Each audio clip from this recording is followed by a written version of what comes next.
IFQ access opportunities, and audio recording for this meeting has begun. And Anna Henry will walk us through that presentation. Good morning, Ms. Henry. Good morning, Mr. Chair, members of the council. I'm just waiting here to be moved up into the presenter box and have the presentation loading. But I will be presenting an expanded discussion paper on IFQ access opportunities. And then at the end, I also have a few slides that provide an overview of the discussion of this agenda item at the IFQ committee meeting held in March. So I'll start with a few slides on the background of this issue and kind of how we got to where we are now. In June of 2018, in response to community access and entry opportunity challenges that were identified in the 20-year review of the IFQ program and related public testimony, the council requested a first discussion paper to review existing programs that facilitate access opportunities for rural communities and new entrants within limited access fisheries. And specifically to evaluate Norway's recruitment quota and similar global examples. So in June of 2019, we presented that discussion paper titled IFQ Access Opportunities, Global Examples, and it's posted on this agenda as IFQ Access Background Information. And this paper discussed some of the environmental, economic, and social challenges associated with open access fisheries and the trade-offs associated within limited access fisheries and the distribution of access opportunities that can disproportionately impact specific populations.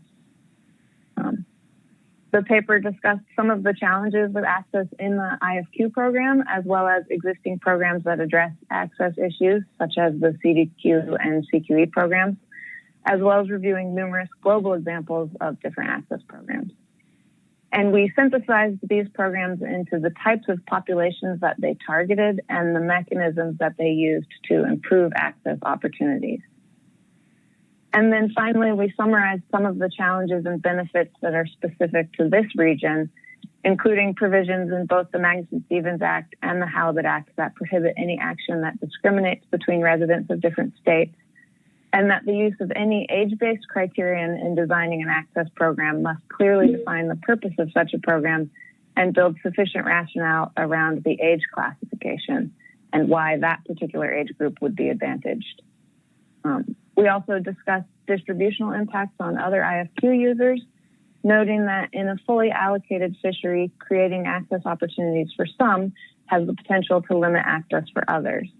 But that despite the potential distributional impacts to other IFQ participants, the council may determine that addressing certain specific barriers to access is an important objective. So in response to that June 2019 discussion paper, the council requested the expanded discussion paper that you are reviewing today. So this discussion paper is to identify considerations related to the creation of an access pool of halibut and sablefish quota share that facilitates entry-level opportunities. It specified that the target population was entry-level fishermen, including crew and owner-operators in fishing communities seeking to enter the halibut sablefish fisheries. Entry-level is defined as owning less than 5,000 pounds of combined quota share in all areas based on 2019 quota holdings. And the mechanism is an access pool that could be funded using newly created quota share units based on a one-time 1% of the 2019 quota share access pool, or it could be funded by a tax of either 0.5% or 1% of quota share transferred in all areas. It was specified that the access pool quota share units could not be sold. Individual participation in the access pool would be temporary, and the new quota share would be subject to current observer and IFQ cost recovery fees. And then an entity would have to be formed to manage the pool, such as a regional fisheries association or a newly formed regional organization that would receive the allocation and determine the distribution to applicants based on criteria established by this entity and approved by the council. And this discussion paper was originally scheduled for review at the April 2020 meeting, but that was canceled. And so that kind of brings us to where we are today.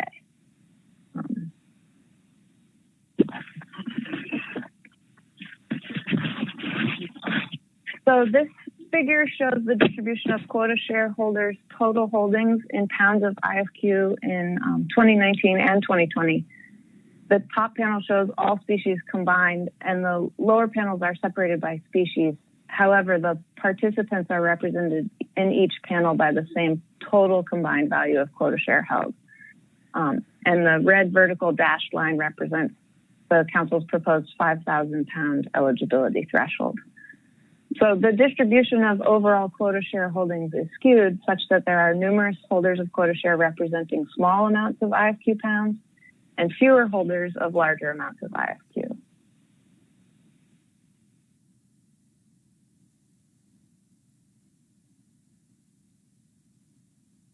The Council motion identified entry-level crew and owner-operators as the target population for the access pool and defined entry-level as participants owning less than 5,000 pounds of combined halibut and sablefish IFQ in all areas based on 2019 quota share holdings.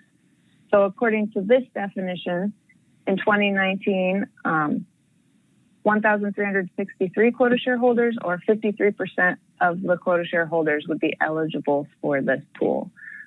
So this table breaks down eligibility based on that and other thresholds for reference. The number of crew members who actively participate in IFQ fisheries and would be interested in an access pool is unknown because crew participation in the IFQ fisheries is not tracked. Because we don't have these data, participants who do not hold quota share are not included in these tables and figures. So this is a challenge for analyzing an action like this because we have so little information on what could be a large portion of people who could potentially benefit from an access pool. So in 2020, there were an additional 2,835 IFQ crew members who do not currently hold any quota share, but have been issued a transfer eligibility certificate. But it's unclear how that number of current TEC holders who don't own quota share relates to the actual number of interested and eligible participants.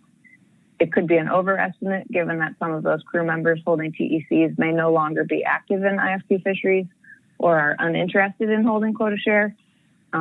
But this number could also represent a low estimate if an access pool creates an incentive to apply for a TEC for those who have participated as crew in other fisheries or as IFQ crew members, but otherwise felt no need for a TEC because they thought holding quota share seemed financially unattainable.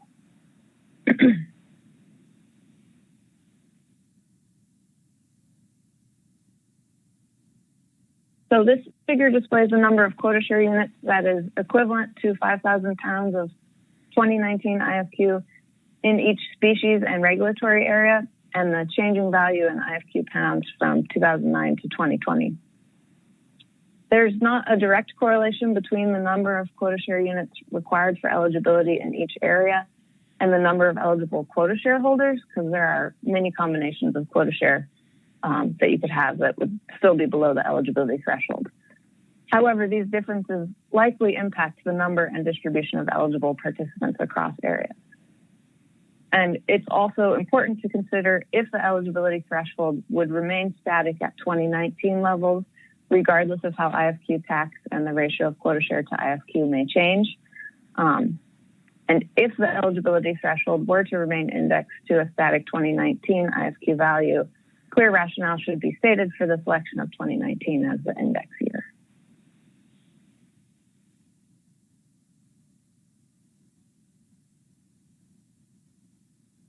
So the council motion defined eligibility strictly on quota share holdings. However, entry level connotes a relative lack of experience in the fishery. But the total amount of quota share held and the rate of accumulation of quota share varies by individual and operation, and does not always correlate with the length of time an individual has held quota share. The percentage of participants who are eligible for the access pool is not related to the length of time that they have held quota share. As you can see in this figure, it stays relatively stable. based on 5-year increments in the lower panel or 1-year increments in the upper panel.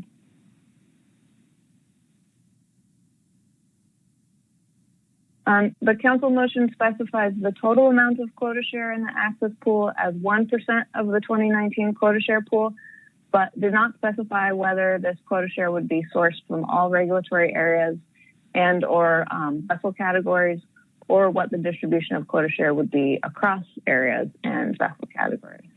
So assuming that the access pool follows 2019 and 2020 distribution of quota share by area, the amounts listed here represent the access pool quantity in pounds of IFQ in 2019 and 2020.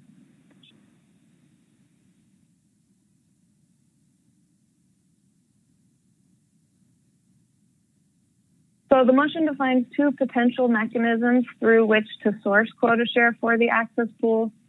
The first here is a deduction of 1/2 of 1% or 1% on all quota share transfers until that total 1% of the total 2019 quota share is accumulated. So this figure shows on the left the quota share, the left bar in both panels, the quota share that's equal to 1% of 2019 quota share pool. And then in the middle, it's 1% of all transfers from 2009 to 2019.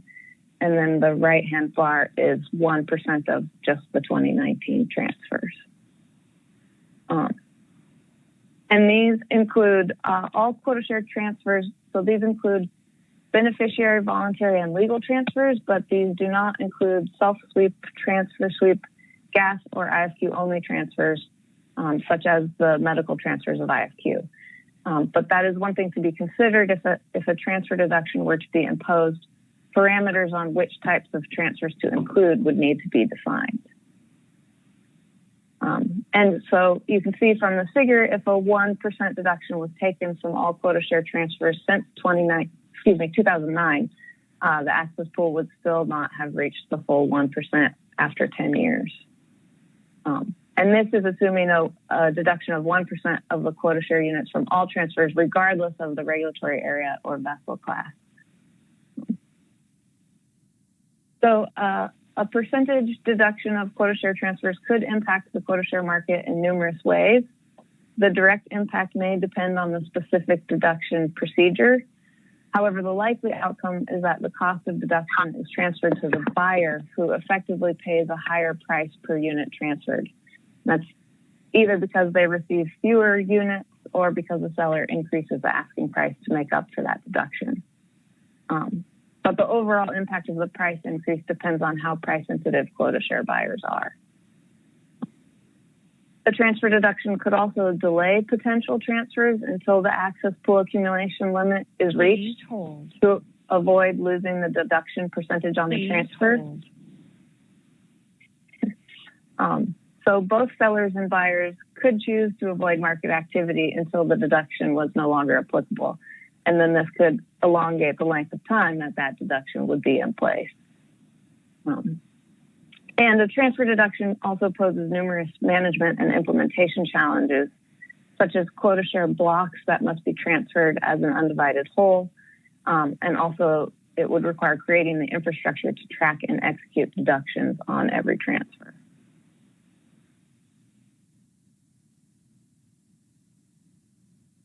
The second mechanism proposed in the council motion to source quota share for the access pool would be to create new quota share units equaling 1% of the total 2019 quota share pool. So these quota share units would create a new share type subject to the restrictions of the access pool, so they would be temporary and could not be sold. And functionally, the creation of these new units would dilute existing quota share, so that even if the TAC were stable, each unit of quota share would correspond to a smaller amount of IFQ pounds. But this would not modify existing shares. It would not be functionally different than any other shift in the quota share to IFQ ratio. In terms of the value of quota share, in terms of the dollar value impact in the short run, assuming static prices, this could create a potential decrease in the dollar value of quota share, which may adversely impact current halibut quota shareholders. However, the quota share dollar value reflects rational expectations about the future value of the resource. And if the underlying allocation is reduced each year by the amount of the access pool, IFQ and quota share transfer prices will adjust accordingly.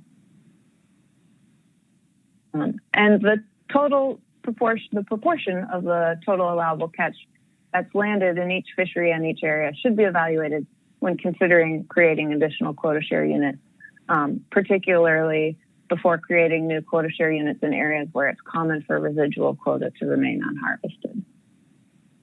And administratively, the creation of new quota share units is a much simpler and more rapidly implementable approach than the transfer deduction.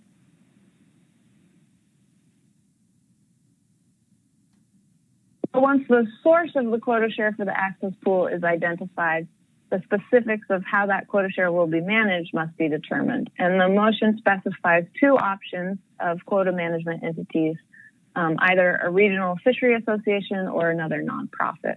And RSAs are prohibited from receiving an initial allocation in a LAP, and whether or not the access pool quota share is considered an initial allocation may depend on the specifics of the program design. If another type of nonprofit is selected as the management entity, existing programs such as CQEs or RQEs could provide a blueprint for the organizational structure. And the number and geographic distribution of these management entities is also an important consideration. IFQ participants in different regions experience different barriers to entry. And in some cases, they operate under different regulatory conditions. So balancing these regional differences with the costs and administrative efficiencies of fewer entities is an important consideration. And this entity would develop criteria used to select individuals who would receive IFQ from the pool of eligible applicants.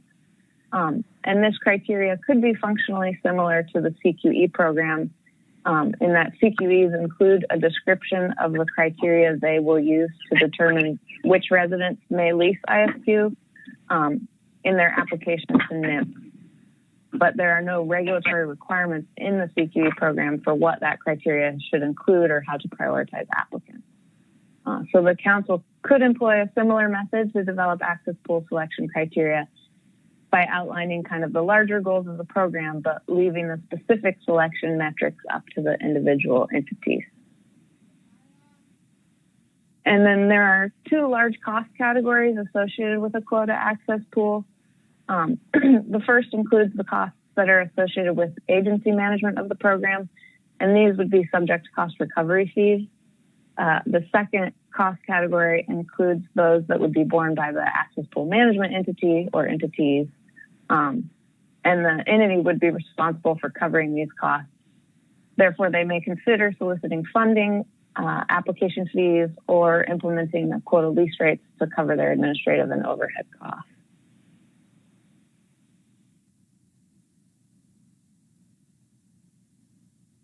So there are numerous program design specifications of an access pool that remain undefined, and these final slides are not a comprehensive list of the unresolved questions, but kind of represent the most immediate outstanding issues. So first is that thought should be given to the eligibility threshold. Given that at a 5,000 pound eligibility threshold, over half of quota shareholders would be eligible, and that there is no correlation between time holding quota share and the quantity of quota share held, defining eligibility based solely on a threshold of quota share holdings may not sufficiently target entry-level participants. Additionally, there should be some thought given to how this eligibility would apply to crew members. Given that we do not have data on crew, how would crew member eligibility be defined? Would it be all kind of current or future TEC holders? And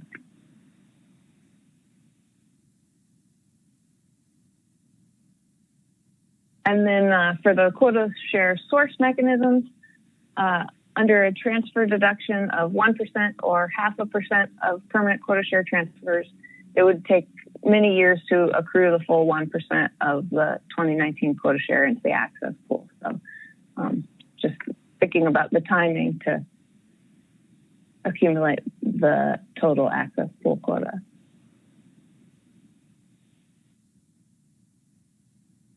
And then in terms of the specifics, the quota share in the access pool, kind of how would that access pool quota share source and distribution relate to the current breakdowns of ISQ regulatory areas and or vessel categories?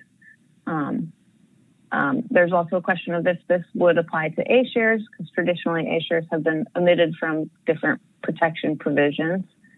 And then would the access pool and quantity and eligibility thresholds remain static in terms of 2019 quota share values and ISQ tax, or would this fluctuate annually?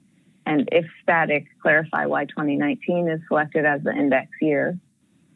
And then in terms of the management entities, kind of what is the optimal structure and number of access pool management entities to represent regional differences and maintain administrative efficiencies? And in terms of dispersing this access pool quota, kind of develop guidance regarding criteria to select the access pool ISQ recipients. So those are the end of my slides for the discussion paper, and now I'll just move into a few regarding the ISQ committee discussion of this issue. The committee report, the full committee report is posted under agenda item D4, and you'll get a full report under that item. So this is really just covering some of the discussion about this particular issue. So most of the committee discussion. Oh, sorry. Let me just jump in here real quick, Ms. Henry, and let members of the public know that if they want to testify on this agenda item, to please do so prior to the end of this presentation. All right. Thanks. Sorry for the interruption. Oh yeah. Thanks. So most of the committee discussion focused on an entry-level quota entity that was proposed in written public comment, rather than the specifics of the proposal that was in the discussion paper. There was some discussion of potential eligibility requirements, with some interest in developing more exclusive entry-level criteria, such as ISQ participants who are second-generation quota shareholders, or hold quota share representing less than 3,000 pounds of ISQ, and who hold a transfer eligibility certificate or are from a CQE community. The committee did not make final recommendations on eligibility criteria and noted that if the action moves forward, it's likely to include a range of options. And the committee received comment from the public and from committee members, both for and against creation of an ISQ access pool. Comments in favor kind of focused on the sustaining participation from small communities and creating opportunity and diversification for entry-level fishermen, and that this program would align with the ISQ program goals of encouraging an owner-operator fleet and community participation. The comments that were in opposition focused mostly on the distributional impact on existing quota shareholders and the current relative accessibility of the fishery now, given the current affordability of quota share and low interest rates relative to when the ISQ program review came out.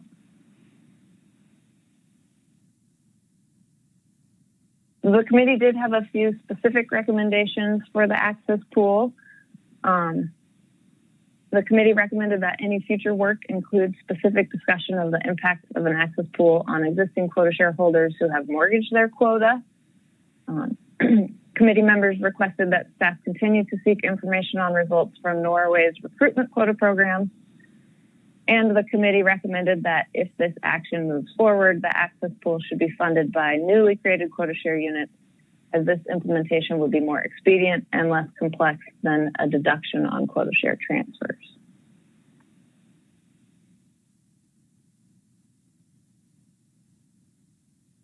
And most ISQ committee members felt that this issue was worth considering further, but there was a mix of responses as to the relative priority.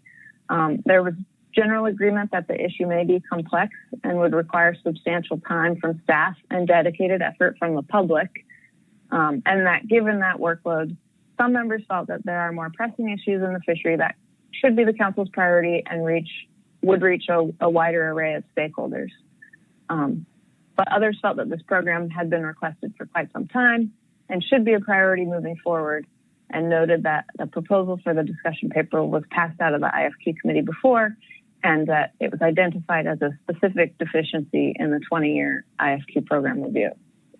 And then the bottom here is just, I think Ms. Cleaver showed you the figure of the committee poll, prioritization poll with all of the actions. So this just includes that for just this particular action.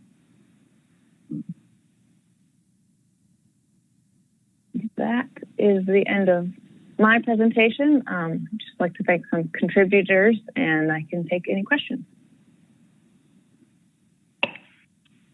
Thank you, Ms. Henry. First, let me just check with the IFQ committee chair, Ms. Campbell, to see if she had any additions to the report she'd like to make. Thank you, Mr. Chair. No, I don't. I think staff provided an excellent summary of our discussion on this item. Great, thank you, Ms. Campbell. Okay, any questions from council members? Ms. Kimball. Thank you, Mr. Chair. Thank you for the presentation. I'm wondering if you can go back. We heard a lot of the IFQ committee's concerns about looking at impacts on existing quota shareholders, and I didn't see you present Table 5 in the discussion paper, and I wondered if you could just briefly tell us what that means. What is our takeaway from Table 5? Yeah, through the chair. Thank you for the question, Ms. Kimball. So Table 5 just kind of attempts to show using static current quota share prices from quota share transfers, what adding a 1% new quota share unit would do to the price of existing quota share, just in terms specifically of how it would reduce the number of IFQ pounds associated with the quota share. So taking the price per pound of IFQ associated with quota share in each area, if you add 1% to the overall quota share pool, how that reduces the amount of pounds of quota share, and then in that, with that reduction, how that would change the price. And in this table, I use the example of 1,000 units of quota share, which was really just picked to show kind of numbers that would make sense. I can go more specifically through each column if that would be useful. But again, that is just using a static price point for quota share, and the quota share market changes and prices change based on people's expectations of future value and the price sensitivity of buyers and all sorts of things. So this was just to kind of show a snapshot of what that new 1% of quota share would be, how that would, like the instant impact of that in terms of transfer prices. Thank you, Mr. Chair. Just a follow-up. I'm not asking to go through each of the columns table, but to make sure I understand for halibut in area 2C, and for instance, I'm looking at the two columns to see the negative impact on the pounds of IFQ per 1,000 units of quota share, and the change in value, $31 per 1,000 quota share units. That would be my understanding of the impact. And please correct me if I'm wrong. No, that's a correct way to read that table and to interpret those columns. Thank you. I have another question, but I'll wait for Mr. Mesereau. Thanks. Thanks, Ms. Kimball. Mr. Mesereau. Thank you, Mr. Chairman, and thank you, Ms. Henry. I know I was present when this motion was made to start this discussion paper, but what I'm wondering is, do you know if the council realized that the breakpoint at 5,000 pounds would include 53% of the participants or anything like that? Or and maybe how the 5,000 pound number was selected, because it seems like if you could go back in time and realize that if you chose even a slightly lower number, it would greatly reduce the number of eligible participants for this. And I'm just wondering if that was a surprise or if that was something that was done intentionally. Yeah, through the chair. Thank you for the question, Mr. Mesereau. It's my recollection that the council motion for this specific discussion paper leaned heavily on the AP motion from that meeting.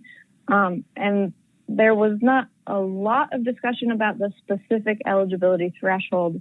I think it was just kind of, I'm not exactly sure where that 5,000 pound came from.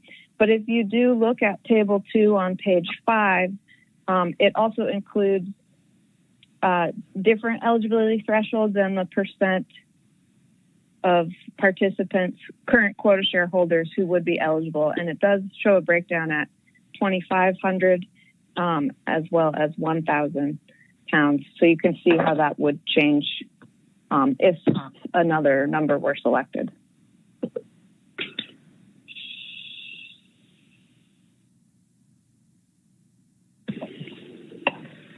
Mesereau?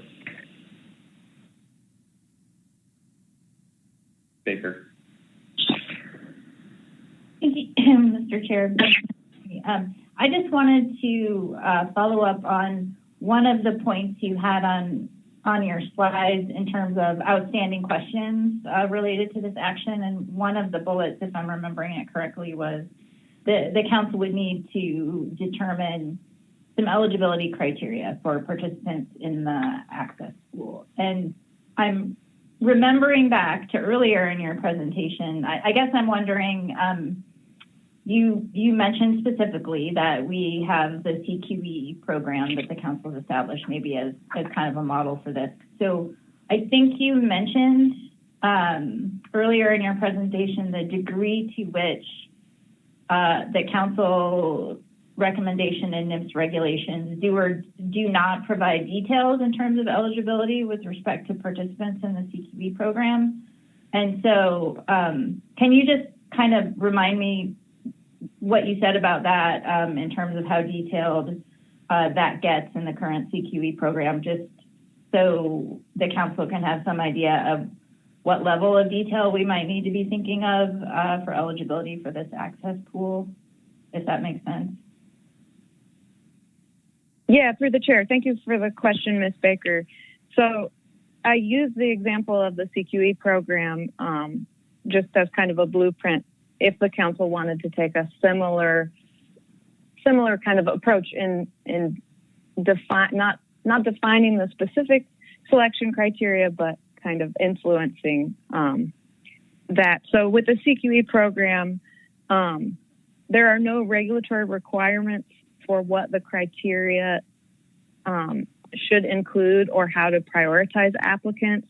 But when CQEs apply to NIMPs, they must include a description of the criteria that they will use to determine which residents may lease IFQ derived from the CQE held quota share. And the council included 3 performance standards in its final motion developing the CQE program to help outline their intent regarding the distribution and use of the community held quota share. So those performance standards were in the CQE program, just to give you kind of an outline of how specific they were. The performance standards were 1, equitable distribution of IFQ leases within a community, 2, the use of IFQ held by local crew members, and 3, the percentage of IFQ resulting from community held quota share that is fished on an annual basis. And these are listed on page 25 of the discussion paper. The council kind of helped direct the overall intent of that selection criteria while also allowing flexibility for the unique goals of each individual community. Hopefully that helps kind of give the flavor of the types of things that could be done. And thank you, Mr. Chair, Ms. Henry. Yeah, that was what I was looking for, that refresher. And so I think that's it for questions for me now. Thank you. Thanks, Ms. Baker. Ms. Kimball? Another question? Yes, I did. Thank you, Mr. Chair. Ms. Henry, the council's original ask was this discussion paper focused on the access pool to meet these couple objectives, facilitating entry-level opportunities and an owner-operator fleet. And so I think we have a good outline of what that looks like based on this initial proposal in providing a new entry-level opportunity. But I'm wondering if there is analysis or any evaluation of how you then translate to that next step of an owner-operator fleet. Is there, any kind of staff analysis to be done or understanding we can get from the current paper on how to take that next step?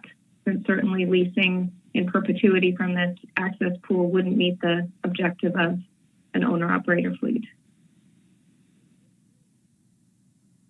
Yes, through the chair. Thank you for the question, Ms. Kimball. I think this going further in terms of how an access pool could help facilitate entry is kind of difficult to do at this point, because I think that a lot of those effects depend upon the specifics of like how much ISQ can selected participants lease, or how much do they get and for how long. And so I guess there are additional questions that have to be determined, and then also kind of, how the selection criteria are developed. And, if under this eligibility threshold, 53% of current quota shareholders are eligible, then what criteria do you use to determine amongst those 53% who receives the actual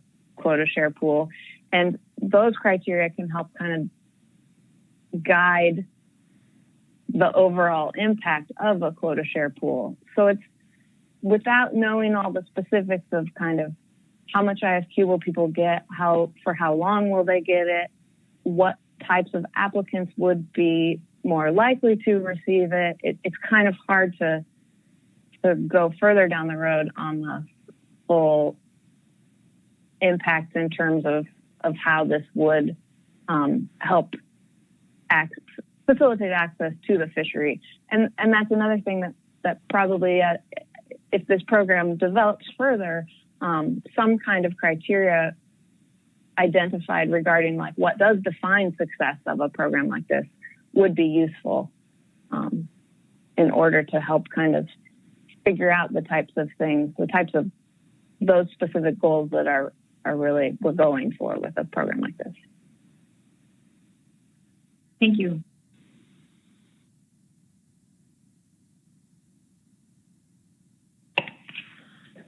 Any further questions for Ms. Henry?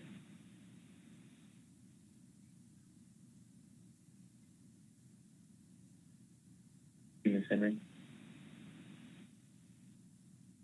Will bring us to testimony. We already had our AP report on this. Looks like there are 17 members of the public signed up to testify.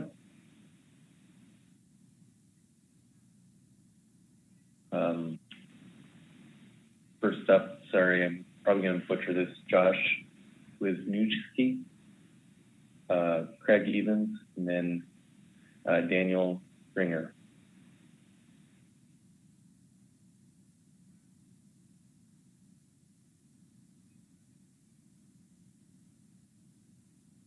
A reminder as we're getting folks on the line to testify that individuals have 3 minutes, organizations have 6 minutes. Got a timer on the screen. I will also be timing from here in case we run into technical glitches with the technology, and I will let you know when it's time to wrap up if you have not done so already.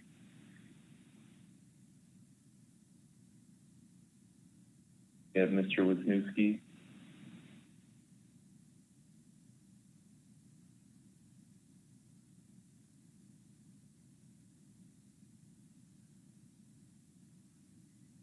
Okay, let's go ahead and move on to Craig Evans, and we will circle back and get anybody that we missed along the way.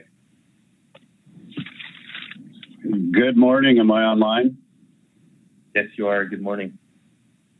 Good morning. My name is Craig Evans. I'm a second-generation quota share owner. I take issue with the 20-year review that this proposal is based on. The document was developed at a time when ex-vessel prices were at their historic high, IFQ prices were at their historic high, profits were very high, and the barrier to entry was at its all-time high. None of those conditions still exist. Current quota prices are much lower, ex-vessel prices are much lower, interest rates are very low, making today a perfect opportunity to make a long-term investment in the fishery. Over half of IFQ is owned by second-generation quota owners like myself. The original issue quota owners are rapidly aging out of the fleet, and if the council is able to protect the safeguards against leasing in the future, that quota will enter the open market and bring prices down further and increase availability soon. This proposal is a reallocation of an asset away from fishermen who have been successful in developing and implementing a long-term business plan to those who have not taken on the same commitment, sacrifice, and risk.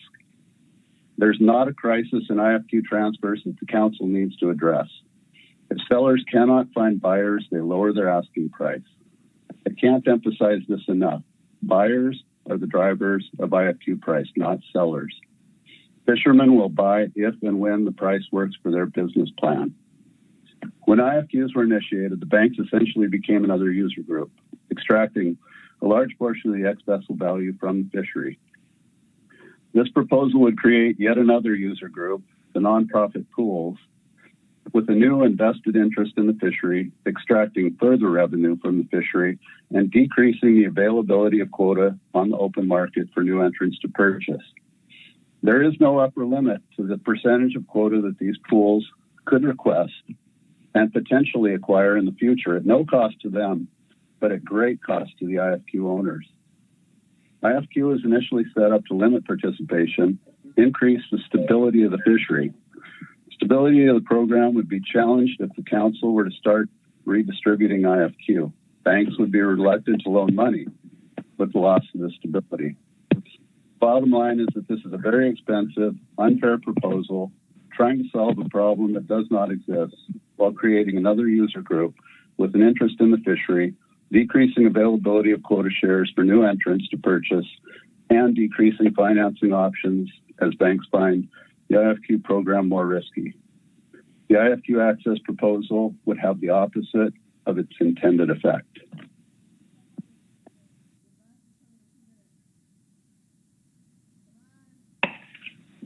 Thank you, Mr. Evans. Does that conclude your testimony? Yep, that's all I have. Thanks. All right, great. Thank you. Are there any questions from council members? Ms. Baker. Thank you, Mr. Chair. Thank you, Mr. Evans, for your testimony. I wanted to follow up on, I think what was one of your main points is that the dilution of quota share, current quota share pool to fund the access pool would have substantial impact, negative impacts on current quota shareholders. And so proponents of this IFQ entry-level quota pool have, I've heard directly saying basically the kind of percentages we're looking at in this paper, 0.5% to 1%. Really, if you kind of put out, and there's some of that done in the discussion paper that staff have put together, really isn't that much of an economic impact. And so I'm wondering if you could speak a little bit about that, relative to your business. And is that fundamentally your objection, or is it maybe more in principle to your quota share being diluted, or is it kind of both? Thank you for the question, Ms. Baker. It's both. It's philosophically wrong to take away an asset that somebody has borrowed money for, developed a business plan for, purchased, and executed the fishery. And it's a obviously it's a cost. It's another group of people that are just taken away from the existing quota share owners. Now, it came up in the IFQ meeting, that the IFQ committee meeting, that 0.5% or perhaps 1% were not realistic percentages.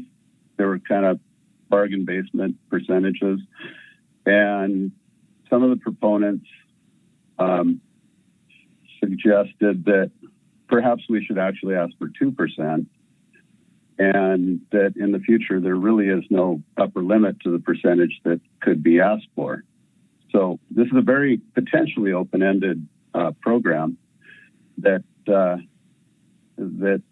we really don't know where it's going to go. I don't see any necessity to have this program, and in the future it could cost us far more than the 0.5 or 1%. Thanks. Thank you, Mr. Chair. Thank you, Mr. Evers. No more questions. Ms. Baker. Further questions?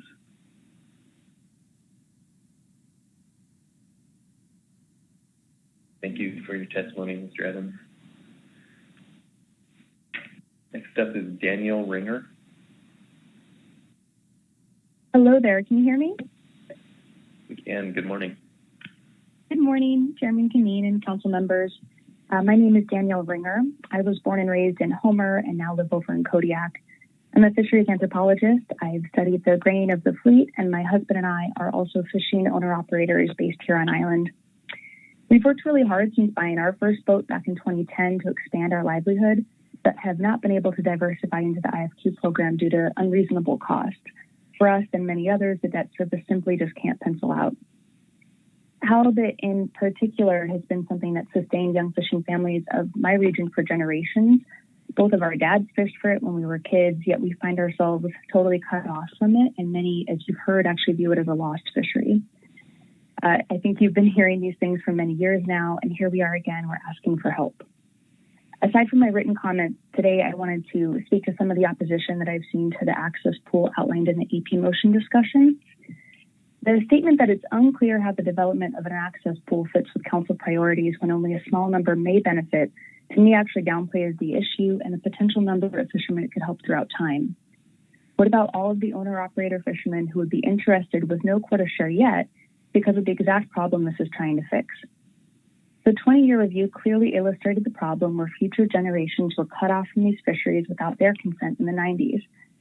We are constantly told on one hand to diversify, but on the other, there's no current mechanism in place to do that here, and market-based purchase and lease rates just are untenable for most. My husband and I are primarily salmon seiners among a couple of other small fisheries. We love salmon, the lifestyle, and the gear. I really want other people to be able to experience the seine world, so I cannot actually fathom objections from current IFQ fishermen who don't seem to want a program like this where others could have the opportunity to fish for halibut and sablefish. The IFQ program committee did have a mixed reaction to the priority of this, and yet I saw still over 60% of quota shareholders there saying this is important.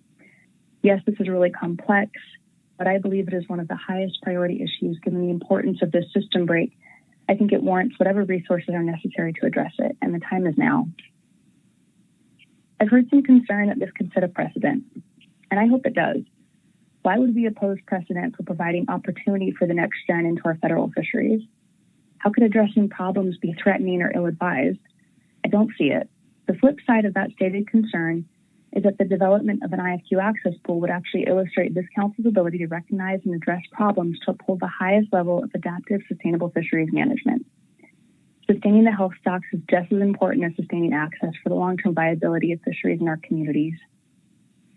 Ensuring that the IFQ program functions well and is addressing original objectives and identified problems is the responsibility of everyone currently in the program, cut off but interested in the program, and council members who are powerful resource managers, and you guys have the opportunity to be leaders right now in this. Thanks so much for your time today, and I would ask you, as you listen to folks and move forward with this meeting, that we do support moving forward the development of an IFQ Access Opportunity Program. Thanks so much. Thank you, Ms. Ringer. Mr. Mesereau. Thank you, Chairman, and thank you, Danielle, for your testimony. I'm asking you this question, and maybe it's not fair to ask you this question, but I'm asking it early in the testimony so others might be able to give it some thought. I can't help but wonder why, with as many sort of articulate and bright people that are supportive of this, that you would go this route with it when if you bring it to the council in a discussion paper form without any real direction in the way that the people that advocate for this, with no direction from the advocates of this sort of community program, it leaves it open to all manner of criticism along the way. And I guess, like what we did with the recreational quota entity from the charter sector was we got a NIFLIF grant. We spent some time developing the framework of what the program would look like, tried to build consensus, and then brought that to the council so that the council had what the charter sector envisioned as a path forward. And I'm just wondering why this route was chosen as opposed to something like that, where there's already a program in Sitka that's partially developed. I think there's frameworks that might help managers and industry make a better decision than starting out from square one. You may not be able to answer that, and maybe it wasn't fair to ask you, but I wanted to get it out there early in this discussion so that maybe some folks could think about that and wonder why they would do it this way, where it's likely to meet more resistance over time.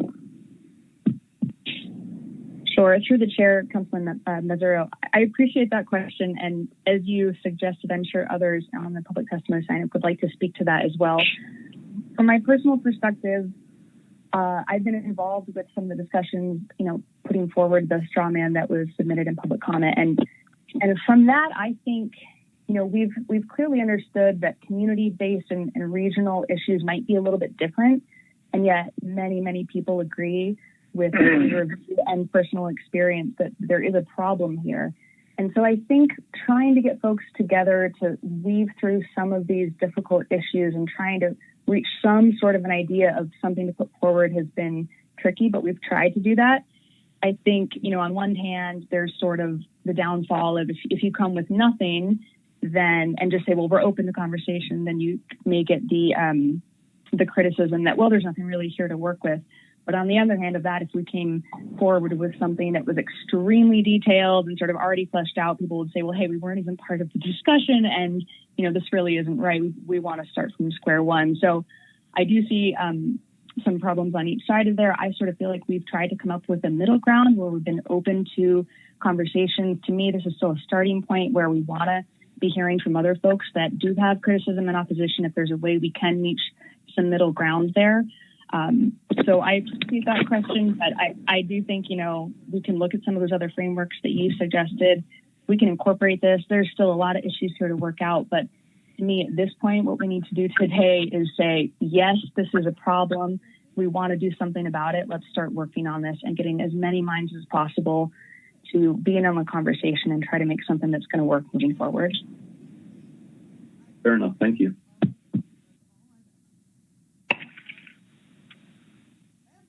Mr. Down. And Mr. Down, actually, before you ask your question, I'd like to stress to members of the public, if you're not testifying, please have your phone on mute. We're getting a considerable amount of feedback. Okay, Mr. Down. Thank you, Mr. Chairman, and thank you, Ms. Ringer, for your testimony. I'm taking a page out of the Andy Mesereau playbook here. I'm going to ask this question early so that other people can think about it. I like that idea. The question that when I'm looking at this overall, the question that comes to my mind is trying to determine for myself, how much of a barrier really exists for somebody that has. You mentioned that you had bought your first boat in 2010. You and your husband are in the salmon seine business, and yet you can't find a way reasonably to access the IFQ fishery. So I was, I was on Dock Street Brokers this morning looking at this, anticipating this, and I see that prices are down considerably from what they were when we started this act. And so my question to you is, how many pounds would you need to really say, okay, we've got a start now in the IFQ fishery? And what area, what kind of value are we talking about? It would seem like you would hopefully have some equity built up that you could leverage your current salmon seining business in order to get into IFQ business. But obviously there's a barrier there that I don't understand. Maybe you can help to clear that up for me. Sure. Thank you to the chair, Councilmember Dallin. So I hesitate to tell you the certain number of pounds that I think would be reasonable for our business, thinking of specifically within halibut or sablefish. I will also say, I track these prices a lot as well. So, being in Kodiak, we would probably be interested in 3/8 quota share. I'm looking on there seeing current prices between $40, $50 a pound, maybe. I'm sure there are some folks that say, well, gosh, that sounds pretty cheap to what things have been in the past. But when we sort of pencil out and look at those numbers, I don't understand how after you get a debt service for, say 1,000, a couple thousand, 5, something like that, you are going to have a really large amount of debt. You're going to have to pay, as everyone here knows, you would then have to go through expenses and crew shares and all of those things. And after paying debt payments with, not an extremely high vessel price at the dock, I don't see that penciling out for years and years until you would see sort of any profit.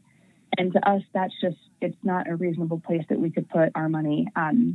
So it's why we would really want to do that. And I think that for us personally, being able to fish a couple 1,000 pounds of halibut would be a really amazing experience for us and really help us out throughout our seasons because, as we've talked about diversification over the years, it's sort of like one less fishery here and there.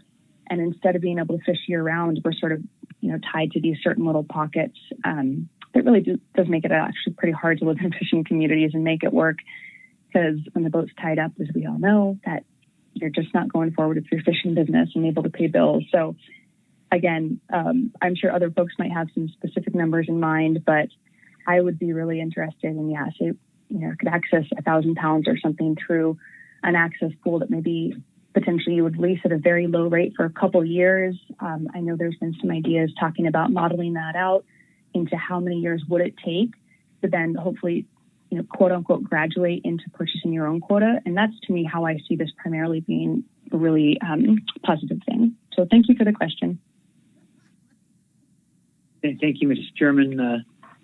Thank you, Ms. Ringer. Any further questions?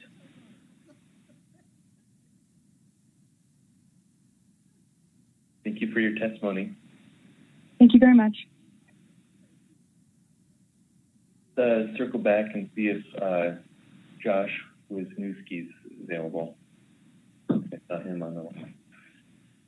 Yeah, I'm on the phone. Can you hear me? We can. Good morning. They've had some technical issues. I'm calling from Seldovia. Get halibut fish. Second generation. Really supportive and what they exploring the school opportunity. When I was a kid, I remember, most of my fishing. They told stories about how they could find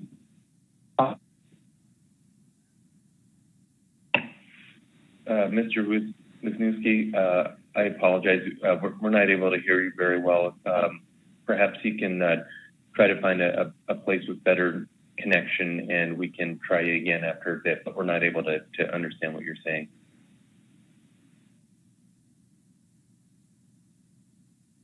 So with that, let's move ahead to Casey Knight. Yeah, can you hear me? We can. Good morning. Okay, good morning, Council. I am 35 years old, and 3 years ago, I bought a 35-foot boat on which I do halibut IFQ charters. I consider myself an entry-level halibut fisherman by virtue of my age, the age of my family, and the few thousand pounds of quota that I own, none of which that I won. In short, while I admire the good intentions of the entry-level access pool idea, I do not support the proposal. I submitted my thoughts about this to the IFQ committee a couple weeks ago, and today I'll focus on one aspect of those thoughts. As I see it, the access pool idea falsely presupposes that there is a need for these special entry-level pools of quota. The access pool idea would function to duplicate an activity that already organically exists within the IFQ program. How's that? Here's how. There are a gazillion old gray hairs who own quota and who need real fishermen to go catch it for them. The quota owned by these old folks is a pool of quota that essentially any enterprising young person can fish. You just have to do some networking, get some gear, fuel, grub, bait, and ice, and go fishing. The council, if they pursue the access pool idea, must answer this question. What purpose would an entry-level access pool accomplish that is not already accomplished organically within the existing IFQ program? The IFQ program allows for so-called entry-level fishermen to do IFQ charters and thus go out fishing, hence gaining capital and fishing experience. Now, notwithstanding my views on the access pool idea, an obvious problem with the IFQ program is that there are too many old gray hairs and not enough younger people who own the quota. For my own part, I'd like to see federal loan programs geared primarily toward getting quota into the hands of younger fishermen who reside in coastal Alaska. This would allow real fishermen to more easily use their current operations as flywheels. They could use the income gained from IFQ charters in conjunction with specially tailored loan programs to purchase quota from older folks who are transitioning into retirement. I would support programs that effectively create incentives for older folks to sell their quota to young coastal Alaskan fishermen instead of one that adds extra layers of bureaucracy which seek to reallocate the quota through brute force. Thanks for the opportunity to comment. Thank you for your testimony, Mr. Knight. See if there's questions from council members. Mr. Down, I think your hand has been up, but let me know if you do have a question. I think it was from the last testifier. Ms. Baker has a question. Thank you, Mr. Chair. Thank you for your testimony. I'm wondering specifically, I'm glad you brought up the federal loan program. My understanding is those loan programs are somewhat unutilized or underutilized, I should say, sorry. So what improvements could be made to those loan programs in your view to make them more accessible to entry-level participants or aspiring entry-level participants? I kind of threw that out there. One thought is, say, waiving finance fees for younger people, or perhaps giving an interest rate break for, people who meet whatever. Who are the people who we want to be buying the quota? So figure that out first, and then either give a percent interest rate break to those people, or waive finance fees, something like that, or perhaps give priority to those people when you're giving out the money. I just threw that out there as a possibility. There are other possibilities too, I'm sure. I was just throwing that out there as one possibility. Okay, thanks very much. No more questions, Mr. Chair. Thank you, Ms. Baker. Further questions? You're down, jump in if you have one. No, sorry about that. I just put my hand down. Thank you, Mr. Chairman. Thank you. All right, thanks. All right, thank you, Mr. Knight.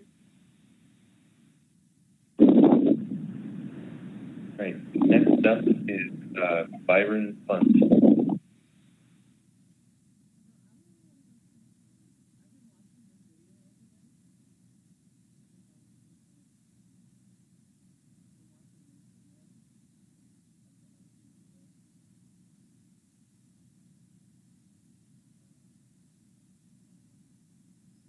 Byron Funt, are you available?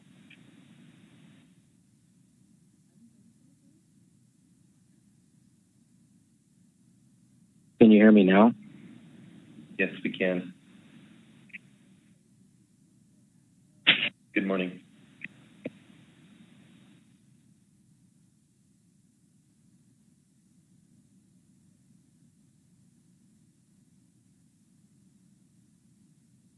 And now we can't.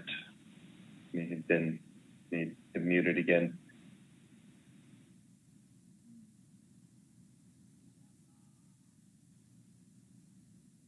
There you go. You're unmuted. How about now? Can you hear me now? Yes, we can. Good morning. Oh, okay. Let me walk back up to the pilot house and get my notes.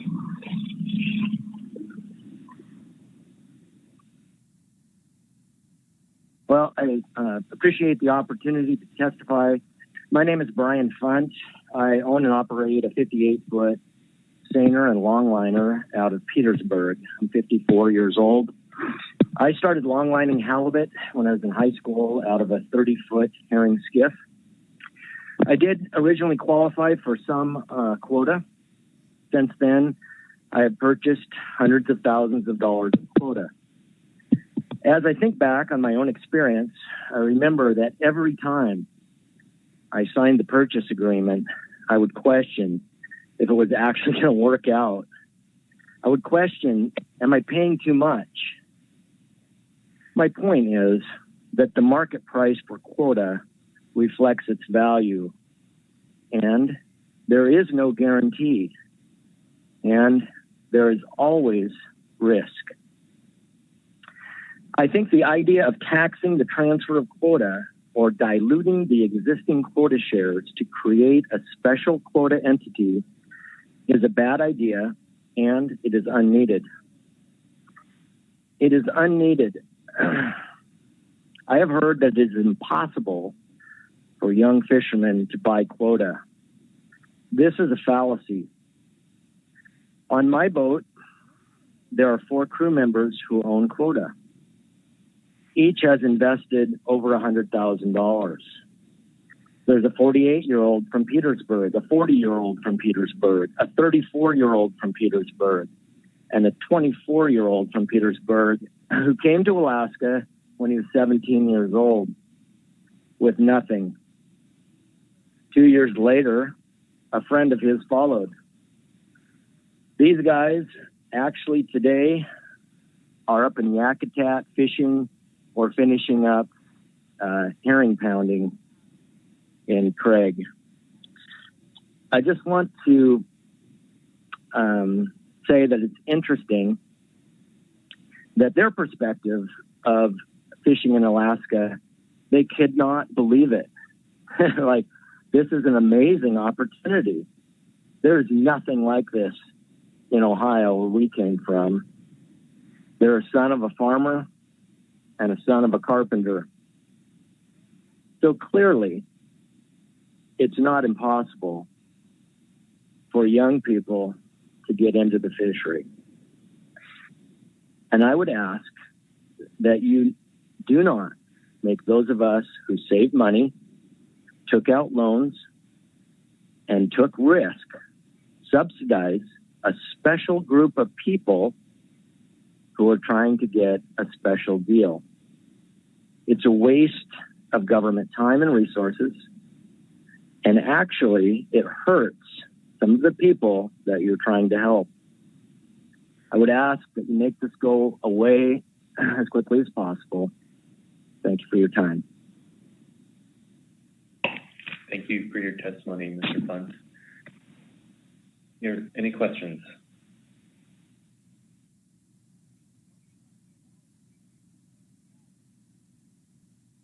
Thanks again. Yep, bye. Okay. Next up is Jeff Peterson, then Scott Candle, then Hannah Heimbuck. Hi, good morning. Can you hear me? Yes, we can. And before you get going, members of the public, if you're not testifying, please put your phones on mute. Okay, Mr. Peterson, good morning. Hi, good morning, Chair. Thank you. So my name is Jeff Peterson. I've been a halibut and sableman fisherman since 2005. I'm on the board of the Deep Sea Fishermen's Union, and I'm also on the IFQ committee. I'm really interested in an access program for new entrants. I think it's important that there's a program. I'm a proponent for a program that will enable new entrants to be in a position to capitalize on the future sales of the IFQs, especially when the original allocated holders die or sell. However, the loss of 20% for existing quota show holders. You guys can hear me? Mr. Peterson, I apologize. If your phone number starts with a 907-623 or a 907-518, please check your phone and mute it. We're having trouble hearing. Okay, please continue. Okay. So I'm for an access program. I think it's really important. But however, the loss of a 1% for existing quota shareholders across the board is a concern. There are many second-generation fishermen who have invested their hard-earned wages in these fisheries since shortly after the inception of the IFQ program that will be negatively affected by a decrease, more so if it only comes out of the IFQs. Excuse me.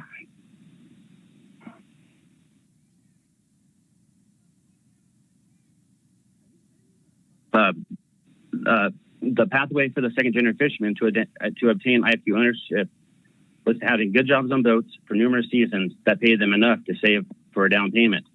After they had saved the 25% post-closing costs to put down for a loan, since these lease fees collected are not always enough to cover their payments, other sources of income, such as their cruise shares, are necessary.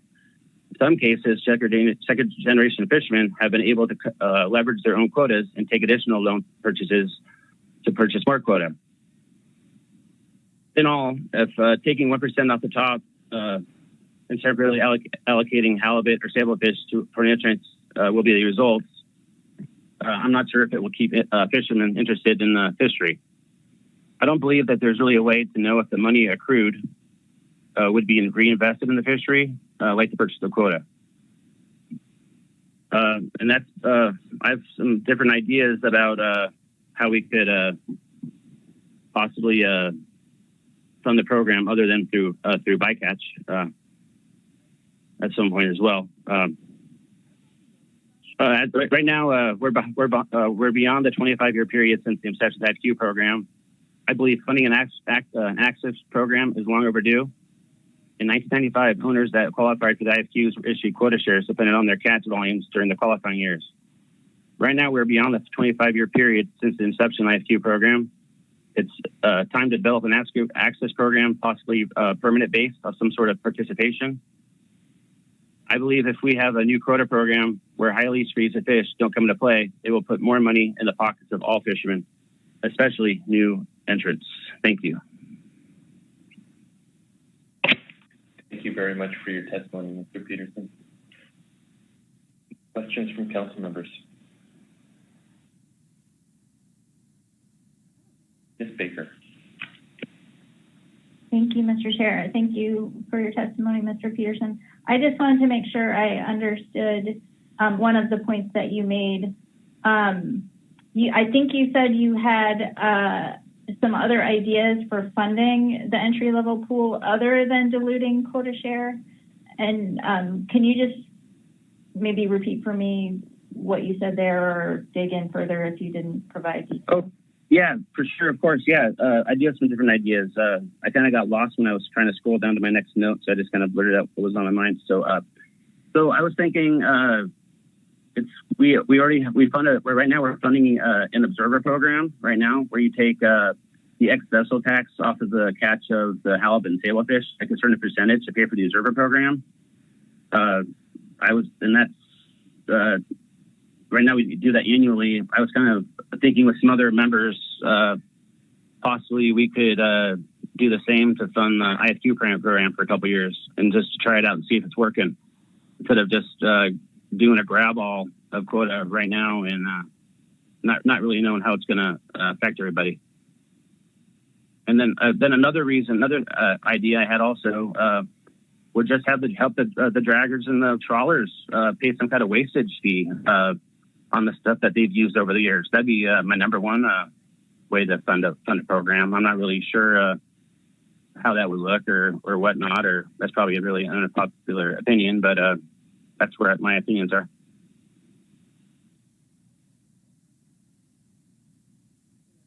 Thanks, Mr. Chair. Second question.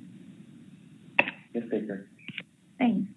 And so that's helpful, Mr. Peterson. And then another point that you made, just wanted a little more background if you could. You indicated that with the entry level access pool sort of as proposed, I think you said you wouldn't be able to really know if the funds used from fishing that pool would get reinvested in the fishery. Can you expand upon that a little bit in terms of maybe your concerns about the current proposal for the entry-level pool?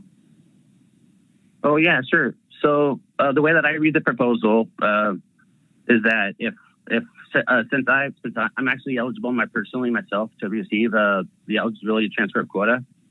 So if I was to get the 5,000 pounds of halibut this year, I could go catch that up in Alaska, and I would. So if it's $5 a pound, 25 grand, and then I'd get half of that, get half the boat, so I got $7 grand. I'm not really going to be able to buy quota with $7,000. It would probably more go to something else than to put towards to put towards the quota. And I'm not sure if anybody could actually say what I could and could not spend that $7,000 on. I mean, maybe if somebody needs a new engine for their boat, you know, I mean, making the extra money, that's a really good thing to do. And I appreciate that, you know, wanting to help people out, you know, especially coastal communities and everybody across, all fishermen included.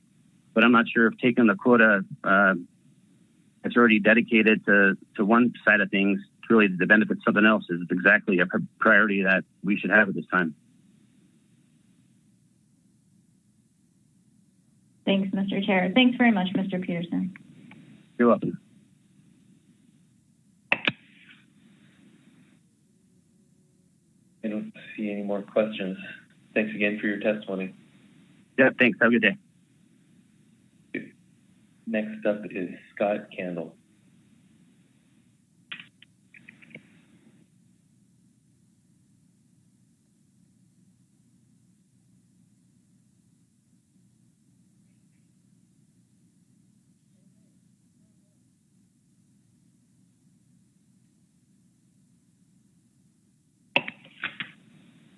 Give it another few seconds here for Mr. Candle to connect. Not, let's go to Anna Heimbach.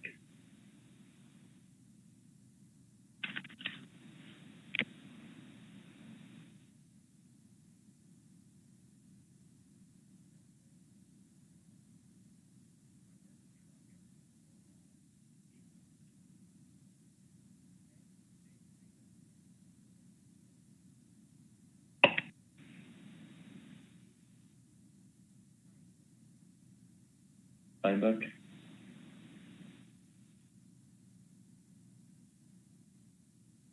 Okay, moving down the list, Megan O'Neill. Good morning, council members. I'm Megan O'Neill. I'm the director of Petersburg Vessel Owners Association, and I have board member Joe Short here with me today. We're testifying in opposition of an access pool or quota entity program.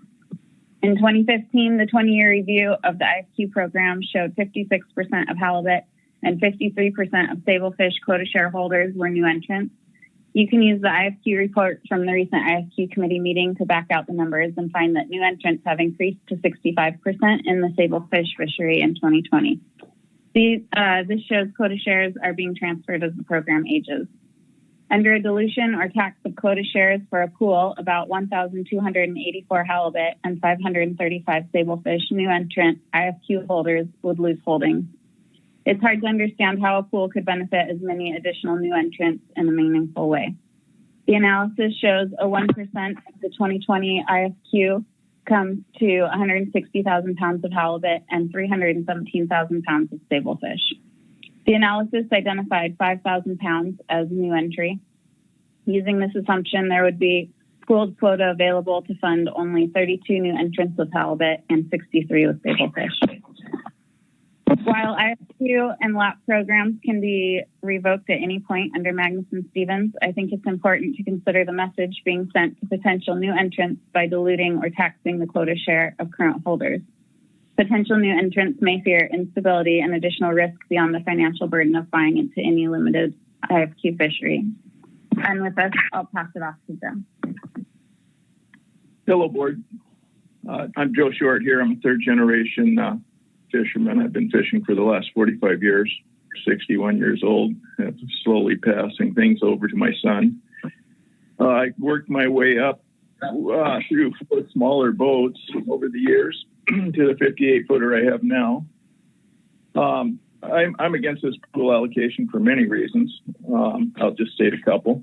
I feel fishermen are taking great risks, borrowing money, mortgage homes, and boats to buy IFQs. I think it's unfair to redistribute to those who haven't assumed the same risk while leaving the original owners with the same debt they've incurred in buying these. I earned my original quota from my little boats and have through the years purchased probably 80% of my quota that I now own. My son's quota, he's purchased all 100% and has financed it all. And you know, it's a struggle with today's market, but he's making it work.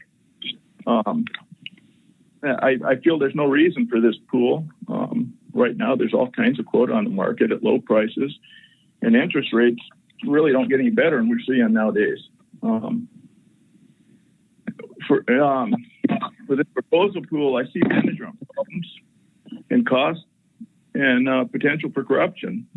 I feel it's really unfair and expensive proposal that's trying to solve a problem that does not really exist.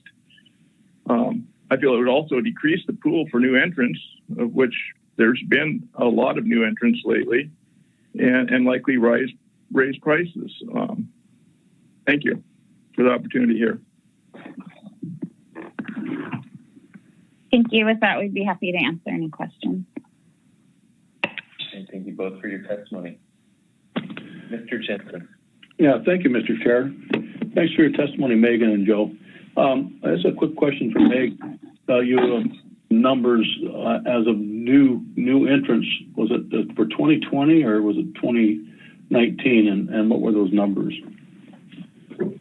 Those numbers were for 2020. I pulled them from the draft IFQ report that came from the IFQ committee meeting. Okay. I was just wondering if I heard right. Did you say, 53% were new entrants in the halibut fishery? Was that 2C or was that overall? 56% of all IFQ holders in the halibut fishery and 65% of all sablefish IFQ holders. Okay, thanks. I just was hoping I heard you right, and I did. So thank you again for your testimony. Thank you, Mr. Chair. Thank you, Mr. Jensen. Mr. Mesereau. Thank you, Mr. Chairman. Thank you, both of you, for your testimony. So it seems like the most common theme among those that are in opposition to this action is based on an uncompensated reallocation from existing IFQ shareholders, for which I'm one of them, to people that maybe have no skin in the game, brand new people, or people that are looking to expand their fishing portfolio. The question I'm asking you is it worth keeping this conversation alive and exploring other means of improving access opportunities for new entrants, something like maybe encouraging a federal loan that requires a smaller down payment for whoever we identify as entry level, or some other funding mechanism that doesn't involve an uncompensated reallocation of the quota shares that you've invested in to be giving them to someone that maybe has no interest in the fishery, because that seems to be the real sticking point that has brought people to testify against it. So I guess that's my question for you. Through the chair, Mr. Mesereau, I think it is worth exploring some of those additional options. I've heard from members that it would be beneficial to look for mechanisms to help transfer quota share from person to person rather than to a pool or entity where it's being leased out, and it's very subjective to figure out who would get the privilege of fishing it.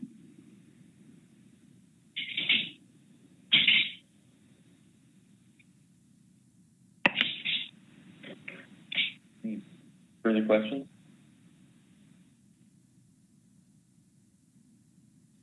Okay, thanks again for your testimony. Thank you. Thank you. Next up is Duncan Fields, then Darius Kasperzak, and then Malcolm Milne.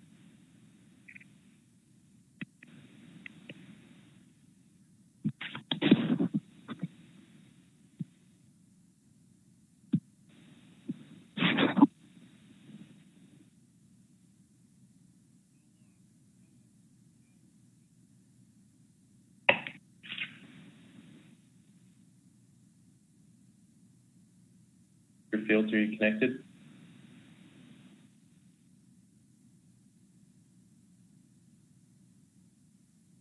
Go on to Darius Kasperzak. Okay, there we go. It appears my microphone was just turned on. Can you hear me now, Simon? Hi, Duncan. Mr. Fields. Yeah, Mr. Chairman, I'm sorry. Thank you. Well, I'm here with lots of notes. Councilmember Downs would smile. I got paper all over and be encroaching on him if we were sitting at the table together. But what I'm going to do is start with some of the questions and then conclude my testimony by reference to the paper that was actually a letter jointly filed by Old Harbor and Uzinki with some of the recommendations there. The CQE entities, and that's who I'm testifying for today, strongly support an entry-level quota share pool based both on the 10-year review and the 20-year review. But I wanted to first go back to some basic ideas or principles that actually based the law in Magnus and Stevens about what these quota shares means. In Section 303, quota shares may be revoked, limited, or modified at any time in accordance with this act without compensation. Quota shares do not create or construct a right, title, interest in any fish. Fish is harvestable. And I remind us of that because I think, big picture, this quota share program, as well as a number of others, are at risk. We're always having to justify how we take a public resource, allocate it to a defined set of individuals. And in this program, the defined set of individuals continues to be relatively narrow. After 20 or 25 years, we still have 52 or 3% of the quota, the quota shareholders owning less than 5% of the quota.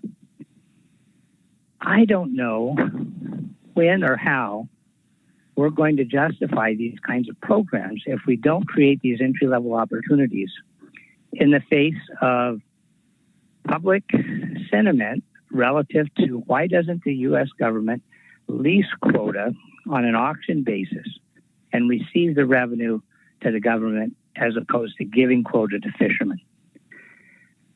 Entry-level opportunities support these kinds of programs as a matter of public policy. And I just think, big picture, we have to see the need when we take a 10-year review and you identify a problem, a 20-year review and you identify a problem. If you don't address the problem, I think that lends itself to the national dialogue about why do we have these catch share programs where the government's not receiving revenue relative to a public resource. So that's big picture. That's kind of serious. And, maybe that's too far out there.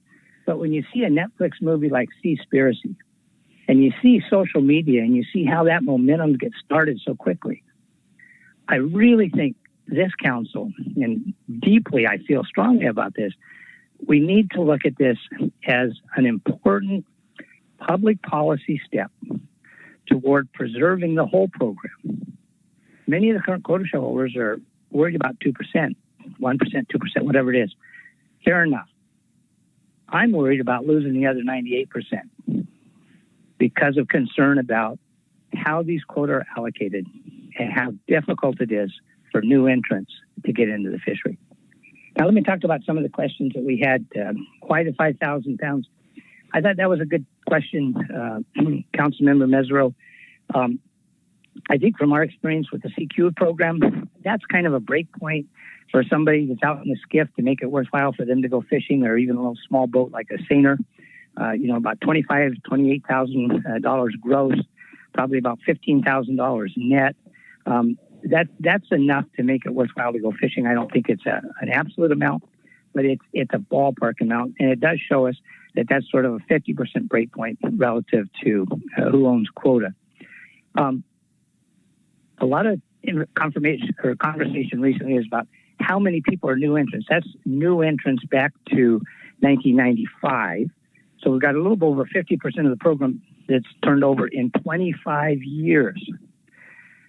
That's not impressive. Now, we talk about the graying of the fleet and more turnover is going to occur. But the real statistic that I think is important is that roughly 50% of the people in this program haven't been able to acquire more than 5,000 pounds of quota over that 25 years. That percentage has stayed the same. That, to me, represents need for entry-level opportunities. We had a question relative to the next steps for the owner-operated fleet. I think some modeling will support this. I proposed some ideas in my paper where the entry-level quota pool would lease quota at market rates. They would retain the 50% lease, and they would have a contractual agreement with the lessee. If and when the lessee was prepared to purchase quota, that the amount of the lease or percentage of the lease that was retained would then be paid towards the quota. In other words, the only way the revenue from the lease would be spent would be to buy quota. One idea. There are others, I'm sure, but I think in the next iteration of this issue, if you move forward with the discussion paper, we're going to need some substantial modeling that indicates lease rates, years of use, possibility for quota purchase. I believe there are several mechanisms that would ensure transition to ownership in the fishery. The CQ performance standards were mentioned. I think it's important in the discussion paper to understand the delegation of authority and the limitations on the council, but also to look at the CQE program to see those performance standards. Bottom line, if you have the people that are going to benefit from a program making the policies for the program and looking at each other, it's going to be an equitable program. That was our experience in the CQE. When you've got a small community making the rules themselves, it's going to be equitable. Is my 5 minutes up, Mr. Chairman? Yes, it is, Mr. Field. Okay. Well, I've got lots of other notes, but let me stop there and appreciate the time to visit with you today. All right. Thank you for your testimony. Let's see if there's questions. Dr. Balsiger. Thank you, Mr. Chairman. Nice to hear you, Duncan. It's been a while. So you made, I think, what's good points that are on my mind. I agree with most of them. There is no ownership of quota shares. There's always a chance that they can be revoked. I think there are other government leasing things that could have been put in place. And I agree, the momentum that might come from things like the Seaspiracy and other similar things with the social media we got are a danger to the program. But I lost connection to anything that would suggest from your testimony that we should have an entry-level program. And so maybe you can tell me how that fits together somehow. But thank you, Mr. Balsinger. It fits together for me in terms of broadening the base of support. If this program would have clear pathways for young people to move into the IFQs with the entry-level quota pool, it takes away one edge of that criticism that it's an elite group of people that either previously had quota or previously have the ability to attract or have capital to get into the program. It may not be persuasive, but it does move to the argument that this is an exclusive program or that it's an elite group of people that were gifted quota share at the outset and then have perpetuated that over time, that leverage that capital and those kinds of arguments, Mr. Balsinger. It's so interesting to look at financing from two ends of the telescope. If you were like I grew up fishing and I have fishing assets that I can leverage and and move forward and buy things and get into a program, it seems like it's doable. But if you're a rural resident that can't mortgage their house, that doesn't have vessel ownership and assumes that vessel ownership debt, you go to a bank to get financing, you're not going to get it. That's part of the problem with the federal loan program. The reason it's not used a lot is it's not that workable. In fact, it's a little bit torques me, this federal loan program. We tried legislation 2 times to make the CQE program access the federal loan program, and the IFQ holders opposed us both times. So the federal loan program is a red herring out there. It's hard for people to get financing. We need pathways, clear regulatory pathways for entry-level fishermen to access this fishery, and that, in my judgment, Mr. Balsinger, is an approach, or is a small public policy step to thwart criticism of the program. Thank you very much. I appreciate that. Thanks, Mr. Chairman. Dr. Balsinger. Ms. Kimball. Thank you, Mr. Chair. Thank you, Mr. Fields. This question came up maybe late in the staff presentation, but I was wondering if you could reflect on how you would respond to what would define success for this proposal, and not necessarily just in number of people, but in the ability or the likelihood of those folks that could take advantage of such a pool to be quota share owners. And I know you did ask for some modeling exercises in order to prove that up, but I'd like to see what your expectation would be. Thank you, Ms. Kimball. It's hard to be definitive, but let me give you some broad outlines. I'm recognizing clearly that and I'd like to say a 2% allocation to an entry-level quota pool will provide limited opportunities. But limited opportunities multiplied over time does become significant. In my own modeling, I'm anticipating, let's use an area like 3A or 2C. You're going to have 8 or 10 people that are able to enter the program every year.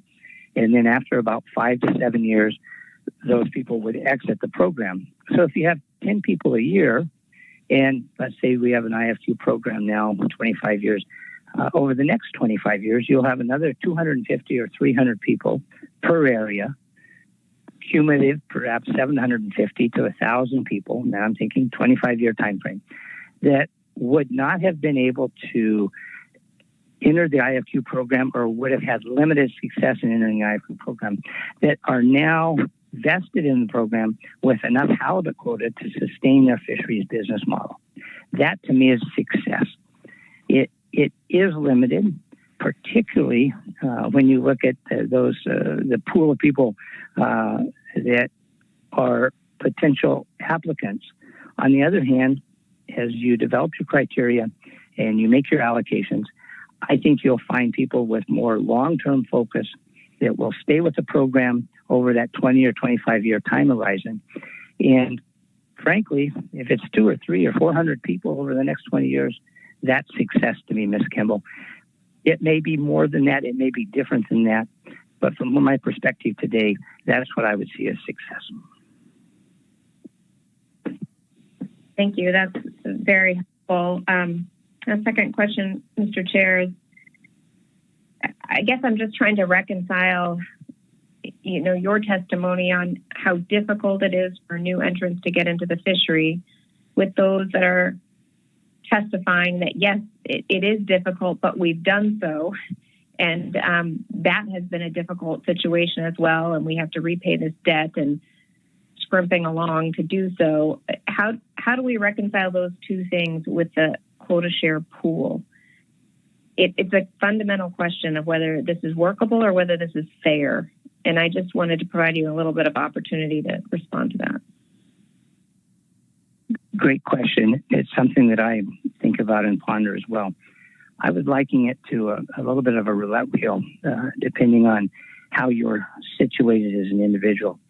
This was a real eye-opener for me when I began being involved with the advocacy for the CQE program. I never had a problem getting a loan. I was making money fishing. I was saving that money, so on and so forth. But I came to realize that I had a set of circumstances that was very different from other people that had been fishing or wanted to continue fishing, particularly with regard to halibut IFQs. And so to your question, I think it's just how a person is situated in terms of their total life circumstances. And yes, there are some people that have great salmon jobs or get good tendering jobs or have a great southeast king crab season, for example. And there are other people just as diligent that are fishing salmon in Kodiak or drift netting in Cook Inlet that have limited salmon income, that don't have some of the other fishing opportunities that are originally available to other fishermen, that have lost Bering Sea crab jobs. And those people could really use 5,000 pounds of halibut to stay in the fishery or to continue to be fishermen.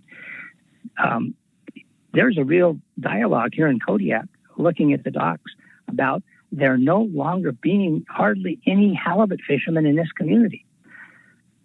And so consequently, Ms. Kimball, I would reconcile those two perspectives by saying, when you take the sum total of a person's life circumstances, yes, some people are able to make it. But the analysis shows us that many, many are not. And this entry-level quota pool provides a pathway for those that are not. Thank you very much.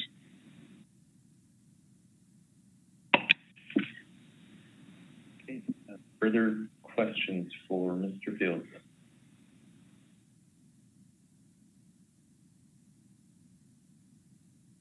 Thank you for your testimony. Thank you, Mr. Chairman, members of the council. Thank you.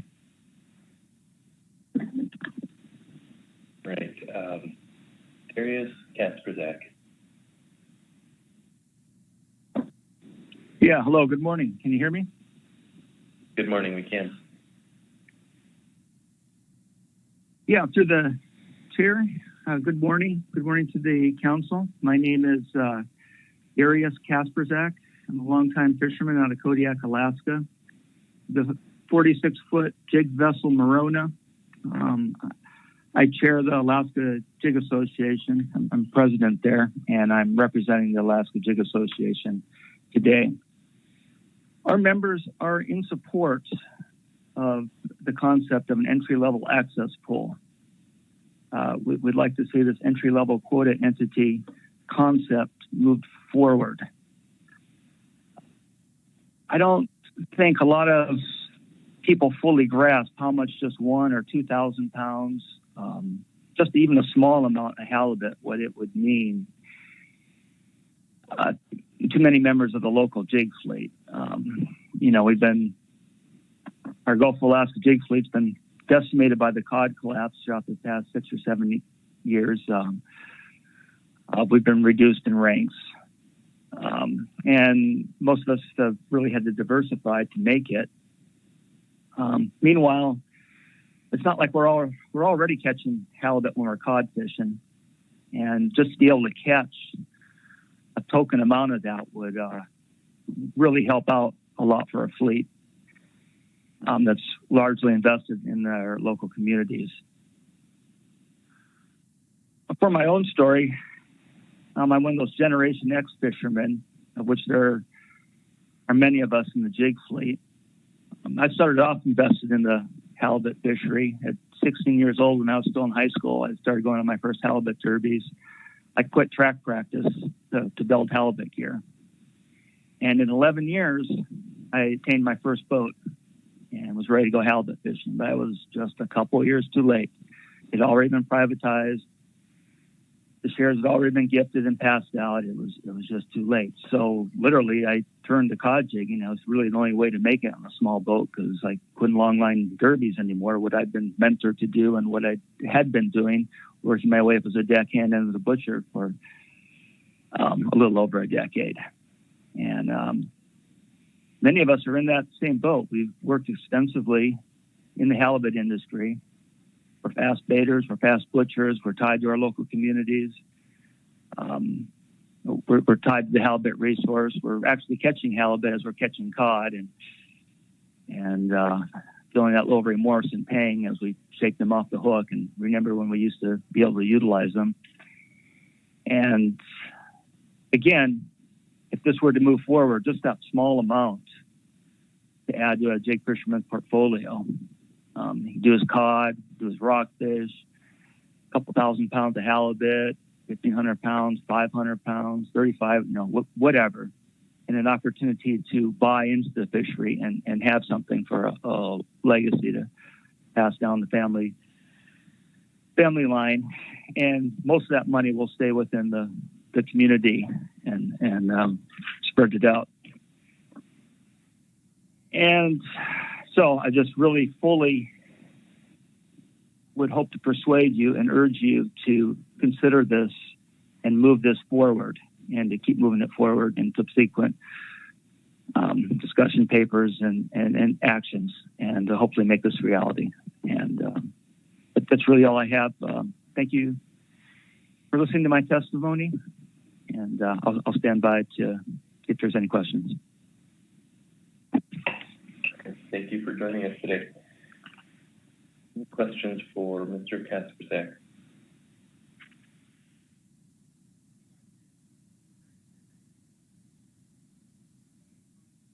Yeah, don't see any. Thanks for your testimony.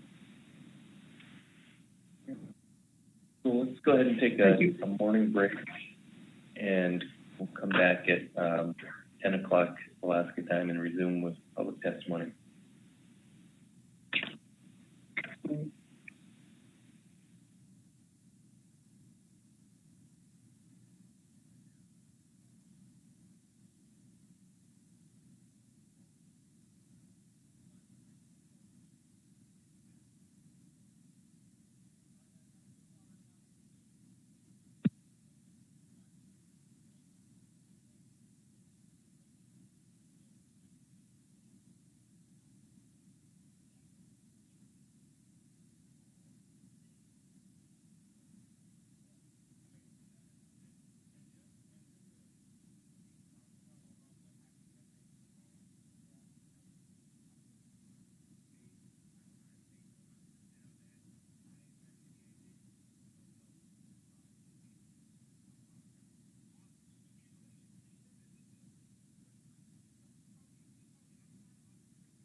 right now to environment.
so please come back to order.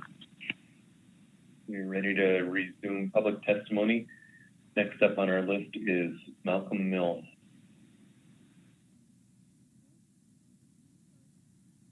Yeah, good morning, Mr. Chairman. Good morning. My name is Malcolm Milne. I own and operate a 53-foot boat. Hold on, read that one. Okay, I own and operate a 53-foot vessel out of the Homer and mainly fish for halibut as well as some salmon. I'm a second-generation quota holder, and I'm speaking today on behalf of myself. I appreciate the goals of this action and have a lot of respect for the people who are working on it. So it's time to be a wet blanket because I oppose this action moving forward in this form. Having the council create a regulatory leasing entity does not seem productive to me. Leasing is a long road to ownership, and the administration costs will come directly out of the fishery, further reducing opportunity. I don't believe this program will help those people that it's intended to, and even that is yet to be clearly defined. The first discussion paper identified access to capital as a major burden to or a major obstacle to access. So I propose that we work on the existing loan programs, which I think, as has been earlier stated, are underutilized and could use some revamping to make them more accessible to the young and entry-level fishermen. So the funding mechanism of this program is also flawed. As it's also been stated, an uncompensated reallocation does not seem the appropriate way to go here. I think having a 1% tax on existing quota users seems like a flawed tactic. I'm facing a recent increase in the observer fee, a full 3% resource fee on my IFQ quota, higher bait costs, not to mention the extremely large insurance bill I just received. So going forward, I was wondering if we looked at taking the quota share from the original issuees, people that were gifted the quota at the onset of the program. The Halibut IFQ program created winners and losers. Qualifying fishermen received a huge windfall, and those of us who didn't qualify were left on the outside looking in. So the paper by Zimkowski, Merriman, and Kaspersky, which was highlighted in the council website, the 20-year retrospective on the IFQ program highlights these inequities that needed to be addressed. But the problem is the original program is where the flaws were, and trying to add this on as an afterthought just doesn't work. The cake was baked in the early 90s, and it didn't come out well for a lot of fishermen, including myself. If we're going to take quota, I think it should be taken from the people you originally gave it to in the beginning, and not from the people that had to buy it afterwards. This whole entry-level program might have been a good program or idea if it was baked in the beginning, but adding it now just doesn't work, in my opinion. So I think that's actually about all I have. Is that?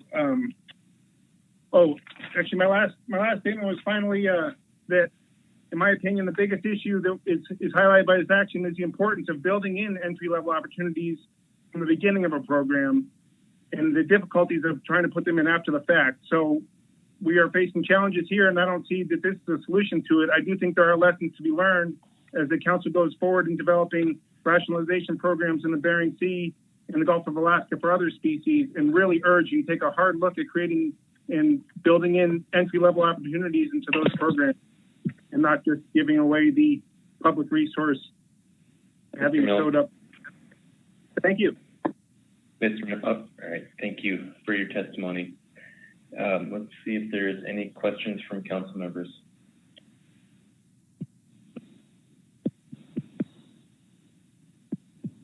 Ms. Kimball.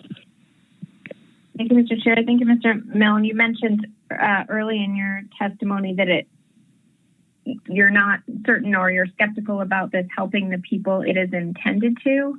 I wondered if you could elaborate on why you think that, and I guess the assumption would need to be it's intended to help those that don't have quota or hold little quota or residents of rural communities. Thanks. Yeah, thank you. Yeah, well, the reason I don't think it'll help them is because I think overall it'll just make less quota on the overall access.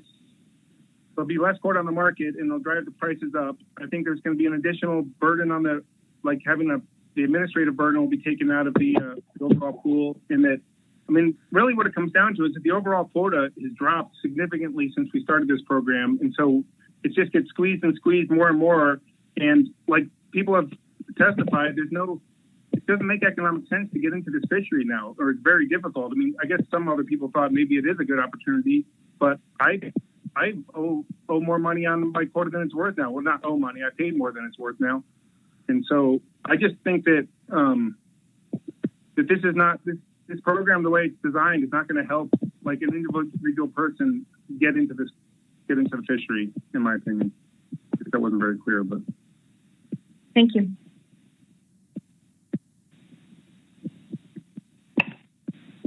Any further questions?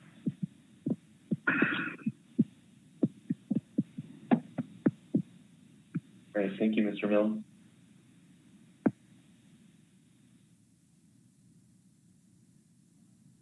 Next up is Alexis Kwachka. Good morning, Mr. Chairman and members of the council. My name is Alexis Kwachka.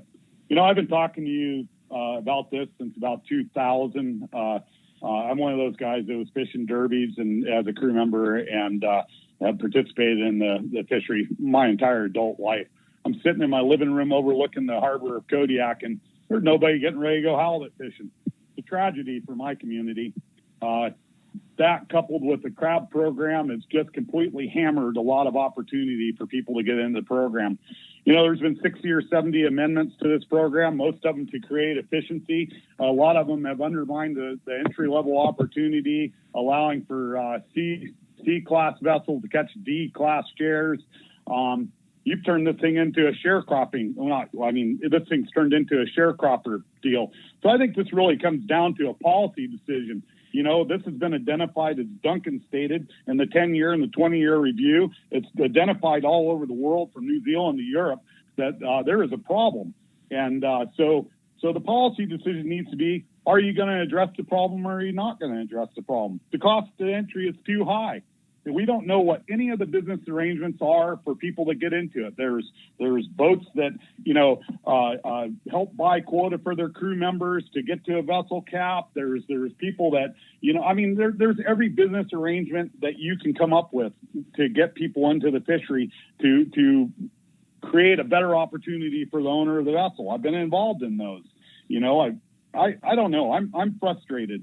I got involved at the crab program because I bitched about it enough on the back deck about the IFT program when it was implemented that I wanted to do something about it. That led me to sitting on the AP for 9 years. You know, we have been talking about this until we're blue in the face. People have made arguments for their own reason why we should. I think you need to signal that this is a problem, figure out how you're going to move forward with it, and move forward with it. Or signal that this is not a problem and you think that this is a property right, which everybody has said that it is a property right. The banks are saying it's a property right. If it walks like a duck, quacks like a duck, it's a duck.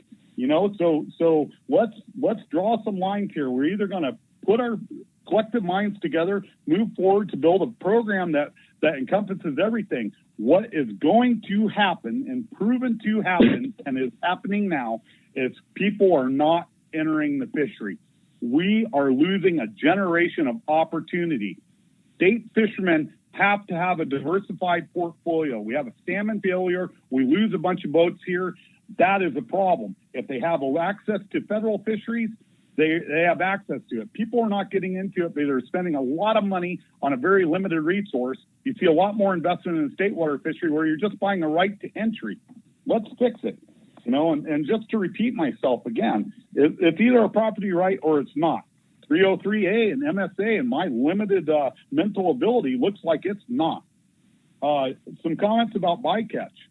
You know, if bycatch is going to be a funding mechanism for any of this, hey, there's a program on the table. Let's build it in today, because obviously these 10-year and 20-year reviews, you know, to use Malcolm's analogy, the cake is baked. Well, it looks to me like the cake is never baked under 303A. And so those are my comments. I'm heated about this. I'm passionate about it. And I look around my community and we're suffering from IFQ program and the crab program. Well, I've never seen so many places out for rent that there are today. So let's move something forward. Let's get a bunch of people together and fix it. Thank you. Thank you for your testimony. Any questions for Mr. Kwachka? Mr. Mesereau. Thank you, Mr. Chairman. Thank you, Alexis. It's always good to hear from you, especially when you're fired up. I know this matters to you. So the issue, my earlier question, the issue is you can see where the resistance comes from on this issue. And it seems like it's an important issue. It's worthy of exploration, but clearly, regardless of what Magnuson says and what the council does, reallocating quota away from second generation quota shareholders that are leveraged and in debt as they are, making up for other fisheries that may not be as profitable. Would you be satisfied if we explored the possibility of a state or federal loan program that had relaxed lending requirements so that we didn't have to worry about whether 10 people a year got in and graduated out of it? It was just a straight up opportunity for whoever we identified to borrow money at a longer term with a much smaller down payment. So the average crewman or participant in another fishery would have an ability to buy in, but still be playing by the same rules as everybody else in terms of finding quota to buy and being responsible for paying it off, and just have a little bit more favorable terms for this third generation of quota shareholders or entry level or whatever, however it gets defined. Is there a path forward that doesn't involve the painful process of uncompensated reallocation? I guess that's my question for you. Mr. Chairman, Mr. Mesereau, I think that everything should be on the table. I get completely frustrated with, where I stated on property rights. I think that uncompensated reallocation should be on the table and discussed and fully vetted. I've heard a couple of people talk about original issuees versus, and the differences between what original issuee and the second generation fisherman is. I think the bycatch thing, I think that lending, I think that if the council had a right arm of the IRS, I think that there could be some real creative solutions for first generations to donate to an operation, but that doesn't seem to be how the process works. We seem to get in one silo and we lock ourselves in. I just think the council needs to signal to everyone that these programs have to have an entry that's not, a particular set of circumstances that are beneficial for one group versus another, or one community versus another. So I would like to see you guys move something forward that explores, everything from where the quota is going to how you're going to get people into it, because I don't want to look out and see a person's business plan as a sharecropper. And that's what I'm seeing in my community, in my front yard. You can always hold up somebody who successfully entered the program, and whether they went to 4A, the end of the planet, and learned how to fish out there, or they're in Southeast Alaska. There's everything in between. But the overarching problem is that people are not getting into the program because the cost of entry is too high. So everything needs to be put on the table and vetted and discussed. And maybe cream rises to the top, maybe it doesn't.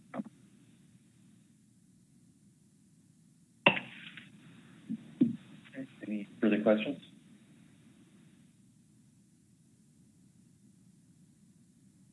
Don't see any. Thank you for your testimony. Thank you.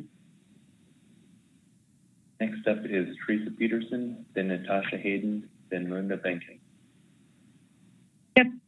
Good morning, Chairman Kineen, council members. Teresa Peterson with the Alaska Marine Conservation Council. Thank you for the opportunity to speak today on ideas to support affordable entry-level opportunity with a path to ownership. Anna did a good job of covering the background for this discussion, which began in June of 2018 in Kodiak, carried on in June the next year, took a COVID-related sabbatical in 2020, and is now back before the council today. There is a long-standing interest and need from a variety of stakeholders to continue to pursue an action to mitigate unintended outcomes of the IFQ program. We are looking for a pathway to support the owner-operator nature of the IFQ fishery, which was a founding goal of the program and clearly benefits the ones out on the water doing the work. In preparation for this meeting, an ad hoc stakeholder group worked to develop the entry-level pool concept to assist the council in evaluating one approach, which was submitted in public comments, presented to the IFQ committee, slightly modified based on conversations and the IFQ committee input, and presented to the AP. I wanted to note that the AP motion was quite comprehensive, included multiple funding mechanisms to consider, and generated a lot of discussion, which is captured in part in the AP minutes. There was a lot of detail in there, along with the suggestion to form an entry-level committee.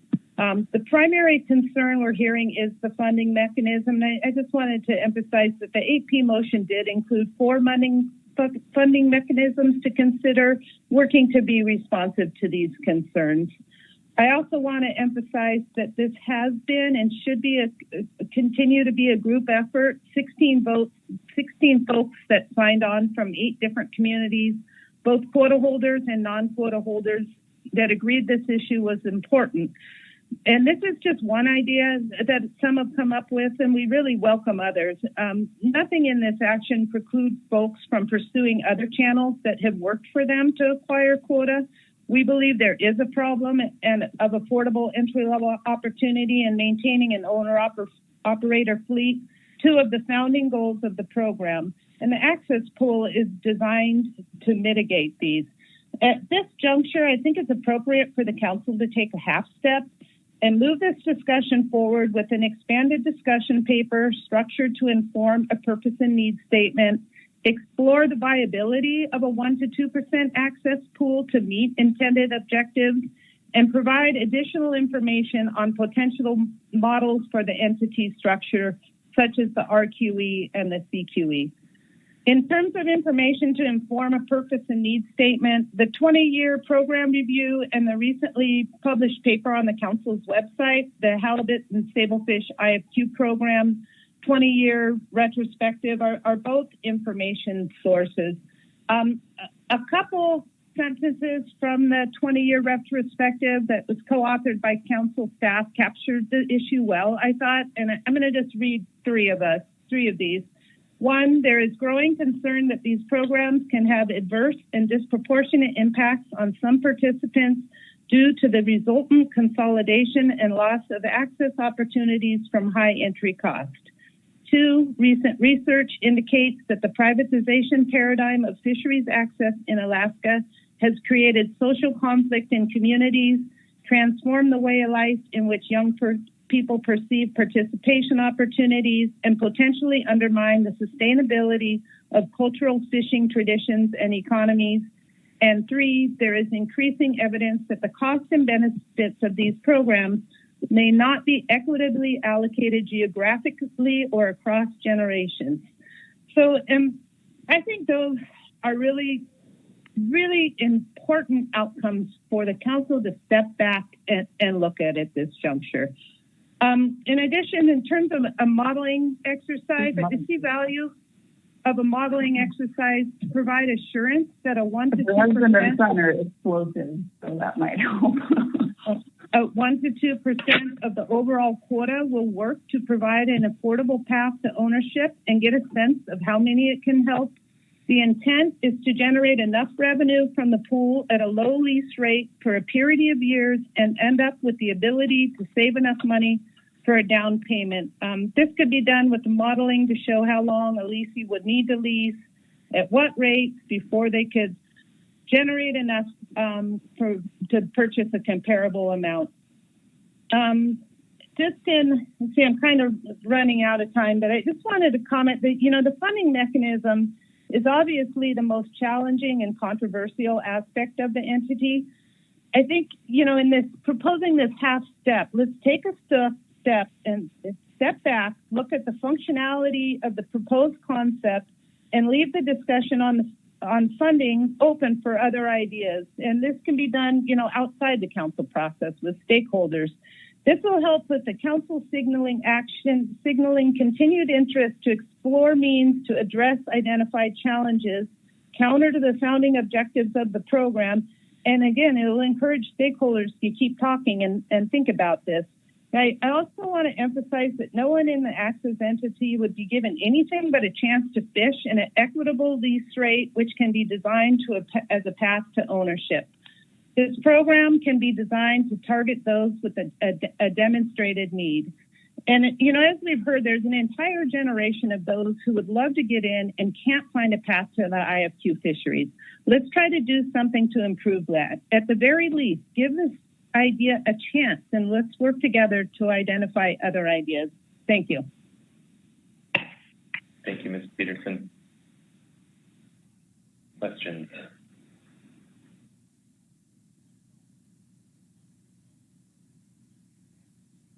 Don't see any. Thank you for your testimony. Or sorry, Ms. Baker has a question.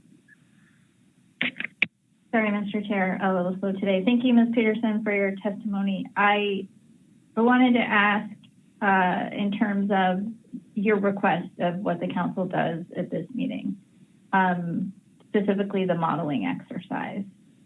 Is it important that that modeling exercise takes place, within the council process done by council staff? Just thinking about the types of analyses that our staff usually do, and we actually, one of the council members did cover that briefly. I think it was Ms. Kimball with staff today during the staff presentation.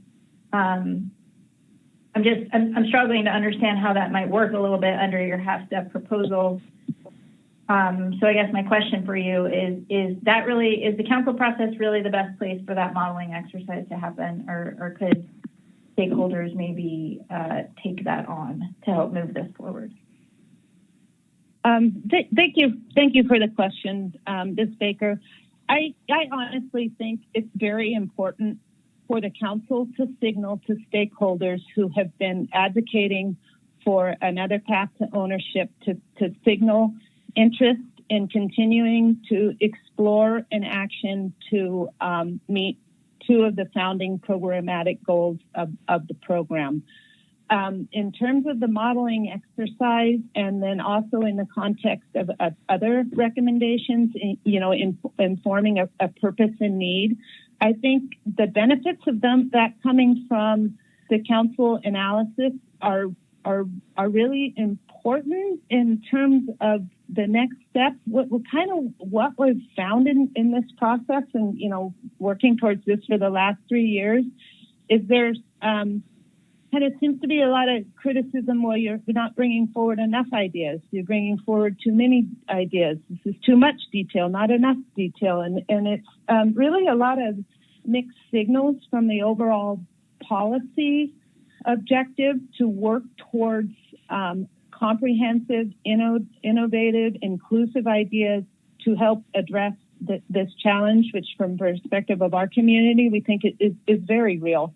And so with having an analyst bring it forward, it's kind of not then subject to this little bit of a pushback that this action is moving forward outside of the council process. It's been really challenging to get a sense of how far to keep going without an understanding if there's even an interest from a policy perspective of working to address these two objectives outside the paths that some have found to make it work. Thanks. I hope I've captured that. It's been hard. It's hard to decide which way to go, quite honestly. Sure, and thank you, Mr. Chair. Second question.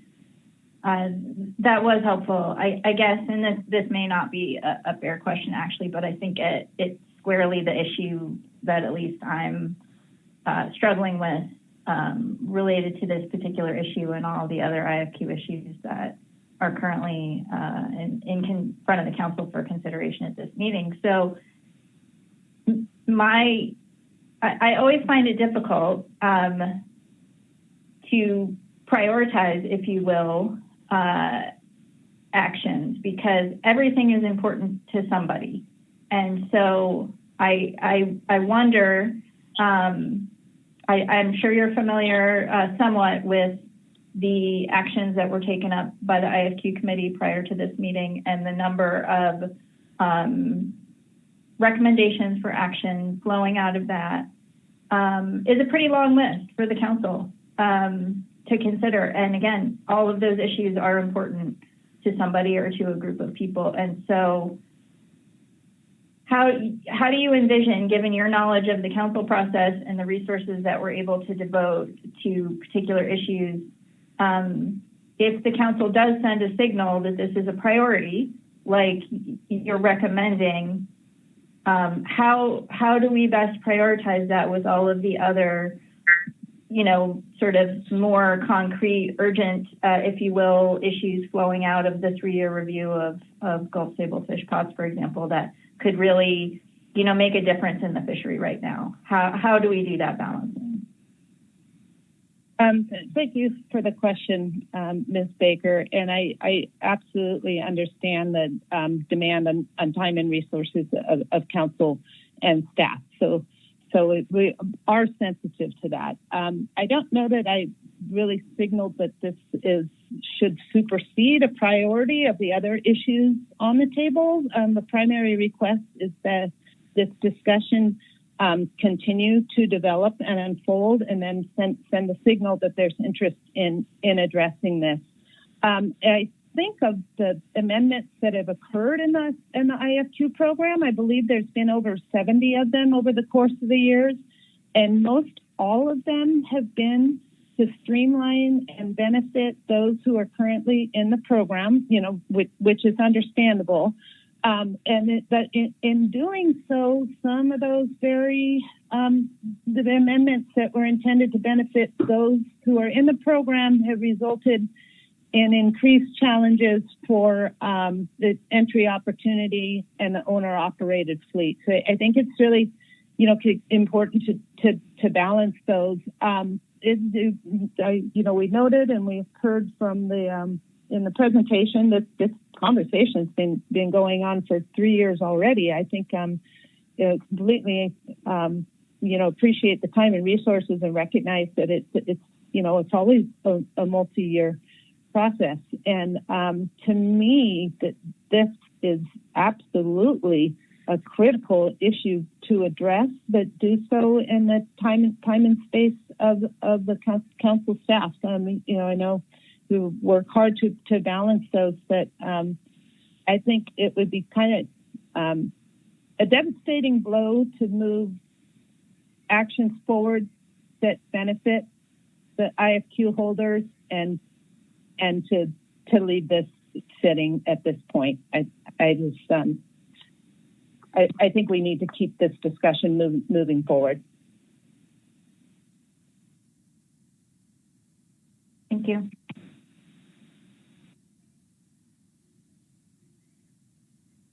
I don't see any further questions. Thank you, Ms. Peterson. Thank you. Next up is Natasha Hayden. Good morning, Mr. Chairman. Can you hear me okay? Yes, we can. Good morning. Great. Thank you. Thank you, Mr. Chairman, council members. My name is Natasha Hayden. I am a tribal council member of Native Village of Afognak. I am testifying in support of continuing this effort to identify and create access opportunities in the IFQ program. I am from Kodiak, beautiful in the Gulf of Alaska today. I know all of you were wishing you were here today because it's pretty spectacular.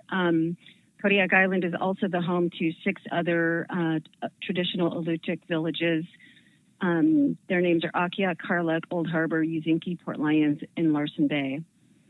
The IFQ program excluded or did not recognize the villages of Akiak and Karluk for recipients of quota when it was originally implemented.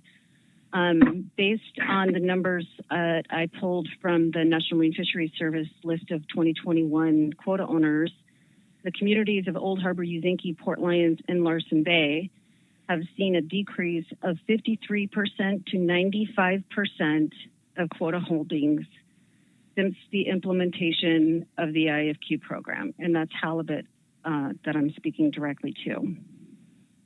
And again, Akiak and Karluk were completely left out.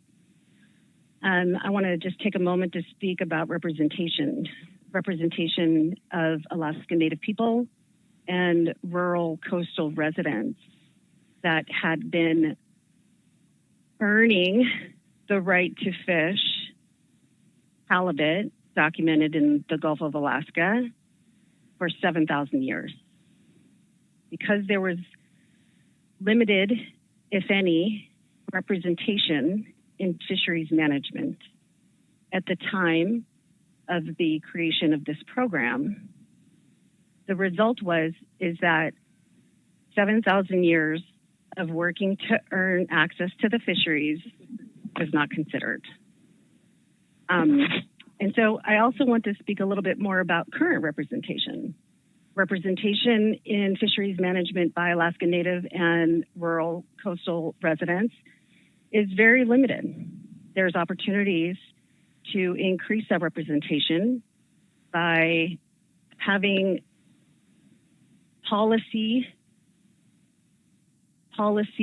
fisheries policies be these types of fisheries policies be worked through the processes that the council has identified to improve this process, such as the community engagement committee, by having the newly appointed tribal liaison participate in the discussions and help facilitate discussions in bodies such as the IFQ committee and the advisory panel.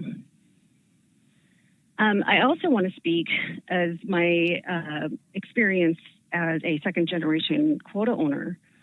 My family, we own and operate a fixed gear vessel. My husband's been fishing halibut and sablefish for over 30 years. We are second generation quota owners. We made several purchases of halibut and sablefish over time during the time period of about 12 to 20 years ago. Our halibut holdings are in areas 4A and 4B, where we were able to afford making those purchases at the time.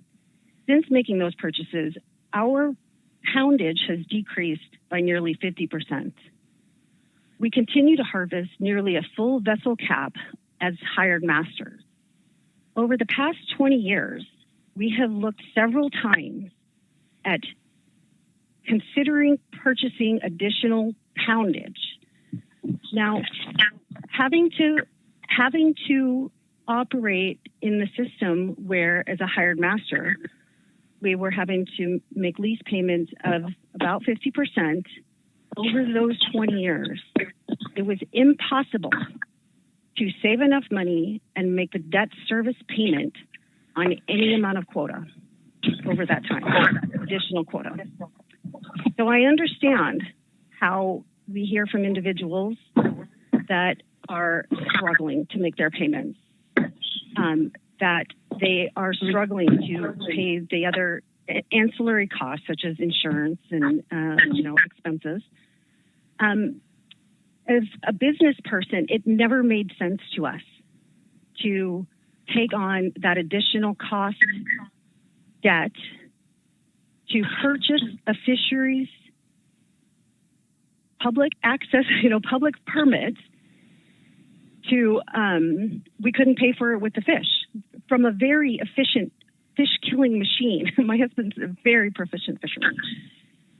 So I understand that the concern about, taking a 1% or 2% of TAC to fund a quota is a concern to people who think, are saying that they may not be able to continue to make their payments.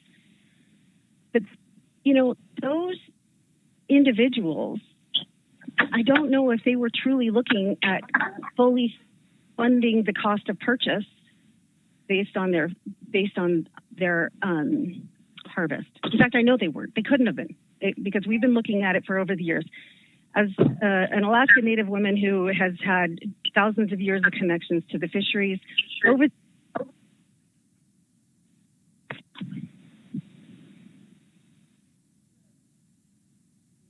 Sorry, I was muted. Can you hear me okay? Yes, we can. We're just getting into the end of your testimony time. Can you provide a concluding comment? Yes, thank you. Yeah, that really kind of caught me off guard. My concluding statement was that I have tried very hard over the last 20 years to find ways to purchase quota so that we would have that connection to the resource, and it just never made any sense for us. So thank you very much, Mr. Chairman and council members. I appreciate an opportunity to testify. Thank you very much for your testimony, Ms. Hayden. See if there's questions from council members.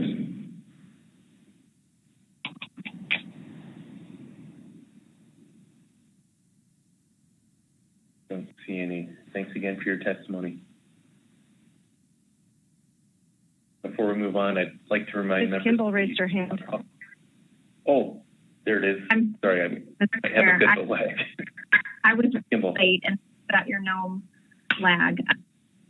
Thank you, Mr. Chair. Ms. Hayden, I asked this question of someone else earlier, and I just wanted to get your take on, you know, who exactly you feel like this type of proposal is intended to benefit, and what would define success. And those are fairly ambiguous, so I'm not looking for a big long answer, but just really, you know, get to the core of who you're trying to provide this new entrant opportunity to. Sure. Thank you, Ms. Kimball, through the chair. I think that Mr. Kasperzak in his testimony earlier really highlighted demographic of people who might benefit. Somebody who is a jig fisherman, a small boat fisherman, who is out harvesting cod and has an opportunity to harvest a few hundred pounds or a couple thousand pounds of halibut while they're prosecuting another fishery. You know, he, to me, epitomizes what we should strive to support. Somebody who has spent their life, you know, basically running, you know, quitting extracurricular activities as a high schooler so he could pursue his fishing career, who still can't afford to purchase quota. I think, you know, and to be clear, it's not me and my business plan that's going to benefit from this. You know, we're at the stage of our lives where we don't want to spend the next 20 years paying for permits before we can retire. I think that the next generation, my son is 14, I have a 14-year-old and an 11-year-old. Maybe by the time that they're Mr. Kasperzak's age in high school, that they'll have an opportunity to try to find a way to get into the fishery. And how do we measure success? You know, the reviews, and I do think that we'd heard some discussion and recommendations about modeling, looking at, you know, how the program is actually performing related to coastal communities, rural residents. In the objectives of the IFQ program, you know, it stated coastal community development of a small boat fleet, the maintaining the owner-operated operations, ability of rural coastal communities to continue to participate. You know, those were objectives that were set out in the program as when it was created. And, you know, I think the council has an obligation to take a look at whether or not those whether the program has successfully met those. So thank you, Ms. Kimball. I don't know if that answers your question, but I appreciate it. Yes, thank you.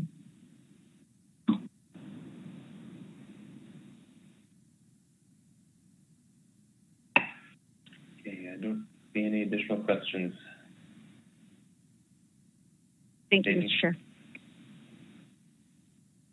Next up is Linda Benkin. Thank you, Mr. Chairman, members of the council. Linda Benkin, testifying for Alaska Longline Fishermen's Association. I recognize this is a difficult issue for the council, but before I dive into specifics and what I can add to the conversation, I wanted to start from our association with a brief tribute to Phil Smith. I did not know of his rafting adventures till Dr. Balsinger spoke of them yesterday, but I do know that division ran like clockwork under his leadership, that he was always available to help all of us work our way navigating the council process or IFQ issues. and that he was deeply committed to the founding goals of the program, including access for rural communities, owner-operators, and the goals that led this whole program forward. He was one of my mentors. I'll miss him.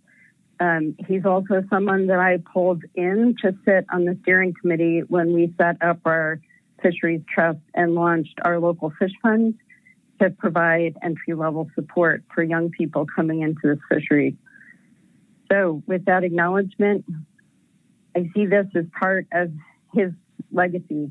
He did care deeply about the issues that have been flagged in the 10-year review and the 20-year review. I do see it as a responsibility of the council to find ways to address those problems. If, as others have said, the funding mechanism is what's really fragmenting support for this path forward for the council, with that opposition coming from second-generation quota shareholders, then let's look at some other funding mechanisms. I know those were supported at the advisory panel. I hope those are ideas that the council will consider. But this does need to move forward. We did launch Local Fish Fund 2 years ago. It took us 10 years to get it up and running. Sort of responding to Andy's comment about how much work has gone into these kind of efforts to date. We are in debt with our trust for $1.5 million to support entry-level opportunity. We've deployed all that capital in the 2 years that was our goal to deploy it. We did not meet all the need. The terms of our loan are 10% down. Payments are based on what people make from fishing. So they vary as quota share varies. They vary as prices vary. They vary as COVID hits the markets and destroys that market for our borrowers. We also offer a decrease in people's interest rate, provided they participate in conservation and research initiatives that we offer to them as opportunities to be good stewards of this resource. We will not able to meet all the needs. We're looking to refinance the trust after a year of assessment. But I can tell you that need is out there. For a lot of people, even the 10% down was more than they could climb over.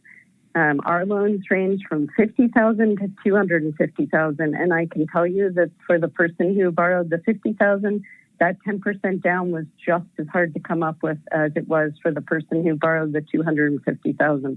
For people who live in rural communities that they're young, they don't have much ownership of property they can use as collateral, it's daunting to try and borrow money right now as a first generation or a multi-generation, but from a rural community with not much to start from. We, with our loan program, the quota share people are buying are the only collateral we ask of them. The 10% is all they have at risk. It's still daunting for a lot of people to take that first step. What we see with the entry-level pool that's been proposed, it could be the first half step. Our local fish fund can be the next step. We work to get people to 20% equity in the quota over 5 to 6 years with the goal of helping them qualify at that point for a state loan or possibly a federal loan and become full owners over time in the quota share program. So again, we see the need. We see the need to move this ahead. We understand the opposition from people who have bought quota, worked hard to get there. This is an alternative way for people to come in. They can work their way in as opposed to having to come up with money they possibly can't qualify to borrow. Not a giveaway. It's a work your way in alternative. If the funding mechanism is too much of a sticking point, then take that half step. Give people an opportunity to work through a committee process and expanded discussion paper to identify some alternative funding mechanisms and keep moving this ahead. I'll stop there, but I'm happy to answer any questions. Thank you, Ms. Bacon. Questions? Mr. Marks. Thanks, Mr. Chair. Thanks, Ms. Bacon, for the overview of your program, the trust program. I'm curious on the 10% kind of buy-in. Is that important if we have an IFQ access program? Is just having that stake in the game important, or do you see any problem with just starting if somebody doesn't have any and receiving some sort of lease without any like down payment or as part of that? No, Thank you for that awkward, question. Yeah, I'm sorry. I didn't mean to cut you off. All right. Go ahead.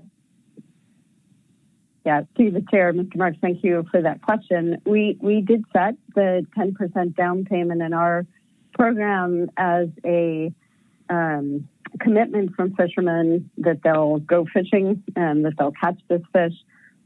That was because we've got a lot at risk with the money that we've borrowed. I think with an entry-level pool where you're looking to provide an alternative to debt for people as a way to work their way into this fishery, that 10% may not be needed. I think it's important for a committee or expanded discussion paper to build on the idea of having a lower qualifying criteria, whether that's ownership of 3,000 or 1,000 pounds, to consider whether allowing people to come in that haven't purchased quota yet, the pros and cons of that. I think all those should be on the table at this point. That's helpful. Thank you. Thank you. Ms. Kimball. Thank you, Mr. Chair. Thank you, Ms. Finken. You mentioned, identifying obviously the funding mechanism as a significant concern to folks that are already invested in the program, and you'd want other funding mechanisms or would support others to be looked at, including the AP motion. And when I look at the AP failed motion, it includes, the funding through the dilution of the pool, and it includes a purchase option. And I didn't know if you were referencing any other potential funding mechanisms beyond those two. Yeah, through the chair, Ms. Kimball, thanks for that question. There was discussion at the AP of funding this with reductions in bycatch. I know that's come up today. I believe that should be a funding mechanism that's also explored for this entry-level pool. And we may find that a lot of the people that right now really oppose this action because they feel like they've made investments that shouldn't be taken from them would feel differently if there wasn't that uncompensated reallocation, as Mr. Mesereau has called it, but rather a focus on how do we help people come into these fisheries? How do we help particularly those rural communities that have lost access over time, regain that access if it was tied to reducing bycatch or funded through another approach. Thank you. I appreciate that response. And just also like to say that Phil Smith was one of my mentors as well in working through the CQE program. And I traveled with him extensively to those communities, and just appreciate your comments recognizing his work and his dedication. So thank you. Thank you.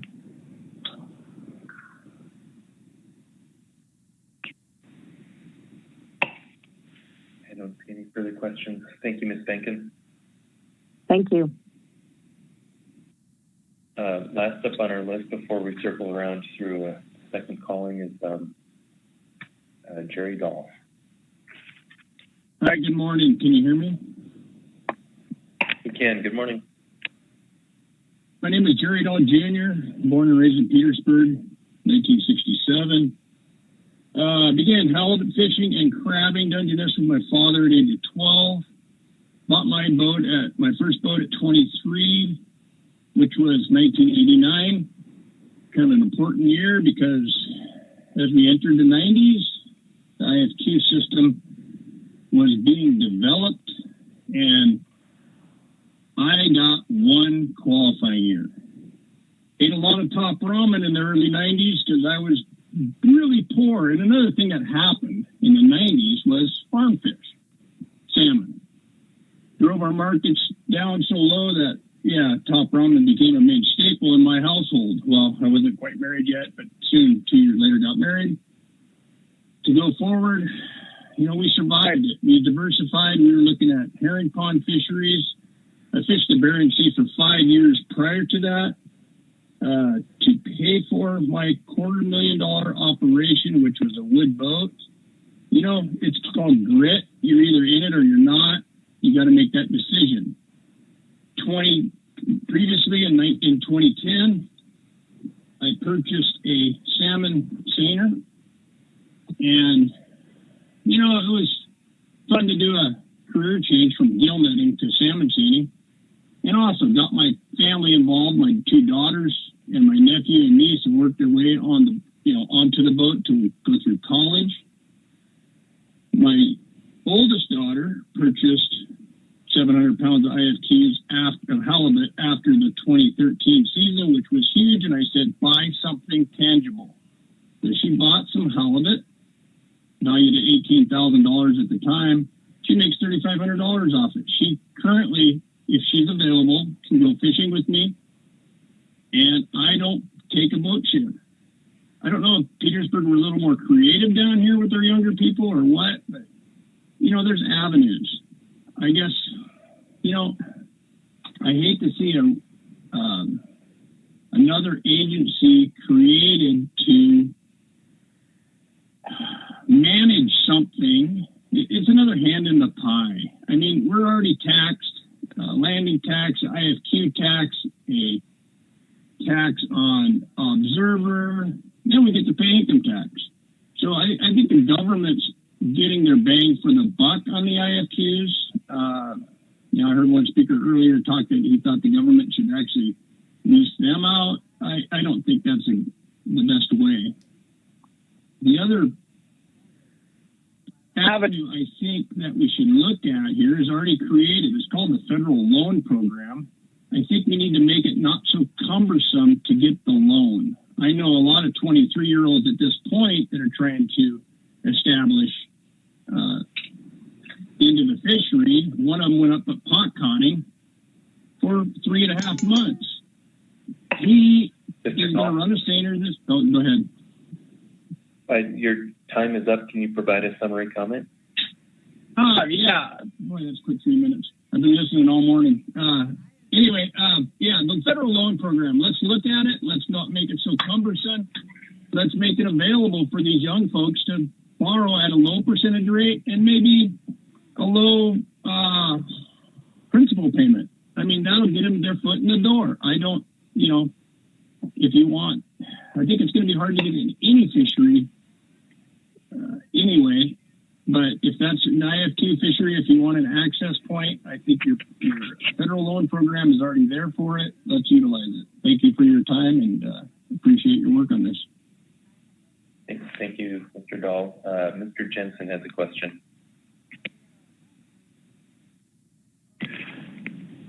Okay, I have to get it off mute. Okay, thanks for your testimony, Jerry. I'm just curious, did you buy your IFQs through the federal loan program? I did not. It was too cumbersome. I bought them from the previous boat owner and had to get a loan at 10%, which was daunting. Yeah, okay. I was just curious. I keep hearing that the federal loan system is incredibly cumbersome, so I just thought you might be one of the ones that used it. So thanks for your... I did look at it. I looked at it, and it was like pages and pages and pages, and I was at the valedictorian in high school, and I wasn't going to be able to figure that one out. So I just put my hands to work. Yeah, neither was I, Mr. Dahl. Thanks for your testimony. Thank you, Mr. Chair.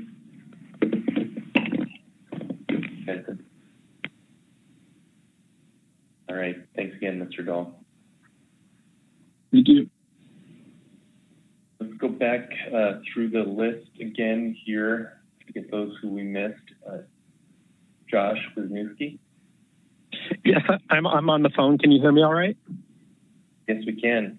Good morning. Okay, thank you, and I apologize for my bad connections. I'm calling in from rural Alaska, so thank you to the chair and to the committee for the council for the opportunity to speak today.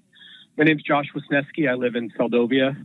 I'm a skiff fisherman. I've got under 1,000 pounds of quota. I'm a second generation. I bought into it. I had help from a quota loan program, the one run down in Sitka, the local fish fund. And I'd just like to first ask that you, at the very least, keep this discussion going on the access pool program. I think it's a critical need. I remember when I was a kid watching and hearing the stories of people who could start fishing by cobbling together a skiff, pulling gear out of a dumpster and start fishing, and out of that build a business. And I know some of the people who are on the phone today who are pretty successful fishermen started out that way. And you know, I built the skiff that I fish out of. I build all my own gear.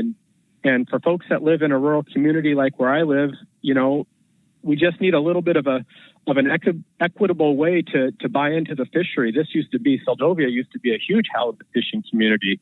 Now it's virtually a halibut desert, at least in terms of small boat opportunities.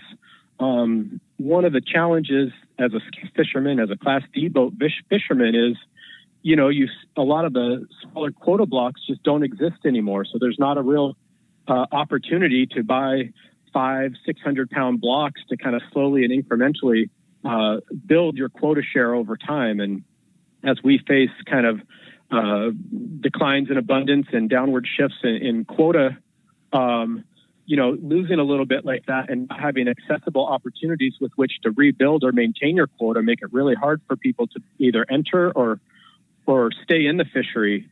And I hear a lot of the people, you know, established fishermen who are concerned about, you know, dedication of IFQ to the access pool. And I get where they're saying, because I probably have less quota share than anyone else on the phone. And if I lose a few percentages in a downward adjustment, it really hurts me.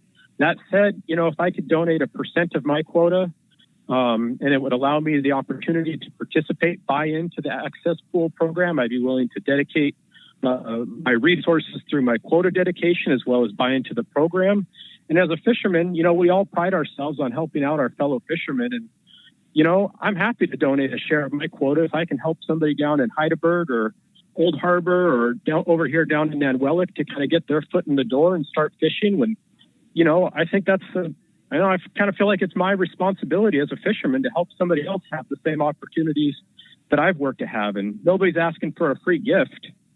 You know, we're just asking for an opportunity to be able to participate in the fishery, to buy into it, and to reinvest that into acquiring quota. You know, everybody's in different circumstances, different life circumstances, and where you live and what opportunities are there vary from coastal community to coastal communities. You know, Petersburg or Sitka are a lot different than Angoon or Nelson Lagoon and, you know, places that are traditional halibut fishing communities. So I think there needs to be opportunities for people to start and for people to start at a small and reasonable scale. If somebody has a skiff and they can get 1,000 pounds and then build on that. Am I running out of time? Yeah, you are. I hate to cut you off. You've been that's fine. I just like to see you continue to work through this program and explore all the avenues to help fund it. And yeah, I'd be happy to participate, both donating and participating in the access pool. Thank you for the opportunity. Great. Thank you so much for your patience and sticking with us. And it was great to get your testimony. See if there's questions from council members.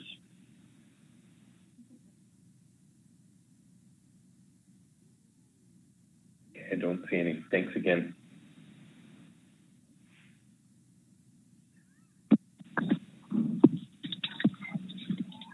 Scott Candle. Yeah, can you hear me? Good morning. Hello? Hi, we can hear you. Okay. Good morning. Hey, my name is Scott Candle, and thank you for giving me the opportunity to speak out in opposition to the IFQ access proposal currently being discussed in its current form. Now, I'd like to begin by saying I don't believe there is a perfect system of allocating a resource such as halibut and black cod. And looking back from its institution, the current IFQ program has had many feeling perhaps that the crewmen and others were left out, and the program was heavy at the top, with vessel owners getting a too big of a piece of pie, if not the whole pie itself. And but that was a long time ago, and I believe that even with its difficulties, the IFQ program as structured has worked out over time, despite its warts and shortcomings. But I think it's worked over time, and I'd like to offer myself as an example of someone who's been able to build a business and put together a business plan, providing not just for myself and my family, but keeping fishing jobs right in my community here in Petersburg by harvesting the blackcod and halibut. I grew up in a fishing family. My dad had just one qualifying year for the IFQ program, and he had to start purchasing his own. But from pretty early age, I think 18 or 19 years old, I bought my first halibut, and I've been at it for over 20 years now, just picking up little here, a little there, selling pieces, and using different avenues to do it. There was some small cash purchases at one time. There's purchases from people I'd met along the way that were selling out. I went through some of our local lending institutions. There's just always ways to do it, looking at the market itself, where the interest rates were and what quota prices were doing. And over time, I was able to build up a business, and I supplemented at times the shortcomings of halibut and blackcod with my salmon fisheries that I also participate in. And then just last year, I bought a large quota chunk and a boat from a retiring fellow here in Petersburg. And now on this boat, we're fishing well north of 100,000 pounds. So I'd just like to say that I believe that it can work, and it does work for the people that are fully invested. And a caller a few minutes ago mentioned that, yeah, it wasn't always easy. And I recognize a lot of the shortcomings. I really do. And it doesn't always make financial sense. I have to, at times, take the money I make from one fishery and put it into the other. It doesn't work as just a fishery to just go out and do it for 2 weeks at a time. It doesn't pencil that way. But over a long-term plan now, over 20 years into it, there's a successful business here that has created not just a job for myself, but like I said, jobs for other people as well. So I'd just like to conclude by just saying, I do think the current structure has worked. There's always going to be problems with it. But I think it's going to continue to work well for those willing to work and invest in the future of our coastal fisheries and our communities, keeping that money going back to the fishermen rather than carving off another chunk that inevitably I think will go to increased governmental oversight, which always is a money drain and a downward pressure drag. And that's my piece. I'd like to say I thank you for your time and just for considering those things. Thank you for your testimony, Mr. Candle. Questions from council members?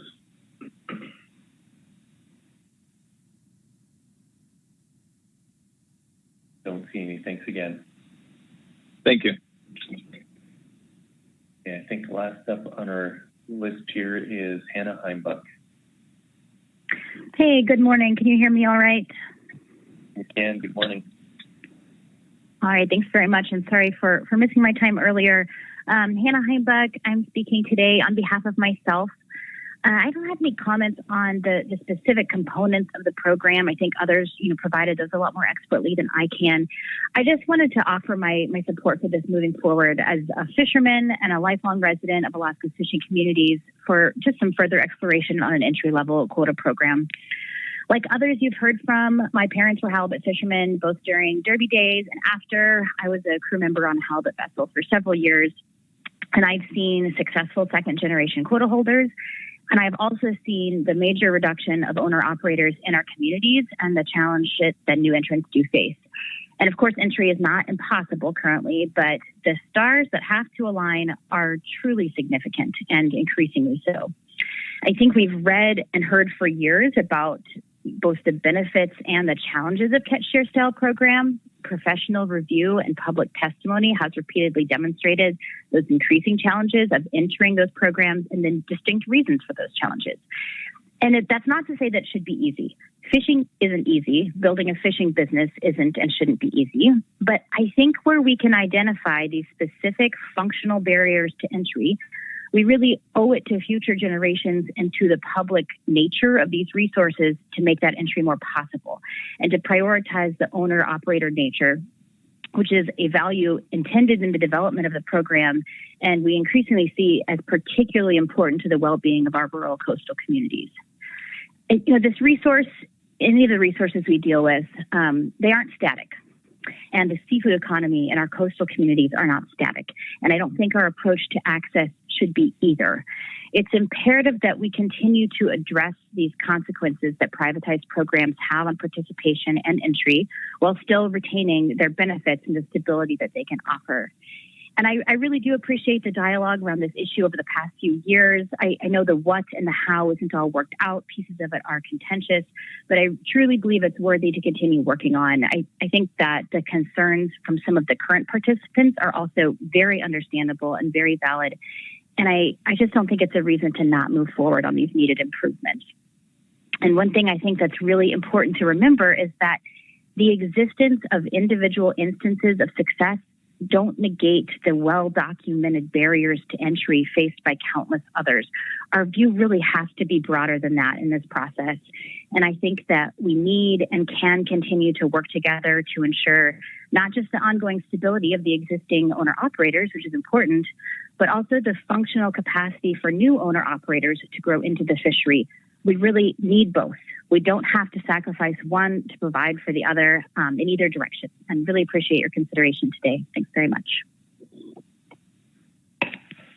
Thank you for your testimony, Ms. Heimbach. Any questions?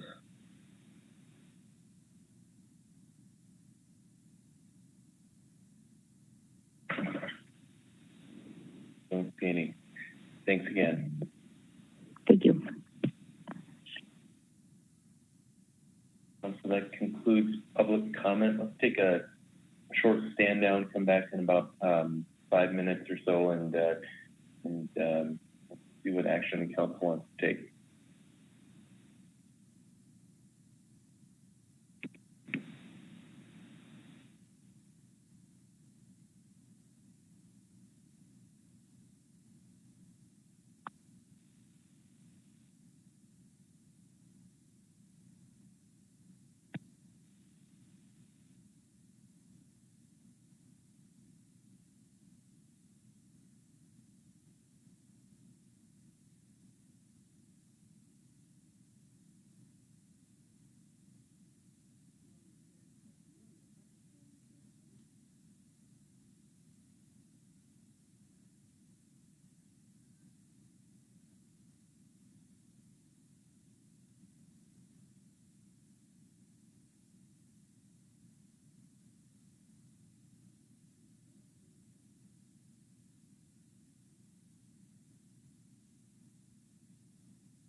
a quick update. We need a little bit more time here to organize thoughts, so continue to stand down for the time being.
Please come back to order.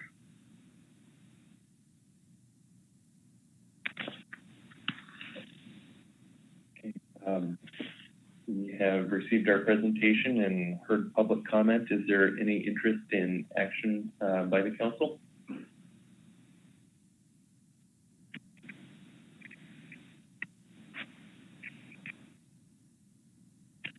Ms. Campbell. Thank you, Mr. Chair. I don't have a motion to make, but I did want to make some comments with your indulgence. Thank you. So we've heard a lot about this as a council over the years, and certainly heard a lot about it at the IFQ committee from, both those for and against this type of a concept. And for myself personally, I can see some of the justification for this, and I can certainly see some of the reasons why people are concerned. I have had the pleasure of spending my life in coastal Alaska communities surrounded by hardworking people who have fishing in their blood. And I watched those people claw their way into a fully rationalized fishery by buying, leasing, leveraging, mortgaging their homes, taking financial risk, taking personal risk, and putting it all on the line to get into this program to work within the regulatory structure that this council adopted. And so I think this proposal is really well intended, but we unfortunately are in a situation where there are a lot of second generation fishermen out there who have invested and built businesses based on our current regulatory structure. And the proposal that we have in front of us would really be reallocating from those folks to award quota to a new entity. And that entity would collect administrative fees and lease quota to those that they determined were deserving of the opportunity. So I have a concern with the proposal as it stands that we'd actually be moving from an owner on board model to a leasing situation. And we don't have an assurance or feasibility in front of us that says that those folks would have a path to ownership, or that this would be enough to move the needle to allow them to become owners. And I think for me, if I were to support the council spending more time on this, it would have to involve a proposal that included an analysis to show that there is a path to ownership, And in my mind, the proponents of it would have to work with the stakeholders in the fishery and develop a funding mechanism that doesn't deal a direct blow to the hundreds of second-generation fishermen who have risked much and dared greatly to be part of these fisheries and who have already been dealt major blows by quota adjustments and market conditions. And right now, we're not in that place, and so I'm not in a position to move this forward. I think the question for us is, does the next step and the next bit of work come through a formal council process, or do the proponents of this program take on the feasibility, doing that analysis, making sure it's truly a path to ownership, and working with other stakeholders in the fishery to develop a funding mechanism that's more equitable? And I think just given the type of work that needs to be done and the relative press of business on the council agenda, I would be advocating for the second path, where the proponents do some of that work outside of our process. And so that's why I don't have a motion to put forward, but maybe another council member would have something else to add, Mr. Chair.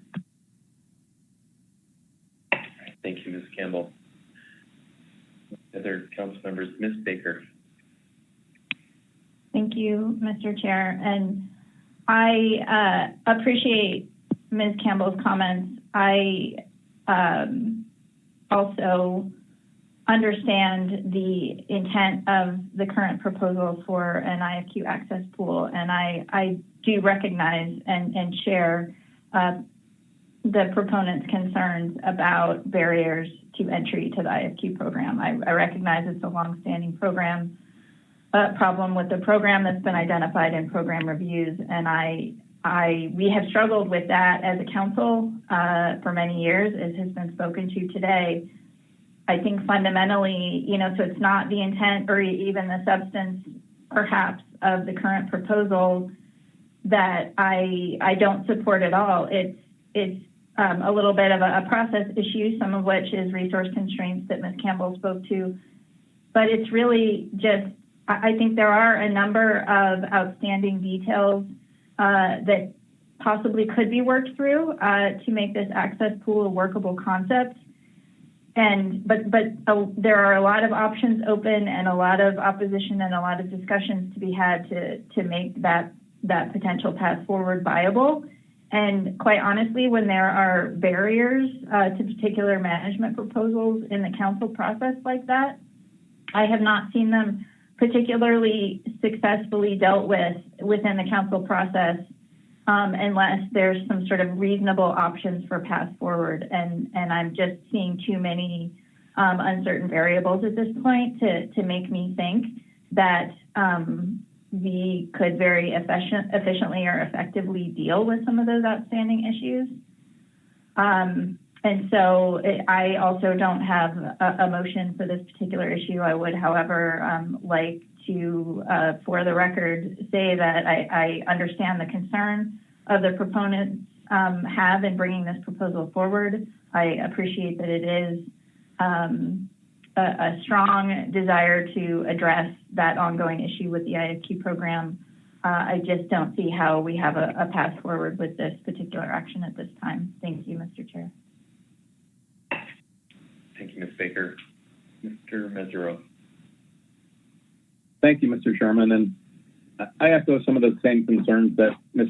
Campbell brought up. And I think my first question that I asked in this whole thing started was, having such a broad discussion really highlights the complexity of this issue and the fact that there's really three issues. There's the issue of residents of coastal communities having access to be able to buy into the program. There's the issue of folks who are crewmen, like in the Deep Sea Fishermen's Union, being able to buy into the program. And I think that those are real issues that I realize are important. And I think I would be glad to see a more refined product be brought back to the council that builds consensus among different groups. I'm afraid that the way this is structured, if it's structured towards enhancing opportunity in rural Alaska, then maybe some of the supporters now wouldn't like that. And the notion that there's this group that's going to decide who the winners and losers are on this is less attractive than coming up with a better loan program that would allow anyone that wants to put their name in to be considered to do it. Or I think that this warrants further thinking and conversation, but I think it would be best done amongst the people that brought it to the council and bring something back that has support from the largest number of people possible, that provides opportunity but isn't going to be taking it from existing participants. And I appreciate the discussion and the compelling testimony, and I'm one council member that's not acknowledging that this is not a problem. It is, but we have to have a better path to a solution before we embark on further resources being invested in this. And I think that's best done by an ad hoc group that works on their own and comes up with some real workable solutions and some broad-based support. And I hope to see that in the future. Thank you. Thanks, Mr. Mazzaro. Mr. Twite.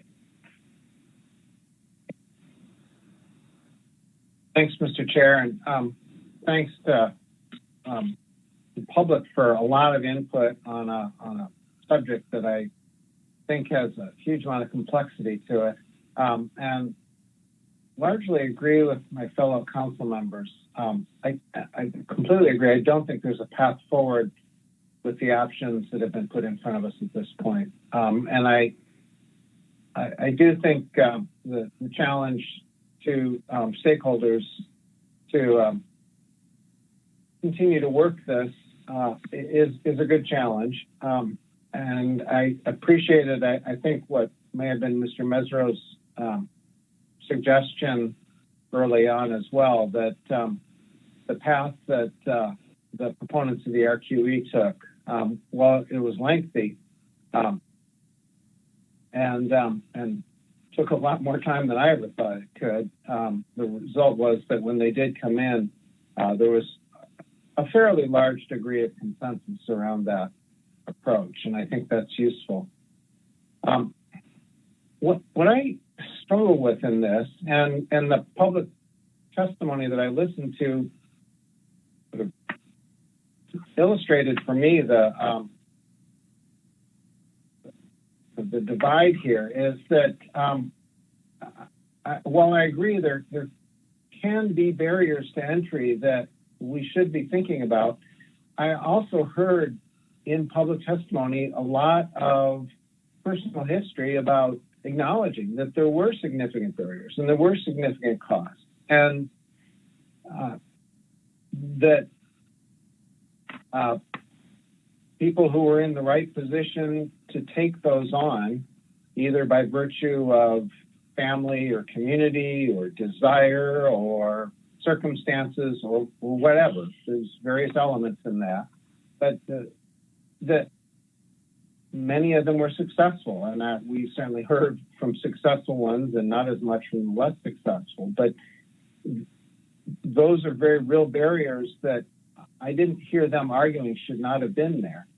I think what I heard as an undertone in a lot of that testimony was that a fishery worth getting into, a fishery that you really can make a living in off a natural resource, is a fishery that is hard to get into. And I was thinking about the salmon world as well, that there are real barriers to getting into some of Alaska's best salmon fisheries, that you just buying your way in. You have to earn your way into those too. The cost of license is high, the cost of the equipment is high,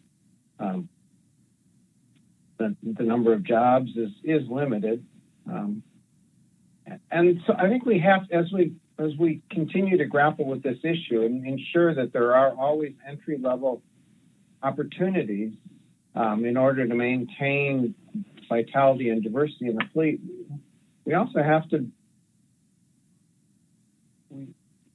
be candid with ourselves about that doesn't mean we just eliminate barriers to entry or cost to entry, because it's the value of the fisheries as we've structured them that inherently creates those barriers. It shouldn't be, if a fishery, I guess what it boils down to for me is if fishery is too easy to get into, it's probably not a fishery worth getting into.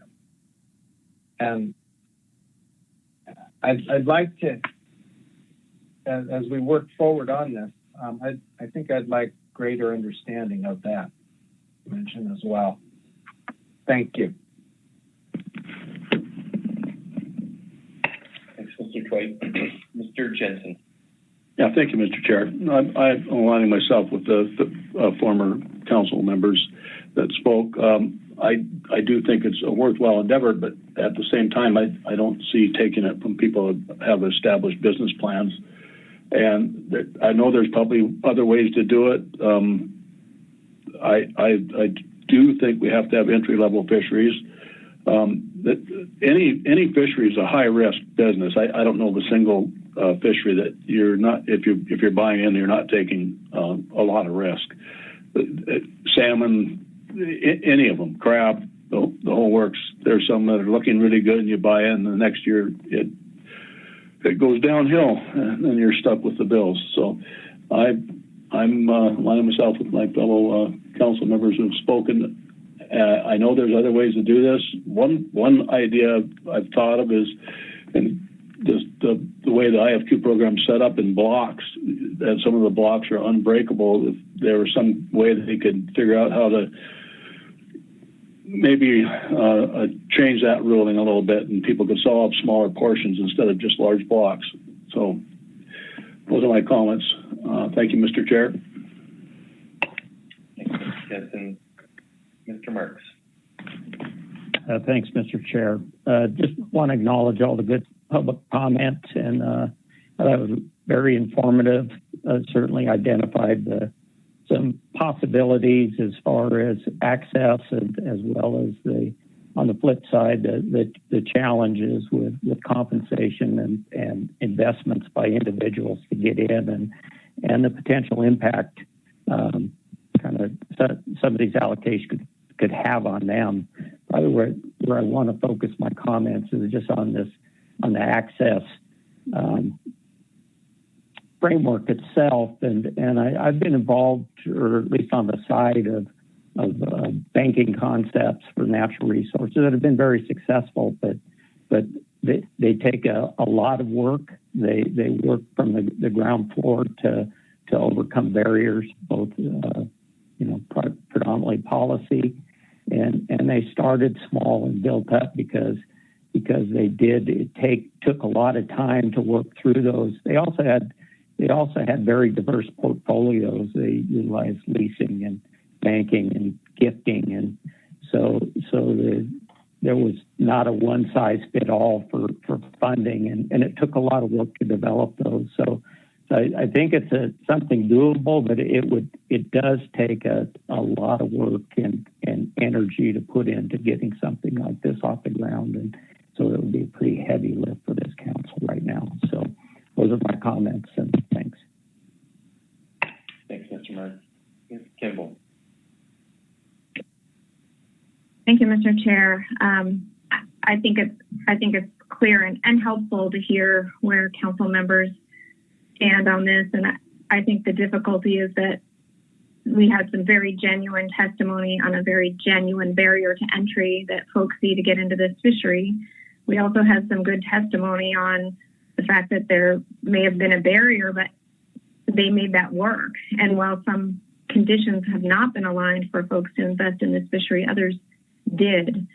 And I think what I'm hearing is a real difficulty to get over that fairness argument for those that have invested heavily in this fishery as second generation fishermen, or those that received a very small amount of initial quota, but then bought into the fishery to make that a viable business.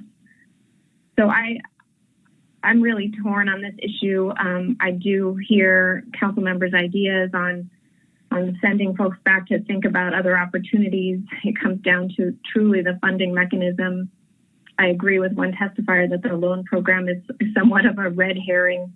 It's not even in this council's authority to really ask the federal government or state government to take more risk through a loan program. I think the purchase program idea has been implemented through the CQE program, and we've seen limited success with the ability of rural communities to buy into this program. And then the transfer opportunity that was put on the table through this discussion paper, which would have taken, I think, decades to make it work for folks. So I contemplated really doing this half step that was spoken to in testimony. I think it's a bit of a more awkward type of analysis for council staff to do. I'm not putting that on the table, clearly. I hope that there can be some work done on any other, working with the current IFQ fleet, specifically second generation fishermen and others that have bought into this program to see if there is any other structuring that would work to make this idea come to fruition. But I'm not feeling there's that support for that through the current proposal. So I appreciate all the council members that have spoken very genuinely on how they're feeling about this issue, where their policy concerns lie, and I appreciate the engagement. Thank you. Dr. Balsiger. Yes, thank you, Mr. Chairman. I'm a little bit surprised by all of the council positions, but I appreciate hearing them. I believe that everyone has a good point and are genuine. I actually think that all the public testifiers were honest with us as well. So I don't doubt that there's a difficult barrier to go over to enter into any of these fisheries.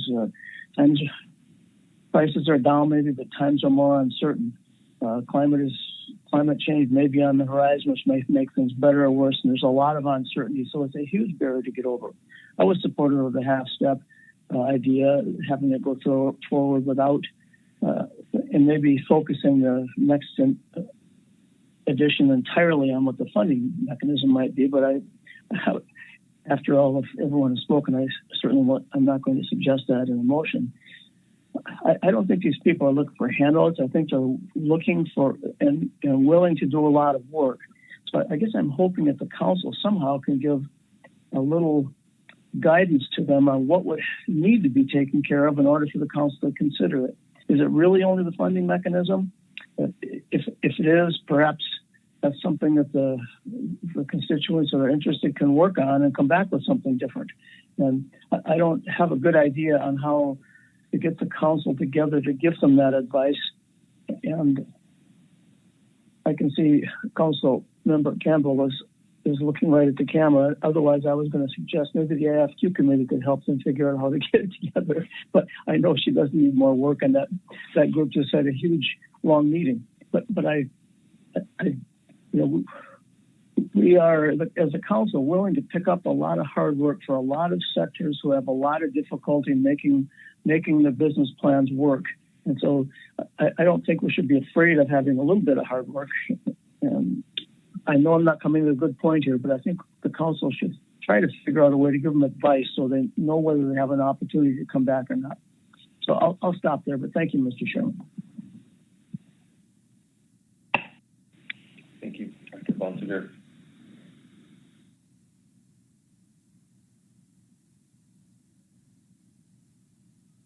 Further comments from council members, and really appreciate all the heartfelt public testimony we heard today, and obviously illustrated that there are issues and concerns, and that I think that council's had a very robust discussion about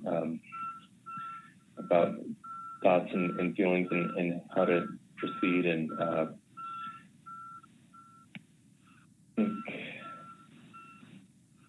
unless there's any additional comments, we are ready to close on this agenda item. Any additional hands? So thanks everybody for the conversation here, and go ahead and break for lunch. Come back at 12:40, and we will pick up with the RQE funding mechanism.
members of the public to sign up prior to the end of the presentation on discussion paper and the enforcement committee report.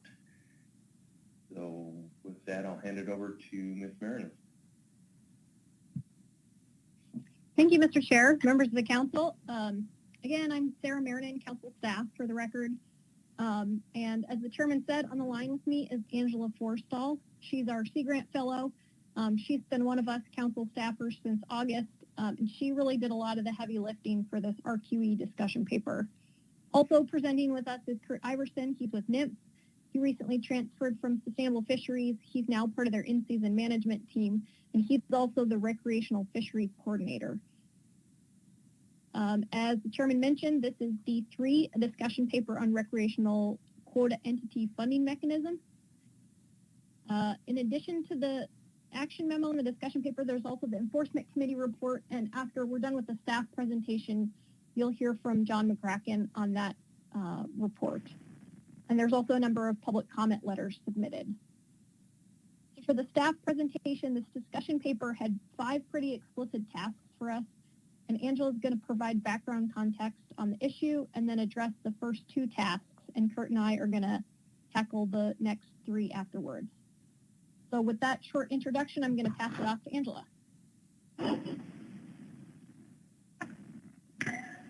Good afternoon again. For the record, this is Angela Forstall, the Sea Grant Fellow with the Council this year. To give a brief review of the history of action, in December 2016, the Council took final action to approve a program that would authorize the formation of a nonprofit charter halibut recreational quota entity to purchase and hold commercial halibut quota share on behalf of the charter halibut anglers in regulatory area 2C and 3A.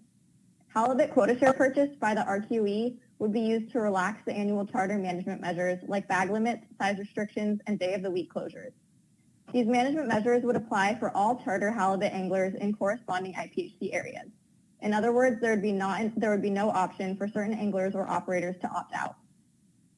In March of 2019, a bill primarily focused on extending a prohibition on certain drift net fishing was introduced to the Senate, but it also included language that would have allowed the Council to recommend and the Department of Commerce approve regulations that would require charter operators to pay fees for guiding anglers who harvest halibut in Area 2C and 3A. The bill was vetoed by President Trump, but a similar bill has since been reintroduced. In March of NPFMC approved the application for the Catch Association to serve as the RQE, and the Council intended their vision for how the RQE would utilize funds by including in the final motion that the Council envisions the RQE would use funds primarily for the acquisition of commercial halibut quota, halibut conservation and research, promotion of the halibut resource, and administrative costs. The Council intends the RQE resources not to be involved in political campaigns. To monitor how funds are utilized and other aspects of the RQE, mandatory annual reporting requirements were included.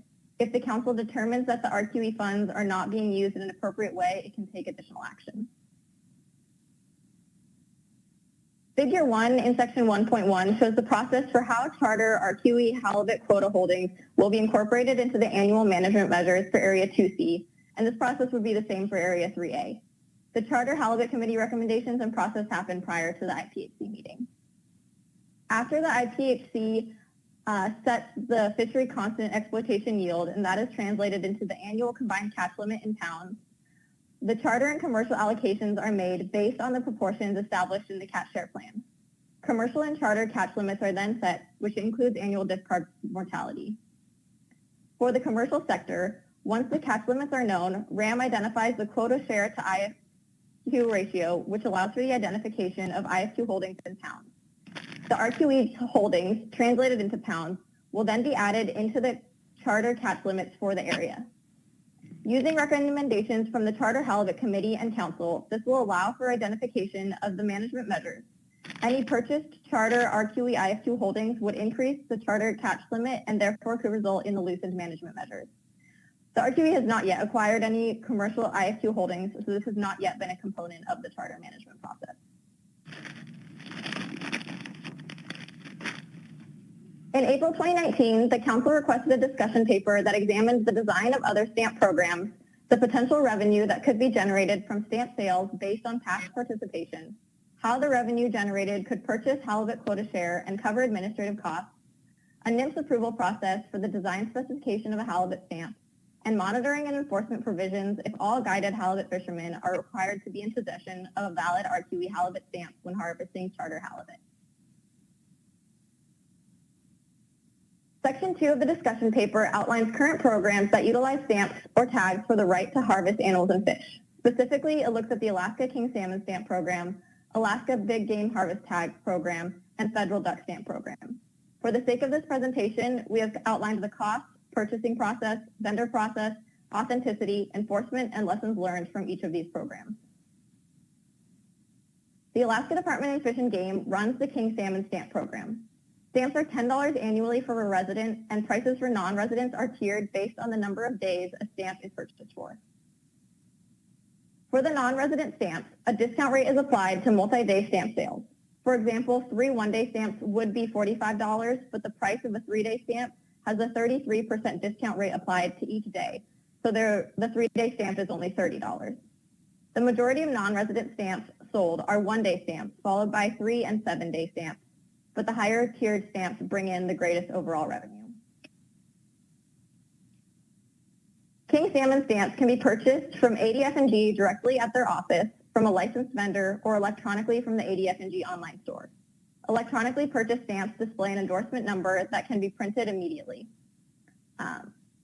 Individuals who purchase a fishing license from the ADF&G online store will be asked if they also want to purchase a King Salmon stamp at the same time. And if they do, the salmon endorsement number will be included on the fishing license. If the King Salmon stamp and fishing license are purchased separately, a larger verification receipt that includes the endorsement number is developed and must be carried along with a regular fishing license. And once the stamp is purchased, it typically cannot be refunded. ADF&G has developed an app called eVendor that allows contracted vendors to sell products, collect money, and report sales and earnings. And vendors do earn a small commission per item sold to compensate for the administrative costs, and the rest of the revenue goes into the ADF&G Fish and Game Fund. ADF&G has been trying to move all sales online, but vendors can still apply for an exemption to sell physical stamps, although less and less vendors are doing so every year.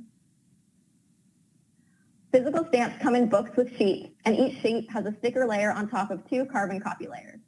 After purchase, the sticker is given to the angler, and the vendor sends 1 carbon copy receipt to ADF&G and retains the second for their personal records.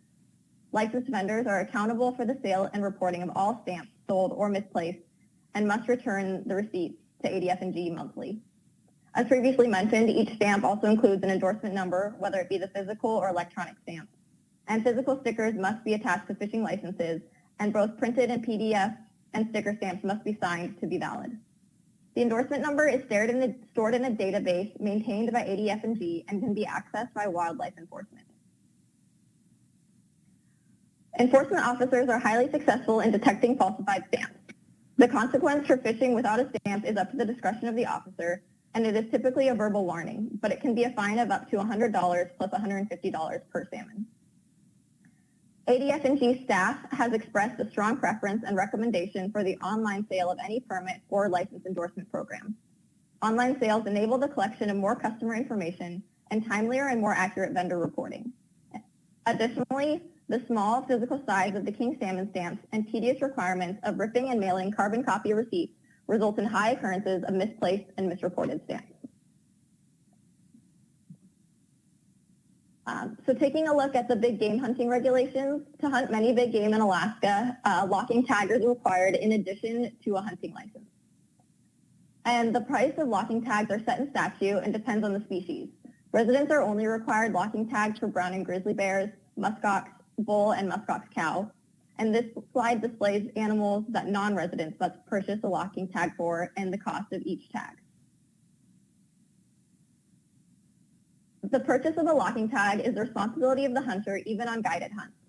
They can be purchased from vendors similar to those that sell the King Salmon stamp, but it is important to note that not all vendors will carry all types of locking tags, especially if a particular species is not a commonly hunted animal in the area. A hunt down policy is in place where individuals can use a locking tag of a higher value on a lower value animal. Vendors are sent tags at the start of the season based on their historic sales, but can request more at any time. and locking tag vendors use the same e-vendor app that is used for the king salmon sales and are eligible for the same commission rate. Again, like the king salmon stamp, vendors are responsible for the cost of all sold and misplaced locking tags. Locking tags are metal bands stamped with the species, year, and an endorsement number. Tags would be extremely difficult to duplicate, and the information included makes it easy for enforcement to verify that they are used properly and for the correct species. A large chunk of the violations regarding locking tags result from confusion around the requirements to purchase a tag in addition to other items like a license, permit, and harvest record. Sometimes hunters are not aware of this requirement until they go to report a kill. In these instances, ADF&G suggests that they turn themselves in and are typically asked to retroactively purchase a tag. In more extreme violations, consequences can be a fine of up to $1,000 and 6 months in prison. This confusion of terminology has been the biggest issue with successful implementation and compliance with the locking tag program, and ADF&G representatives recommended that any halibut stamp program ensure that terminology is used consistently among regulators, enforcement officers, anglers, and guides. Unlike the previous two programs, the federal duck stamp is a conservation stamp. Duck stamps cost $25 each year and can be purchased from the U.S. Post Office, stores, visitor centers, gift shops, and other retail or business locations. Federal duck stamps must be carried at all times when waterfowl hunting, in addition to other required licenses and permits.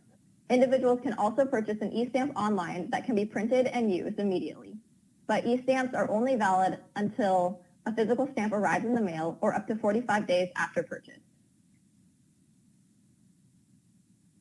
Non-USPS vendors are contracted through the Amplex Corporation, the United States Fish and Wildlife Stamp distributor. And vendors wishing to become a vendor must print, fill out, and sign a federal duck stamp consignment agreement. This is mailed to the Amplex Corporation, who files it with the federal duck stamp office. Vendors are allowed to charge a service fee on top of the $25 stamp cost that they deem is reasonable to recuperate administrative costs. Like the previous two programs, vendors are liable for the cost of all sold and misplaced stamps. Duck stamps are not linked to stamp holders by any unique identifier or number, but they do have several security tags associated with them to detect authenticity. They are printed by an approved security printer that uses the same anti-counterfeiting process as currency, postage stamps, and bonds, and they also have microprint embossing and fluorescence added. Refuge Law Enforcement and U.S. Fish and Wildlife Service Office of Law Enforcement receive a packet of information each year on where these indicators are located and how to discriminate legitimate stamps from counterfeits. This information is further distributed to state counterparts as appropriate. Officers may use their own discretion and judgment when responding to violations such as hunting without a valid duck stamp. Fish and Wildlife representatives have stated that working with the USPS has complicated the implementation of the program and that they are a much less effective partner than those that work through the Amplex Corporation. However, they locked into the partnership due to the design of the program. Overall, the program has been well received by hunters and the public due to the conservation aspect as well as the artistic design of the stamps themselves.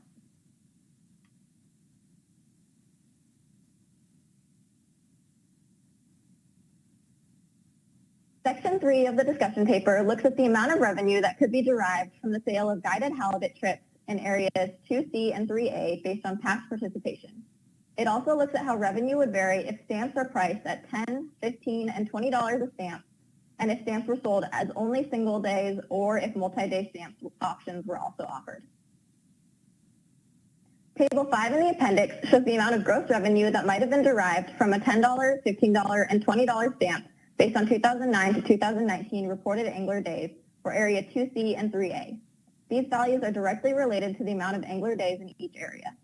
A $10 stamp would bring in close to $900,000 from 2C sales and $1 million from 3A, whereas a $20 stamp would bring in $1.8 million from 2C sales and $2.2 million from 3A.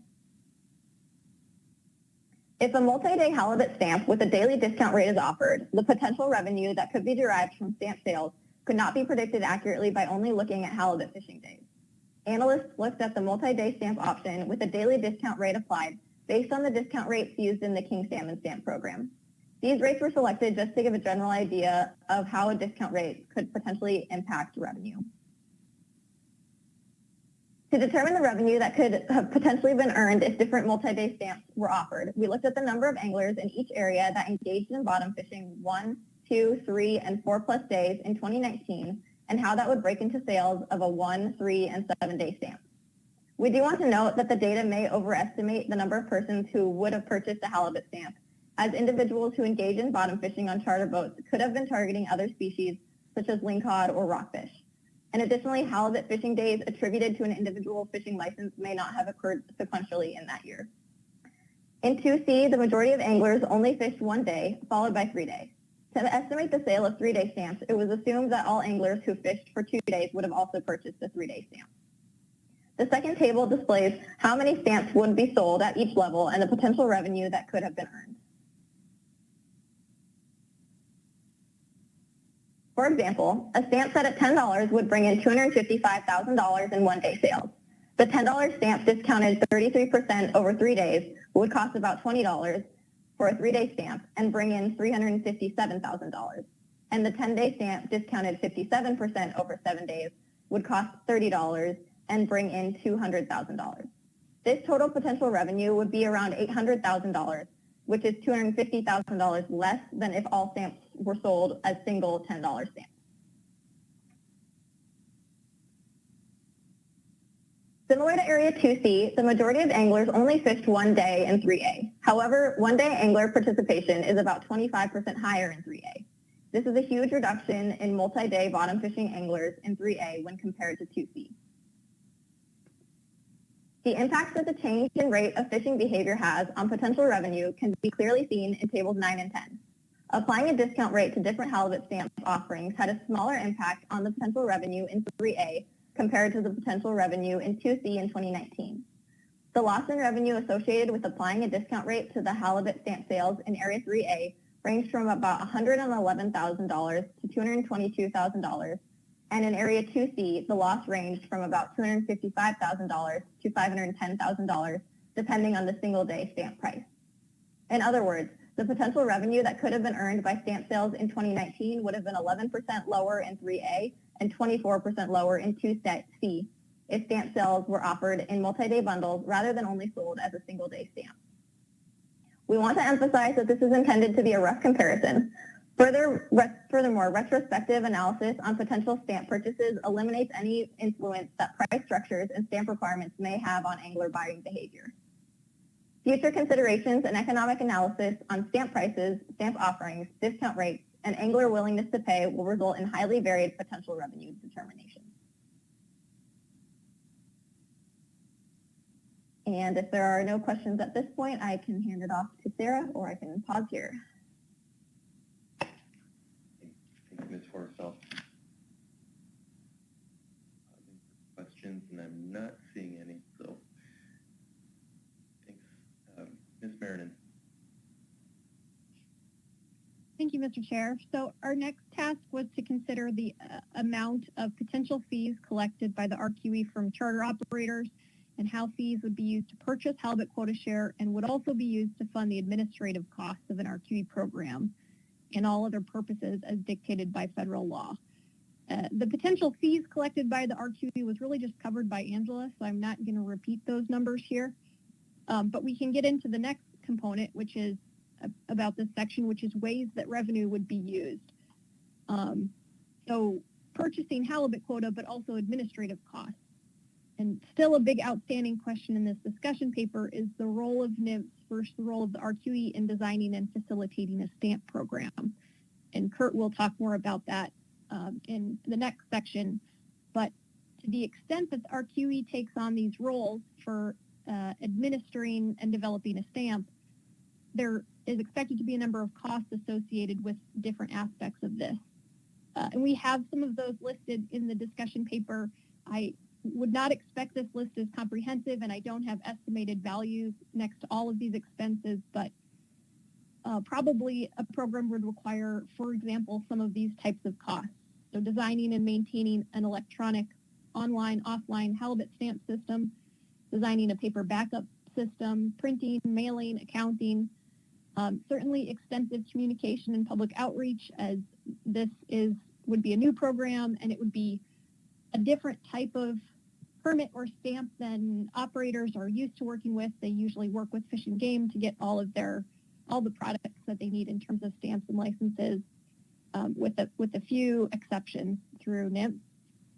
There's a potential for a need for employees, for instance, for user support for stamp program, legal aspects of program design, and there would be a required completion of an annual report to the council.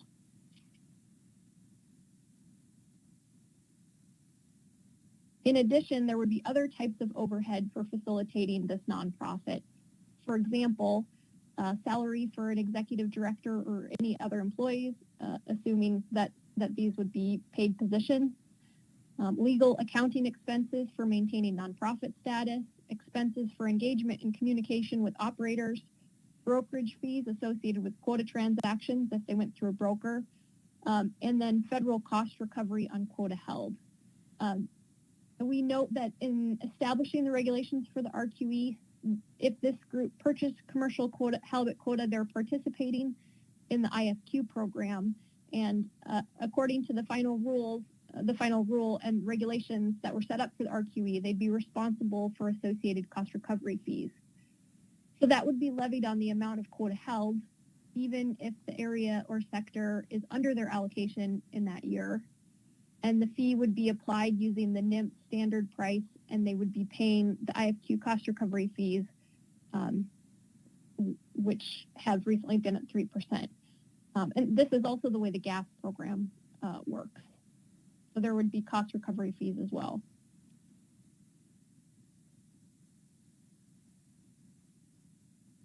The RQE would be seeking to buy quota that fits into the transfer restrictions. And I just have this slide up with the transfer restrictions identified just as a reference. But it could buy through a broker or directly from sellers. Given these restrictions, it could be that there's a premium for the specific types of quota that it's looking to identify and purchase in order to fulfill the transfer restrictions and be able to identify something that it could actually buy. But the sale process would just be like any other transfer. They'd negotiate a price, they'd draft necessary paperwork, and they'd need to submit the RQE-specific transfer application to NIMP RAM Division. When the quota share is transferred, the sale would close and the RQE would receive new permits and associated documents, and the net sale would be sent to the seller. So the actual transfer process is pretty straightforward and similar to how it works for current buyers or CQE or others. There'd just be specific RQE paperwork.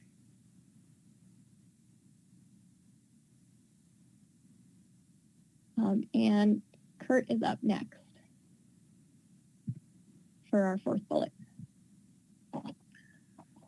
Good afternoon, Mr. Chairman. Can you hear me? This is Kurt Iverson. Good afternoon, Mr. Iverson. Yes, we can. Okay, well, thanks. For the record, my name is Kurt Iverson, and I work for NOAA Fisheries. I'm a fisheries management specialist there. And as Sarah mentioned, I'm here to summarize our findings on the fourth bullet that's highlighted there on the screen. And that particular bullet, if you read through it, it asks for information on two things.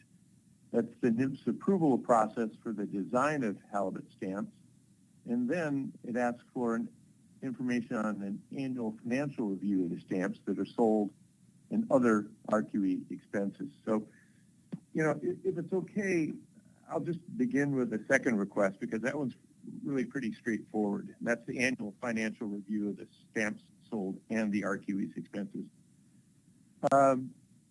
In 2018, when NIMS adopted the rules to authorize the RQE, part of those regulations included reporting requirements by the RQE.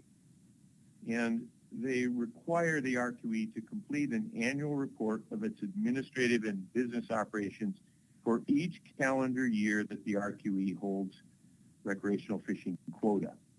So those particular regulations are found at 50 CFR 679.5. And Sarah, if you could advance the slide, I think we've got there it is. That's 50 CFR 6795. Those are the regulations. And you'll notice that they are become in sort of two broad categories.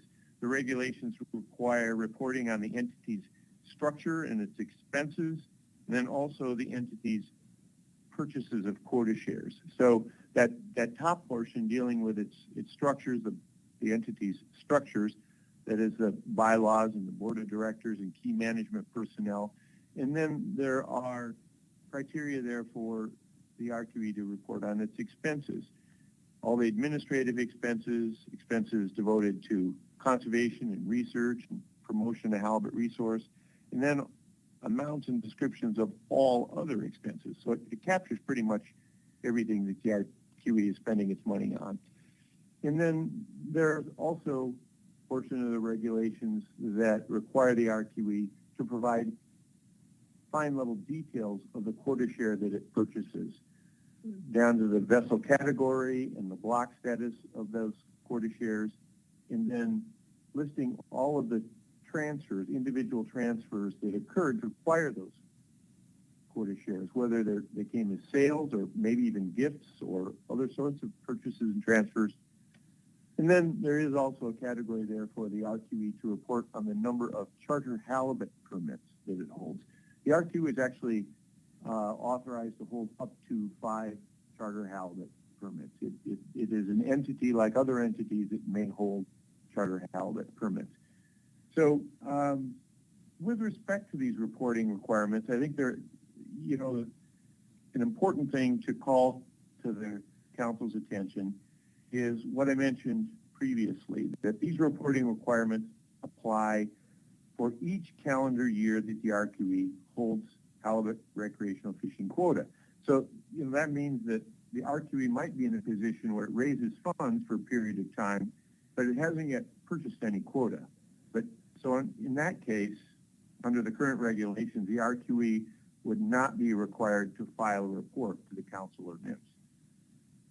And also note that under the current regulations, the RQE is not required to report on its sources of funding or the total amount of funding that it holds in reserve, both before and after it acquires halibut quota shares. So that would include any sources of funding that it receives from halibut stamps.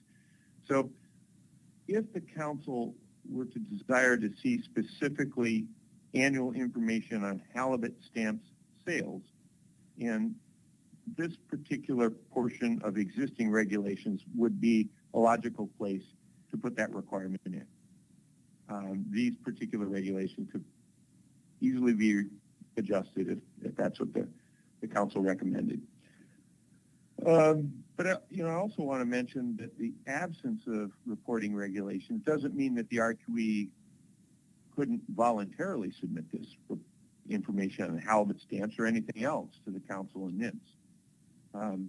When we were thinking through this, we were imagining that, the RQE has this burden of responsibility to the charter operators what represents, a burden of transparency. So it would probably be in a position where it would want to be on an annual basis divulging the information on halibut stamp sales and anything else that it's spending its money on anyway.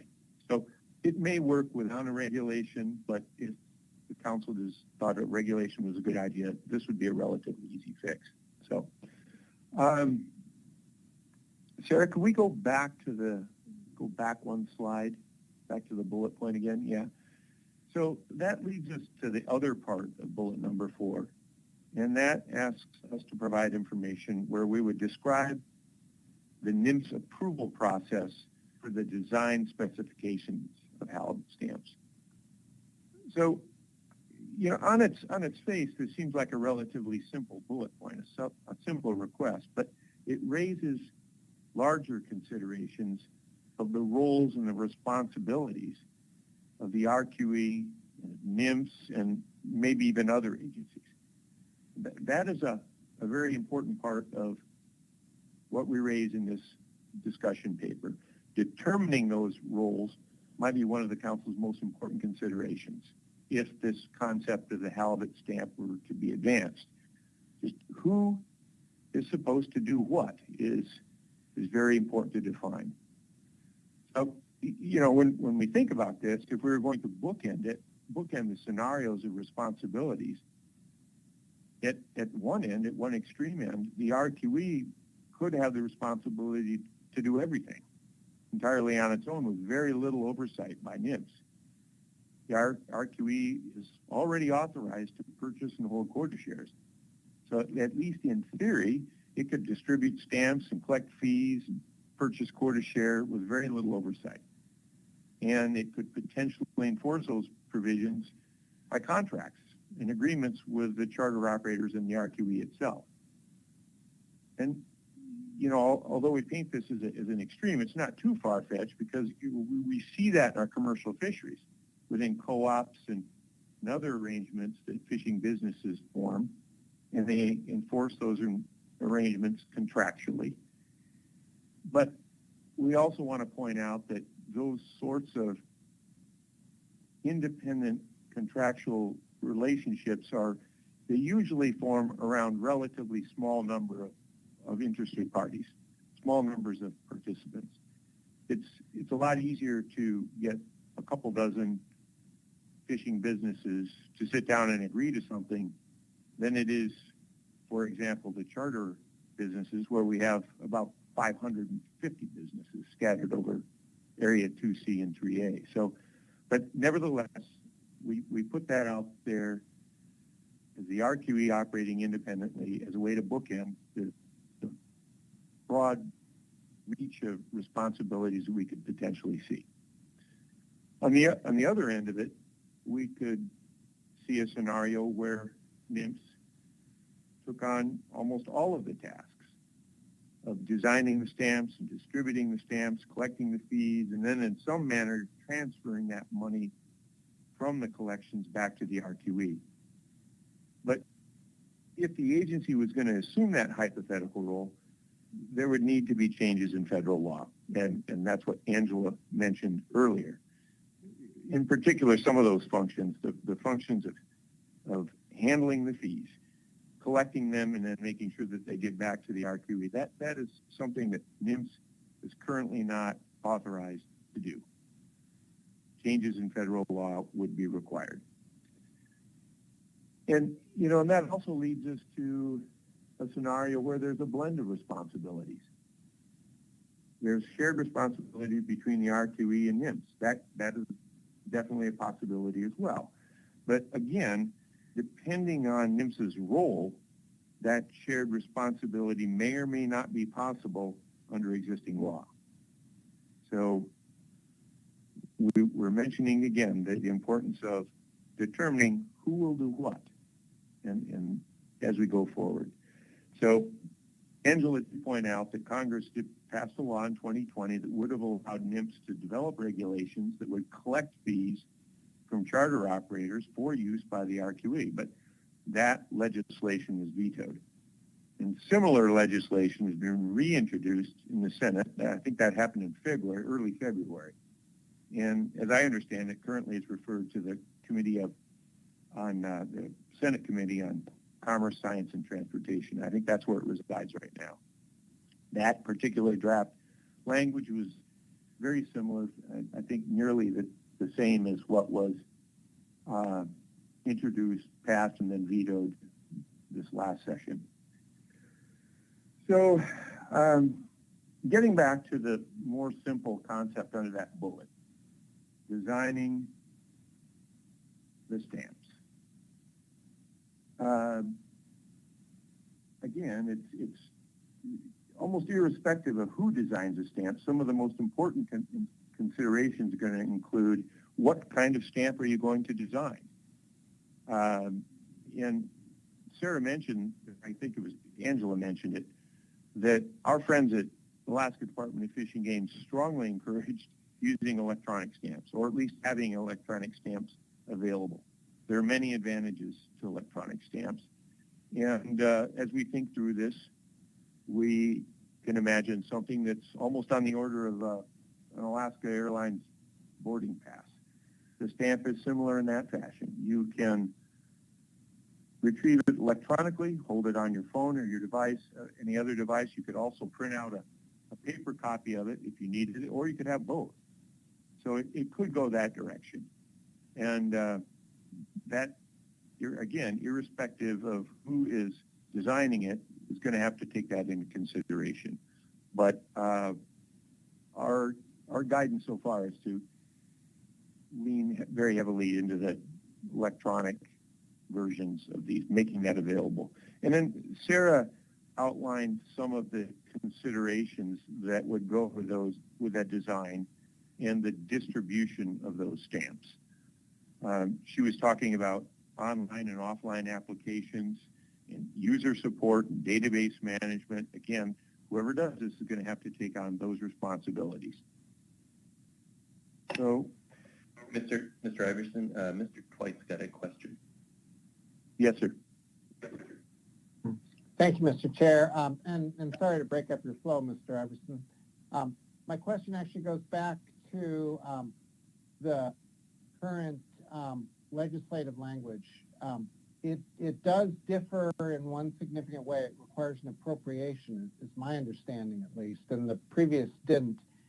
I'm wondering, A, if that's correct, and then B, if it is, does NIMS have an assessment of the impact of an appropriations requirement on timing and availability of funding, on how will it change how the funds might be administered?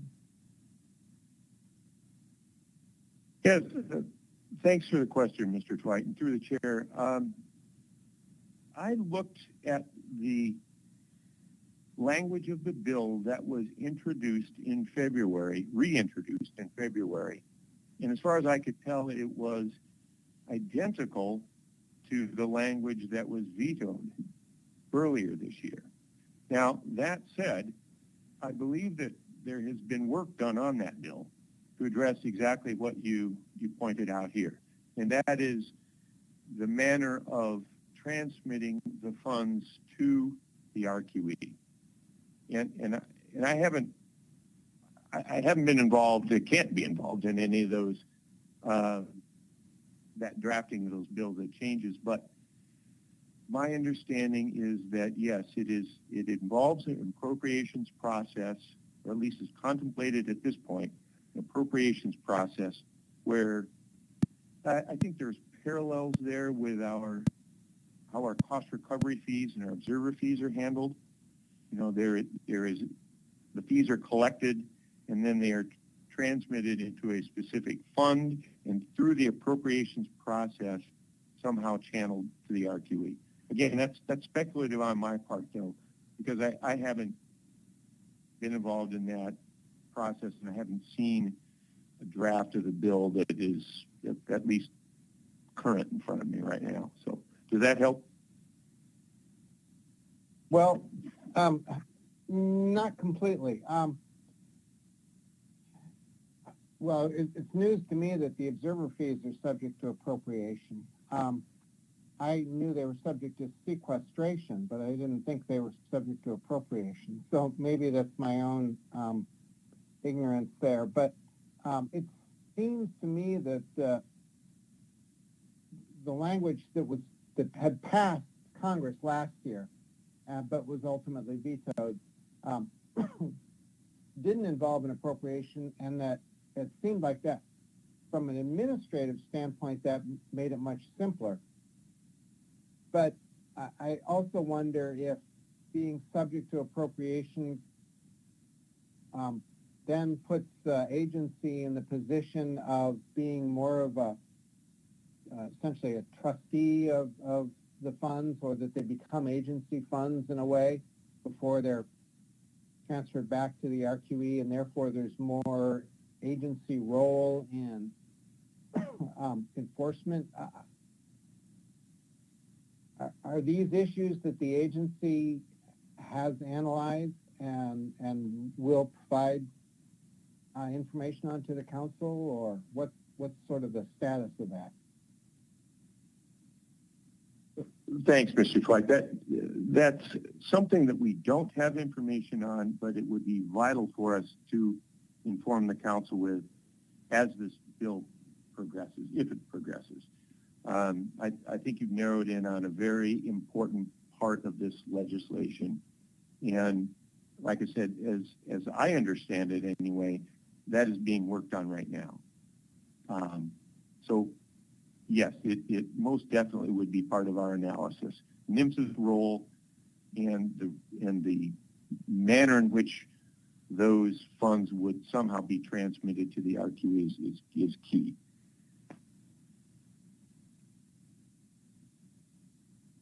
Thank you. Mr. Mayor. And, oh, yeah. Thank you, Mr. Chairman. I have a question for Mr. Iverson. I think I have a clarification regarding the discussion between Mr. Twait and Mr. Iverson. I have a copy of the bill, the current copy, and at the very end of the bill, it says the limitation on collection and availability. It says fees shall be collected and available pursuant to this section only to the extent and such amounts as provided in advance in the Appropriations Act, subject to U.S. subsection D. So, and there's more to it, but so I think that in fact they are considering that as the required language. But my question for Mr. Iverson is, when you talk about the two extremes, one of them with NMFS being the central role of administering the program, and the other one with the RQE and the charter operators essentially entering a civil agreement to do this, if it was the desire of the RQE to try to enter a civil agreement with 562 separate businesses to collect these fees with no enforcement component, we wouldn't even need to be taking this issue up at the council, right? If it was just, at this point, the RQE is legally entitled to purchase quota, and they could have already, if they thought it was possible, engaged in a civil agreement with 560 some businesses and gone about the business of operating the RQE program as described and approved by the council and the Secretary of Commerce. Is that an accurate statement? Mr. Mesereau, through the chair, yes, I think it is accurate. And before I say more on that, thanks for the clarification on the language of the bill. And I think what I saw was what was originally introduced, and I think has been worked on since then, and I think maybe you have a more recent draft that I have in front of me, but thank you for that. And in getting back to your larger question, yes, as we worked through this issue for the purposes of discussion, we see that enforcement is an important part of this. And that was an important part of the bookend that I mentioned.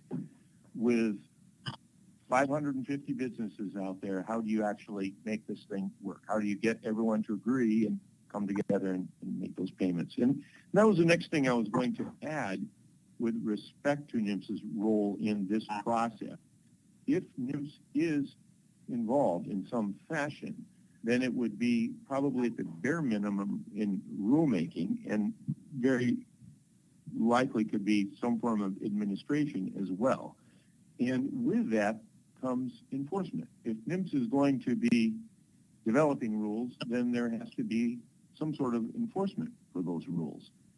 And again, depending on the role and depending on the shape of the program, some of that enforcement could come administratively, right within NMFS's office, or it could take on a more active role by the office of law. So, and by administratively, I mean these are the kinds of things like, again, I'll go back to cost recovery. You know, we have rules there where people have to pay a fee. If they don't pay a fee, then NMFS does not issue their quota shares for that year. So that's what I mean by the administrative rule, where you can make the call, you can enforce the program rules right there in the RAM division office. So I'll stop there because I think I'm rambling on the answer to your question, but I hope I got to it. Is that sufficient? Yes, thank you, Mr. Iverson. And this marked up bill was just made available to me a couple of days ago. I wouldn't have expected you to have advanced knowledge that was the direction that the Senate was trying to go with this, and I appreciate your thorough explanation. I just wanted to clarify that one point so that in the future when we're having this discussion, the council will all sort of be on the same page with that, but thank you.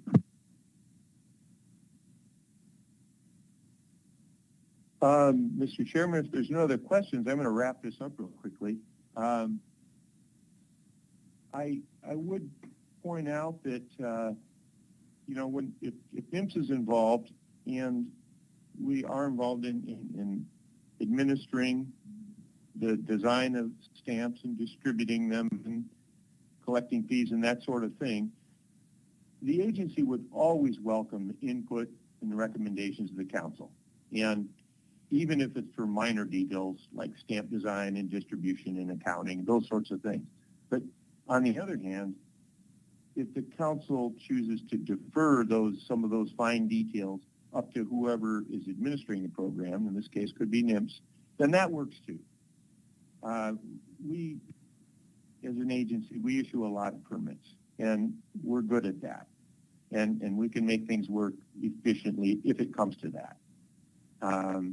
And we would still benefit from the council's recommendations on priorities and roles and responsibilities and program goals, if that's where the council wanted to focus its efforts. So that wraps up what I wanted to say, but I'm here for more questions if anybody has any. Okay, thank you, Mr. Iverson. Any additional questions before we move on? Figured we might have one about the picture in the lower corner, which is, I don't think looks like you. But we can just assume Sculpin is your spirit animal. Mr. Chairman, I saw that picture too, and what I'm afraid of is my friend Sarah might think of me as a bottom feeder. Okay. All right. Thank you, Mr. Iverson. Thank you, Mr. Chair. This is Sarah Marinan again, here to finish up the rest of the presentation. We didn't have a picture of Kurt, so we just had to guess what he looked like. And we went with the Sculpin. But our final task here, which Kurt has sort of given a precursor to, is to consider monitoring enforcement related to this concept. So,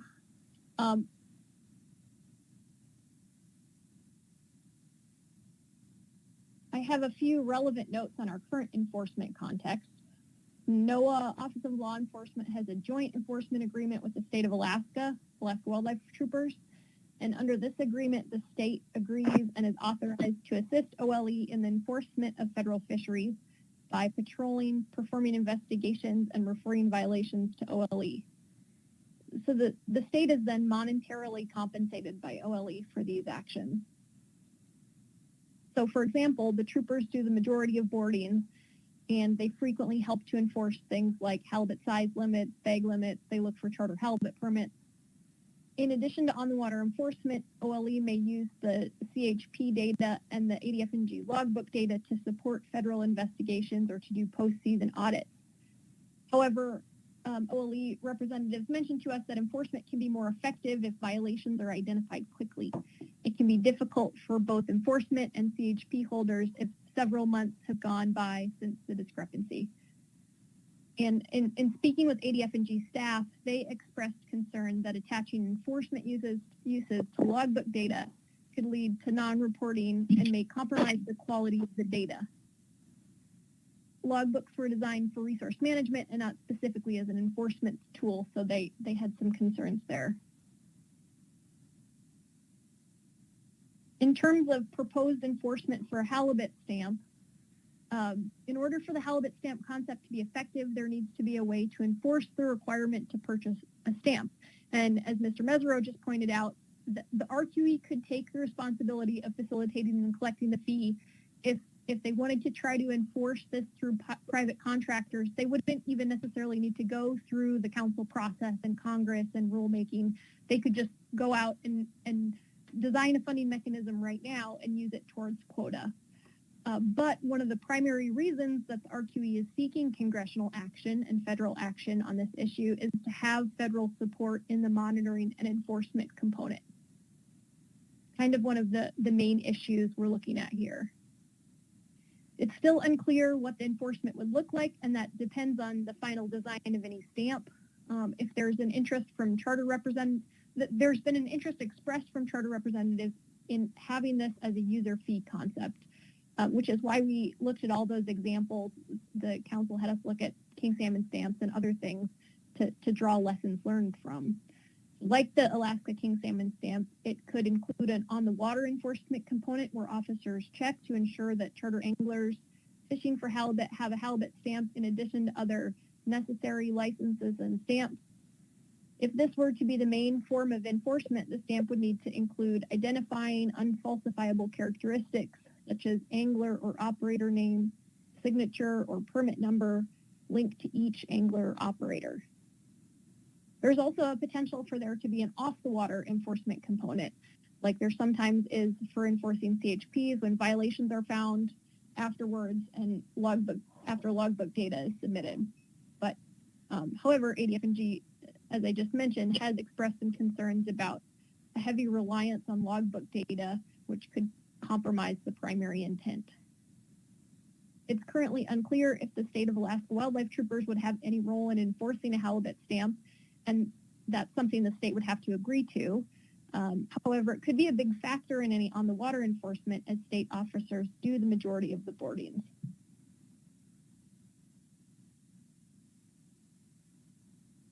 There's a section of the discussion paper that really foreshadows the enforcement report as well. We spoke with the Office of Law Enforcement representatives who raised several questions and concerns with the proposed halibut stamp concept. They see the halibut stamp more as a civil funding mechanism between nonprofit RQE and its private entities, and they didn't feel it would be appropriate to utilize federal resources to enforce this. They emphasize that the federal enforcement is typically concerned with fisheries conservation and management of the stock, and this expansion of duties would be to enforce a funding mechanism intended exclusively for an increased allocation to one sector. Representatives felt that any breach of contract between the RQE and its members should be resolved in civil court and not be tried as a federal offense. OLE representatives were particularly concerned about resources required in the case of violation. The legislative language as currently stated suggests that the financial liability for charter anglers to be in possession of this stamp would be assigned to the charter operator. And again, that could change if the federal regulations, the legislation language changes, but that's how it's stated currently. OLE is therefore recommending that there be outreach and education component tied to the introduction of any new stamp, and charter operators would need to be accountable for ensuring anglers are aware that it's required. Any stamp or user-based fee is going to be complex and resource intensive, and it was suggested that the council should reconsider other concepts that might be simpler and more cost-effective, such as a straight annual operator-based fee. However, we do want to point out that this might not be in line with the intent of the action, which is to have a more user fee concept that's intended to align costs and benefits to the individual anglers. For instance, the financial burden on charter operators may not be proportionally distributed if there's just a straight fee associated with, for instance, having a CHP issued, because the CHPs are used quite differently. Some operators might just have halibut as a component to a larger, mostly salmon charter operation, whereas another might be a lodge that's really centered around charter halibut operations. They might be expected to pay the same fee under a scenario like that. In terms of next steps, the council should determine whether we have enough information to develop alternatives, or if you'd like an expanded discussion paper to continue to investigate specific topics here. Depending on the roles and responsibilities of NIMS versus an RQE in collecting fees, in developing or facilitating a stamp program, that might dictate how much of this work really needs to be done within the council arena.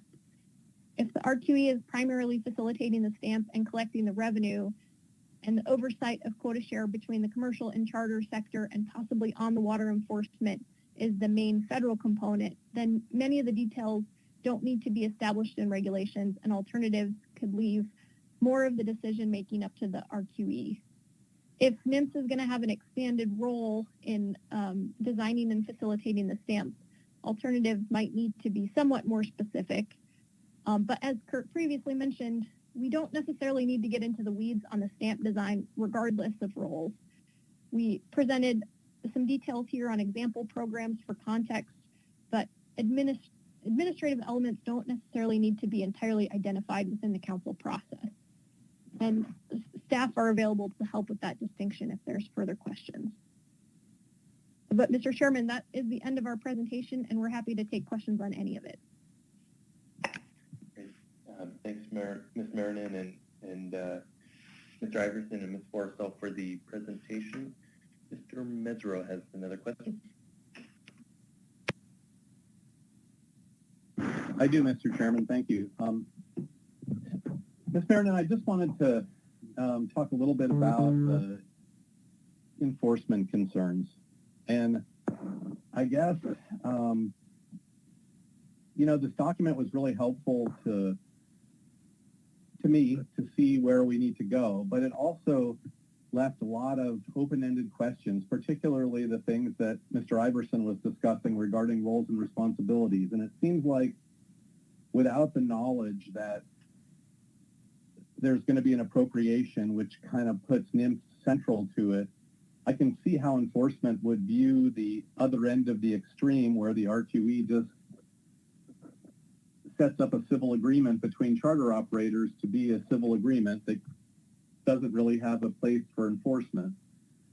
But I guess what I'm wondering, when you heard those discussions with enforcement, did they differentiate their concerns from when it would be a civil agreement like that to when NIMS would be central to administering the program on both ends, a separate agreement between charter operators who purchase the stamps from the agency, and then in turn, perhaps a year later, an agreement between the agency and the recreational quota entity where they would be dispersing those funds after they've been back to the federal government. That doesn't seem like a civil agreement, and it doesn't seem to meet the bar for not being enforceable any more than charter halibut permit registration is enforceable. Did they discuss how that would be different, or do you think because it was just sort of a discussion paper with many possible paths, they were sort of brainstorming to see any possible problem that might have occurred with all of the possible outcomes with the knowledge that they had at the time?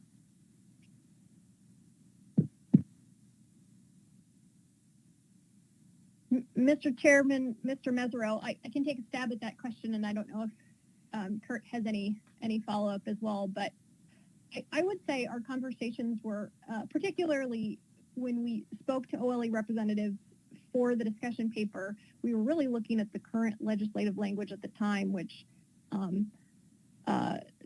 we weren't really sure what NIMS's role would be in terms of facilitating the stamp design, or it didn't seem like I don't believe there's current legal authority for NIMS to be collecting a fee. So that's the context we had when we were talking about it. In the enforcement committee meeting, and you may hear more about this in the report, there was some discussion about potential future language that gave NIMS greater authority for collecting a fee. I can't really say if that would appease enforcement's concerns or not. It seemed like a lot of the concerns were around just what would be required in terms of on-the-water boardings. It seemed like they were a little bit more appeased by the concept of a more administrative enforcement component, but I'm not sure that that's really what the charter sector is looking for if they're looking for more of a user fee-based system. So, yeah, I guess that would be my perspective. But Kurt, do you have anything else?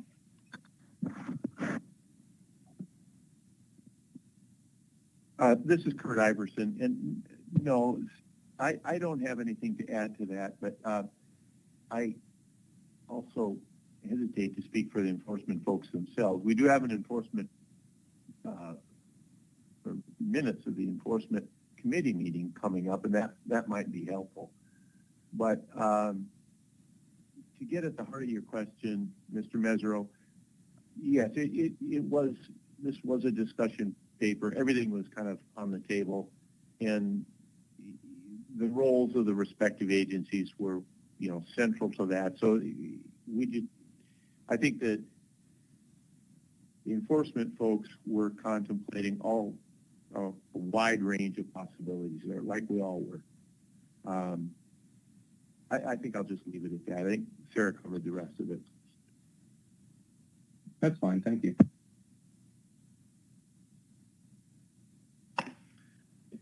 Thanks, Mr. Mesereau. Any further questions before we move on to the enforcement report?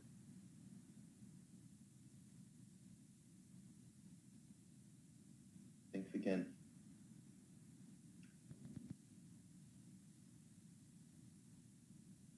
We'll invite Mr. McCracken to provide the report, and again would remind members of the public to sign up prior to the end of this presentation for public testimony if you wish to provide that. Good afternoon, Mr. McCracken. Mr. Chairman, members of the council, John McCracken, council staff, and staff for the Enforcement Committee. The committee met on March 31st to review the D3 RQE funding mechanism discussion paper, and as you've already heard, Sarah and Angela, as well as Kurt, provided a very good overview of the discussion paper. Overall, the committee found that the analysis and the discussion was very helpful and captures the enforcement's concerns. The committee had, a lot of these, obviously these minutes here parallel what Ms. Marinan has indicated already in the analysis with regards to the enforcement and monitoring. So the committee obviously had some concerns about using a limited conservation and enforcement resources to enforce a funding mechanism between non-profit organizations and the private entities it represents. Depending on how the program is administered, the committee recognized it would have different enforcement requirements. So on one side or one bookend, angler stamps would require higher enforcement costs through necessary boardings and investigations. In contrast, a fee collection program that the committee talked about that the agency would administer would have an administrative enforcement mechanism and therefore would have a lower enforcement cost. And finally, the committee recommends that if the next iteration of this action that that options be considered and explored which would not involve federal and state field enforcement resources for RQE fee collection, but instead relies on administrative enforcement actions. Mr. Chairman, I am available for questions, and then I've also asked Mr. Nathan Lagerway to be available for questions, because I'm anticipating fairly detailed questions on this action, so he's also available. Thank you, Mr. McCracken. And I also invite Mr. Marks to provide any additional comments on the Enforcement Committee report, if you'd like.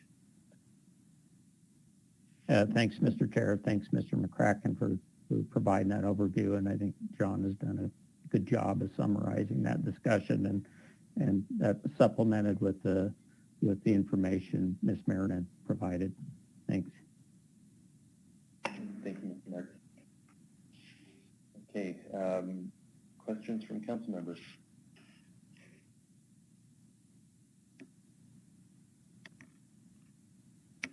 Mr. Mesereau. Thank you, Mr. Chairman. Thank you, Mr. McCracken.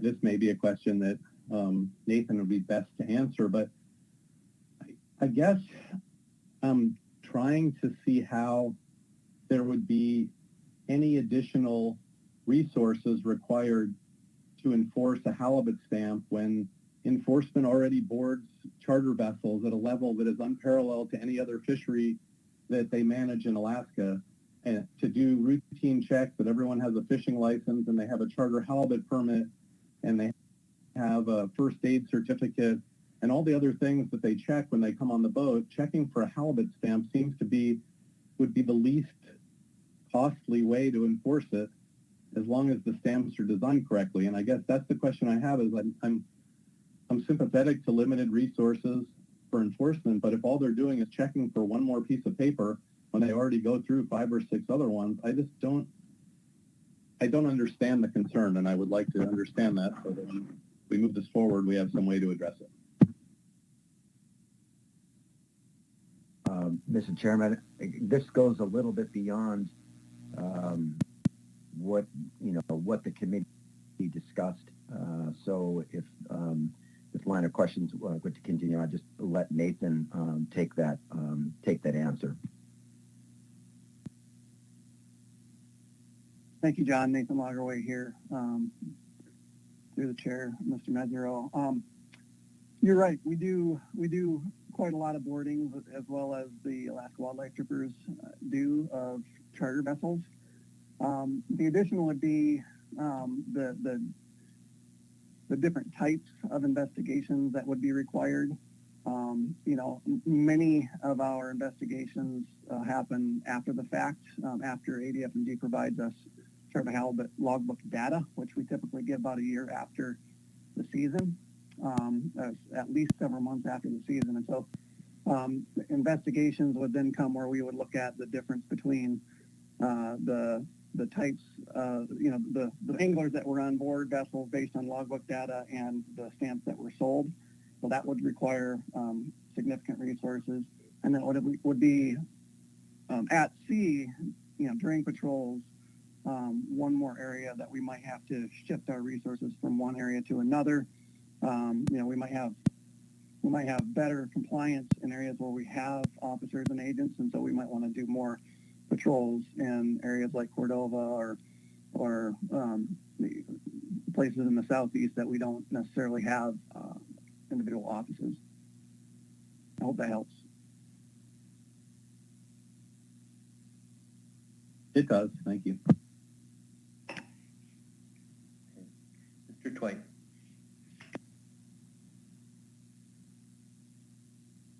Thanks, Mr. Chair.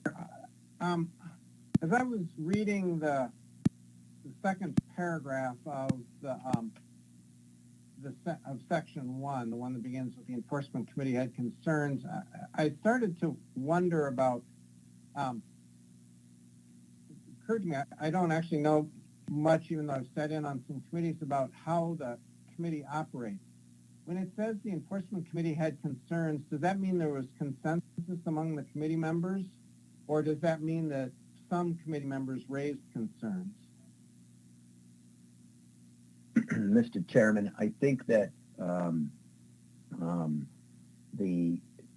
it was raised as an issue amongst the group, and there wasn't.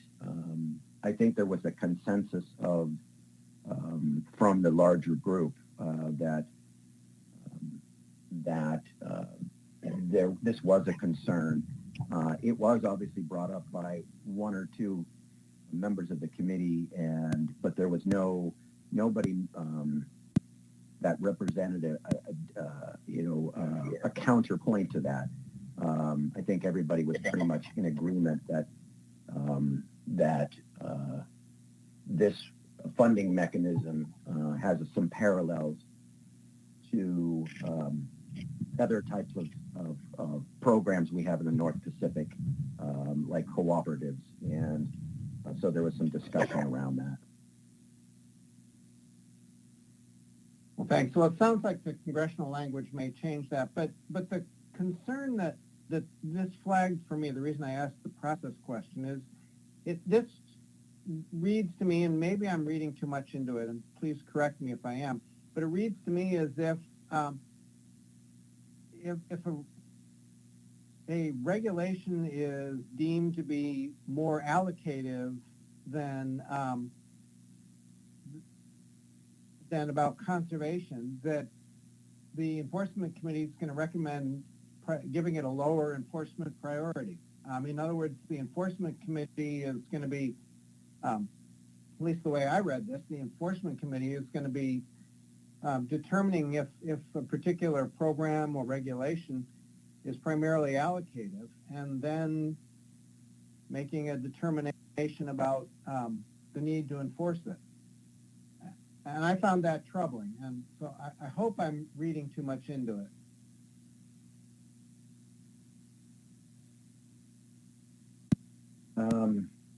Mr. Chairman, I don't can't offer a counterpoint other than I think that maybe Nathan can provide some insight on that that nexus between an allocated action, like for instance a cooperative action, or in this particular case the funding for RQE, versus the limited resources in enforcing those allocated measures. So I'll let Nathan take a shot if he wants, because I really can't add much other than what I'm seeing here and what was brought up at the committee. I'm sorry, Mr. Chairman and Mr. Twite. But if I'm sorry, but if it's a committee recommendation, i.e., a majority, then I understand if it was a single member of the committee or one or two, then I think it's appropriate to be hesitant about trying to explain their rationale. But when the committee acts, I think there should be a explanation for the rationale there, or what if there's an underlying policy issue. I think that should be explainable.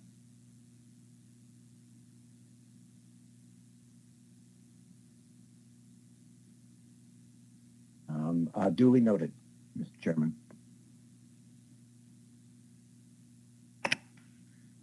Okay. All right. Thank you, Mr. McCracken. Mr. Twite, did you have anything additional? I'm still chewing on something else, so if you want to move on to Ms. Baker, that'd be great. Okay. All right. Thank you. Ms. Baker. Thank you, Mr. Chair. Thanks, John. I'm looking at the last major bullet on this slide here, depending on how the program is administered, and then the second sub-bullet under there. I just want to make sure I understand the Enforcement Committee recommendations here. I'm sensing that based on Mr. Mesereau's question, some folks are thinking enforcement of stamps is at the angler level. That's what we'd be thinking about.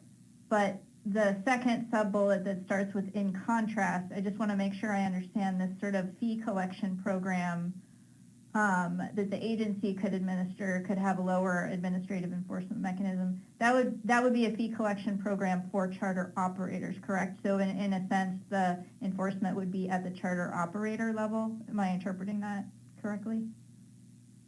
Mr. Chairman, Ms. Baker, that is correct. That's what the committee was looking at. Obviously, the costs associated with that would be lower than at the angler level, and then obviously they talked a little bit about the fact that there would be some administrative enforcement mechanism specifically at the CHP level. And so that's obvious. That's brought up in the minutes there at the bottom of the first page, or bottom of the first page there. It talks about the administrative enforcement mechanism, and the committee felt that was has a lower reduced cost and sort of like a bookend version of the individual enforcement at the angler level for purposes of analysis, I think. Thanks for that second question, Mr. Chair. So I understand that, and I'm trying to think back to some of my previous work with charter halibut permits and implementing regulations. And so that last bullet, sub-bullet, also makes it pretty clear that the committee is recommending funding mechanisms that are enforced at the charter operator level. But did the committee discuss at all sort of some of the challenges and of essentially making charter operators responsible for being sure that every angler on their vessel has a halibut stamp? And did the committee talk at all about any of those, the the different approaches we've taken over the years in terms of what a charter operator is responsible for versus an angler? Mr. Chairman, Ms. Baker, they did talk about that particular issue, and I think that there, if I remember correctly, the discussion talked a lot about the different, program collection, the ins and outs of using a collection program in contrast to the angler enforcement. And they also recognize that it does have a different effect on. They recognize that an angler stamp has one concept of being the collection fees and everything would be dependent upon individual users, as opposed to a program fee, which would be fairly flat, and it would be at the halibut charter businesses themselves. And so they did talk a lot about this information.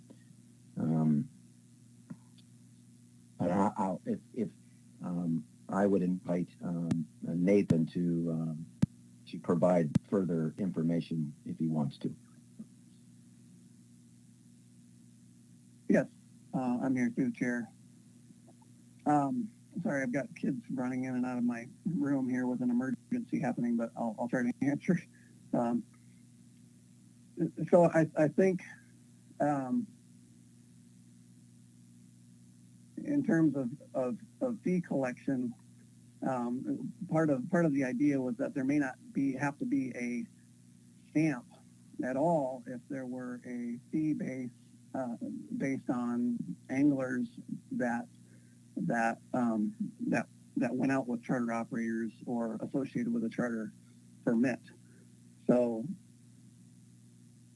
we have those records related to the number of anglers that are associated with any given permit, and that a fee collection program related to that approach would therefore require much less on the water and investigative enforcement, rather enforcement on the back end of permit issuing.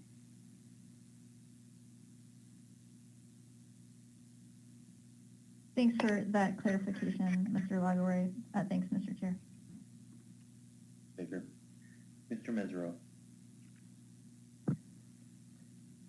Thank you, Mr. Chairman. I have a pretty easy question for you, Mr. McCracken. I would assume that the Enforcement Committee realizes that the RQE is going to be paying significant IFQ cost recovery fees, which would include funding enforcement, even though there are several references in the Enforcement Committee minutes about higher enforcement costs and limited resources. They're going to be paying a lot of money, and I would assume that probably did come into the conversation in some way. But what I'm wondering really is, was there any discussion about this particular rule is really different than any other rule that we've looked at, particularly for the charter fleet, in that there is an incentive to comply for charter boat operators. By paying these fees, they're improving the condition of their fishery and getting better regulations, which will allow them to sell their trips more easily. So unlike other regulations where there's maybe some incentive not to comply, this is a regulation, if we move forward with passing it, that there really is a huge incentive to comply with. And I was just wondering if that kind of discussion came up in the Enforcement Committee, because it's sort of an unusual way to look at an enforcement issue, different than any other one we have in the charter industry, certainly. Mr. Chairman, Mr. Mesereau, I can't recall if they actually did talk about the uniqueness of this action relative to other actions the council has taken. And so I don't think I have much to add on that. I think from that perspective, I'm trying to think of the parallels between what we're working on with cooperatives and so forth, and whether there's a nexus or a parallel there. But I don't think there is, because that's just a different group of people, businesses, and the charter RQE is a different. These are all small businesses for the most part, and deal with individuals purchasing stamps to go halibut fishing. So I think it's uniquely different from other, non. What am I trying to? I'm searching for here. Civil contractual arrangements like a co-op versus this RQE funding. So, and I don't think they did though talk about that. And again, I would invite Nathan if he wants to recall if we talked about that, or even Mr. Marks. Yeah, through the chair, Mr. Mesereau, we did not talk about that specifically in the enforcement committee. Though I do agree with you that at least at the charter operator level, there would be strong incentives to comply. Individual anglers that come from different places and out of state and are paying this fee, maybe not as much, but I think it would probably be the operators that would be inspiring their compliance. Thank you. Thank you, Mr. Mesereau.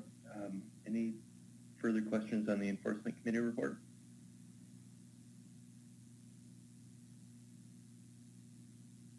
I don't see any. All right, thank you very much.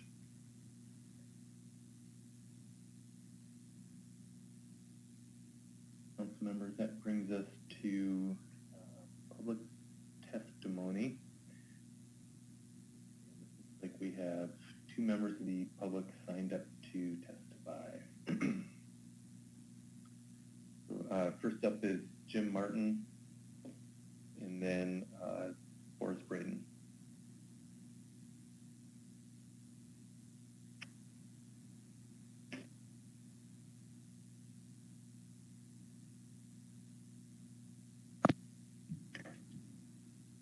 Hi, can you hear me? This is Jim Martin. Thank you. Hello, Mr. Martin. Good afternoon. Thanks, Chair. Thank you, members of the council, for the opportunity to comment here. This has been an interesting discussion. I am Executive Director of the Alaska. Been working with them now, I'm thinking about it, for almost 15 years, but I have never operated a charter boat. I'm more of a client and caught my first halibut in Alaska out of Seward back in the 90s. I can't even remember when. And so I bring in a little bit different perspective to this from a real charter operator. I thought the analysis in the discussion paper was excellent. I want to thank Sarah, Angela, and Kurt for their work on this. It brought up a lot of issues that I hadn't thought of. And specifically on the enforcement, I think Councilmember Mesereau brought up the incentive for the captains to cooperate with this program. And I'm wondering if we can, I wonder if there's any information from the salmon stamp and violations on that we could kind of get a handle on what kind of problem that might be, but I don't see it as a big problem. I think whether you call it a stamp or an endorsement, I like the idea of putting it on the electronic licensing. That works for people. And let's see, I think the enforcement committee brought up a lot of great problems with it, but it reminds me of different issues that I brought when we tried to do a exempted fishery permit at another council. It just feels like you've packed up this suitcase full of really good ideas and they pick it apart, and that's their job. And they're looking at it from all different angles and how hard it might be to enforce. So I really want to thank Richard Yamada and Forrest Braden and Andy Mesereau for their work on this. It's been a long way. I think fishermen are really good at bringing problems to the council, and we're finding out how much work it takes to bring you a solution. So I am happy to answer any questions, and thanks for your attention. Thank you, Mr. Martin. Questions?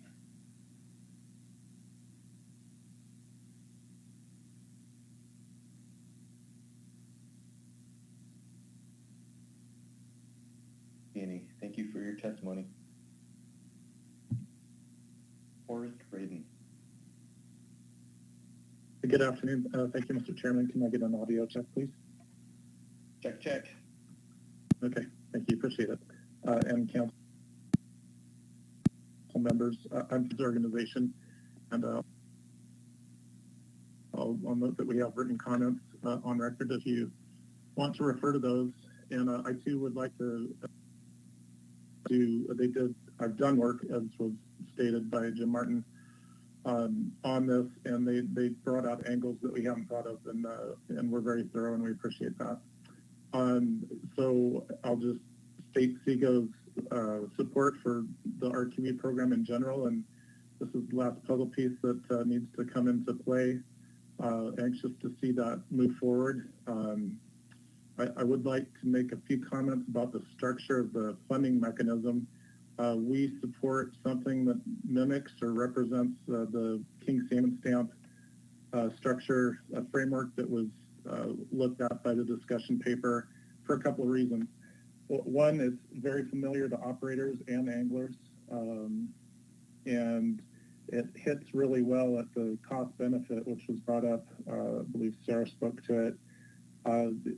We've thought about the flat fee on operators, and this really connects use with benefit a lot better than a flat fee. You'd have to get so granular and make so many different levels. It would become confusing not to have it take this form. So we definitely want to show our support for that. And if the council decides to move this forward in additional discussion paper or for initial review, we hope to see some analysis on all the levels that we find in the King Salmon Management or the King Salmon Stamp framework, 1, 3, 7, 14, and annual levels, both at the cost that those stamps are currently held at, and like an increment below and an increment above, just to kind of see where we might be able to go with it.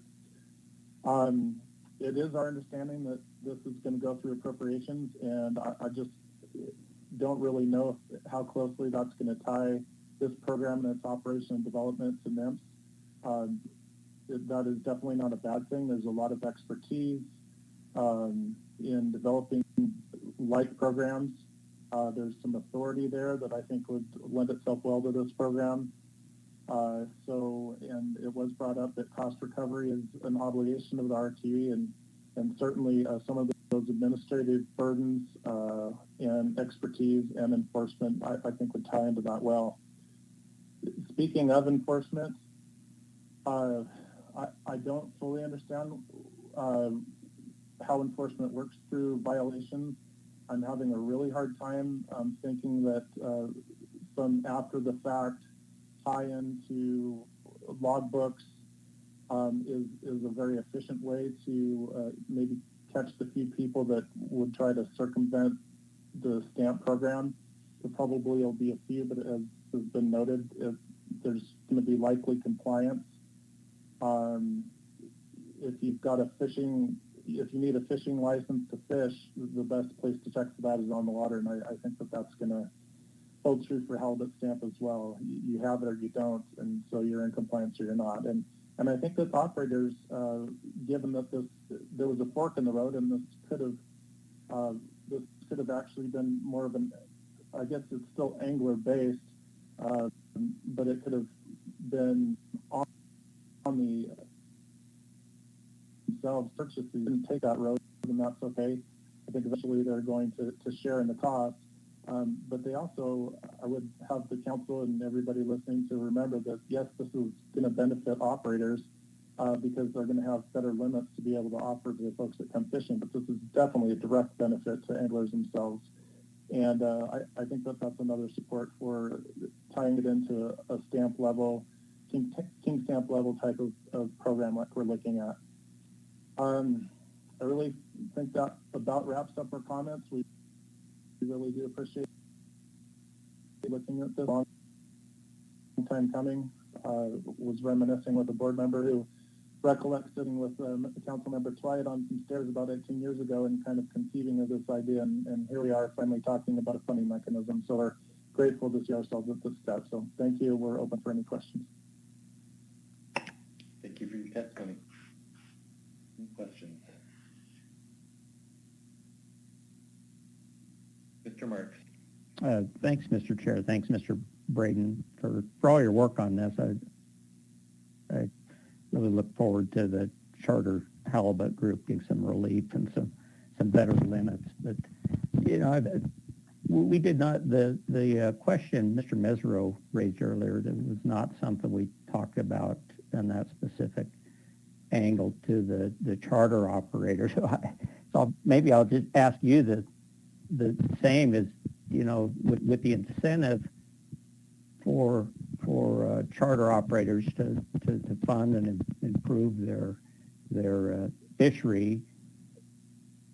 I guess I'm not sure why it's better for a third party to collect fees and then return them to the RQE as opposed to the charter operator themselves collecting fees from individual anglers and putting those directly into RQE. Thanks. Through the chair, Mr. Marks, hopefully I understood your question correctly, in that, like, I guess what you're asking is why a middleman, National Marine Fisheries Service, for instance, being involved Correct. in fee collection. Okay, thank you. Well, if I understand correctly, it may just end up going that direction if appropriations is involved, and I don't know that. But so those of us that are involved at this level in these programs understand the need. There is a contingent of the charter industry that, you know, still holds on to the paradigm that this is a public trust resource, and they're been put in a program that, you know, where their limits have been compromised or what they have to offer to people, and so I think anything that we can do to strengthen the authority of the program, which National Marine Fisheries Service being involved in it definitely does that. It just lends credibility and authority to the program. I'm not saying it has to go that way. I think this can function if it needed to otherwise, but the direction that it's heading, I think is good. It looks correct. I think it will be sellable to operators. I think that they can connect the dots better if things look as I testified where we hope that it heads. That's good. That's kind of the justification I was, you know, looking for. So thanks for that. Thank you, Mr. Marks. Any further questions?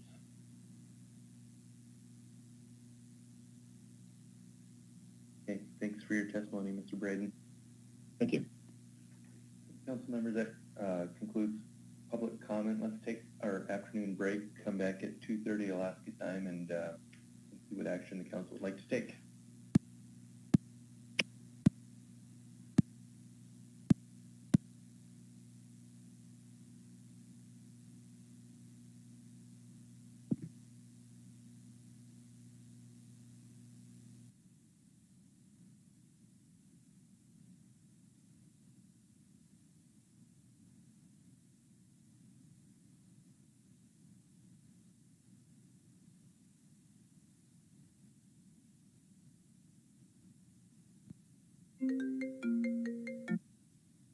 Press 1 to enter the conference. You are joining the meeting. This meeting is being recorded.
come to order.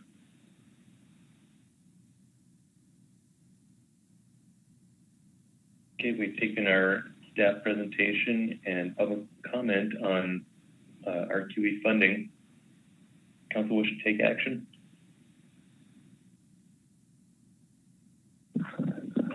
I have a motion for you, Mr. Chairman. All right, Mr. Mesereau.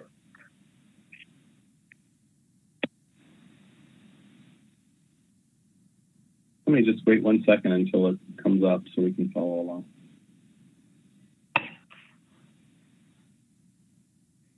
Okay, whenever you're ready.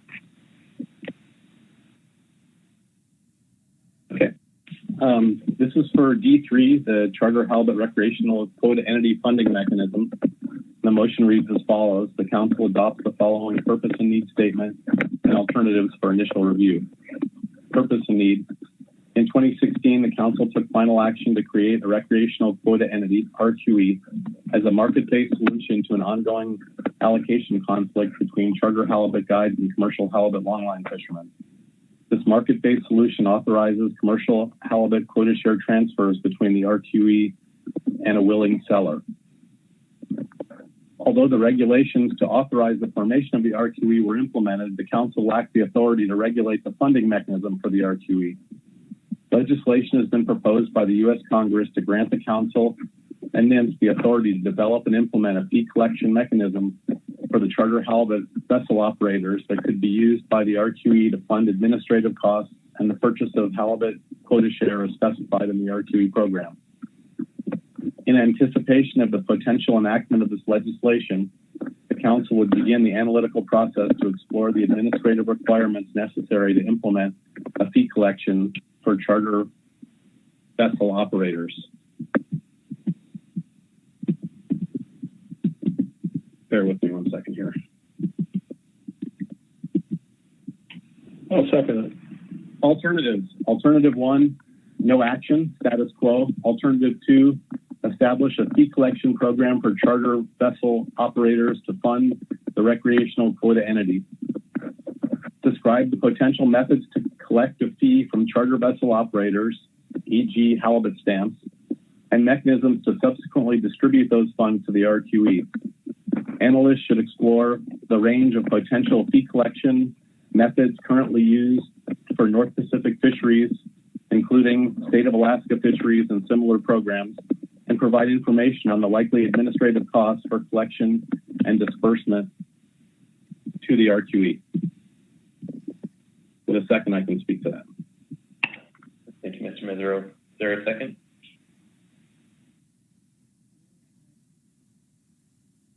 I'll second. I'm sorry, I didn't catch who that was. I'll second. That's Craig. All right, thank you, Mr. Cross.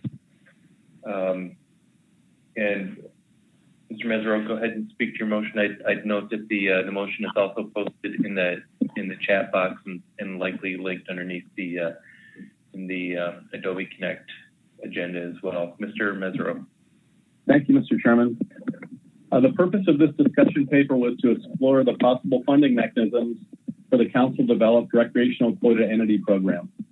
We now know that Congress is going to require the fees collected to be paid to the federal government and then become a federal appropriation from Congress to the Alaska region of the National Marine Fisheries Service. This action helps focus the future iterations of this document, if approved by the Council, on a fee collection system that puts the National Marine Fisheries Service Alaska region in a position that is central to the program. The fee collection will very likely be an administrative agreement between charter operators and the agency. This will allow charter operators to buy stamps, permits, or perhaps QR codes and be responsible to ensure that each angler on board that wishes to retain Pacific halibut has a valid stamp, much the same way that we're required to ensure they have a valid fish and game sport fishing license. Then the agency would submit the funds to the federal government, who would in turn provide the funds back to the agency through the appropriations process, who would then distribute the funds back to the recreational quota entity. It's a bit circuitous, but it adds legitimacy to the program and ensures that the accounting will be accurate and that there is a reasonable expectation for enforcement. My motion in alternative 2 provides guidance to the staff on how to focus an initial review document. I'm hopeful that the staff, the state, and the agency will collaborate with the recreational POID entity to make sure that if the council agrees to move forward at this point, that the next iteration of the document that we can review will include the practical application of a fee collection program. This action is necessary and unique, and I'm confident that the Alaska region of the National Marine Fisheries Service have proven to be experts in development of fee collection systems, and this program should fall directly into their area of expertise. Based on discussions with members of the RQE entity and public comments, I would encourage the staff to explore the possibility of making the RQE stamp mirror the duration and other relevant aspects of the state of Alaska king salmon stamp to reduce confusion to both charter operators, anglers, and enforcement. Finally, the RQE language has consistently been clear that the fees are to be paid by the charter operator. This is a direct result of negotiations with the directed longline fleet, so that there was a clear connection between charter operators and the responsibilities of the IFQ program. So hopefully this analysis will include that as a simple aspect of their program. I can take any questions. Work their little tails off. So they have to think. Thank you, Mr. Mezra. We're getting some additional voices coming through. So if you're not speaking, please mute your phone. Let's go ahead and see if there are any questions on the motion.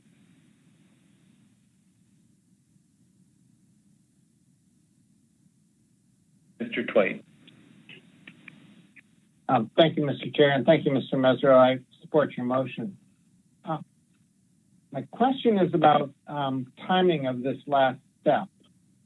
If indeed Congress repasses the legislation and it's signed, when would it actually take effect? I.e., when would the council actually have the authorization for the fee program, and when could that program actually be undertaken, just from the perspective of the congressional legislation? Thank you, Mr. Twite.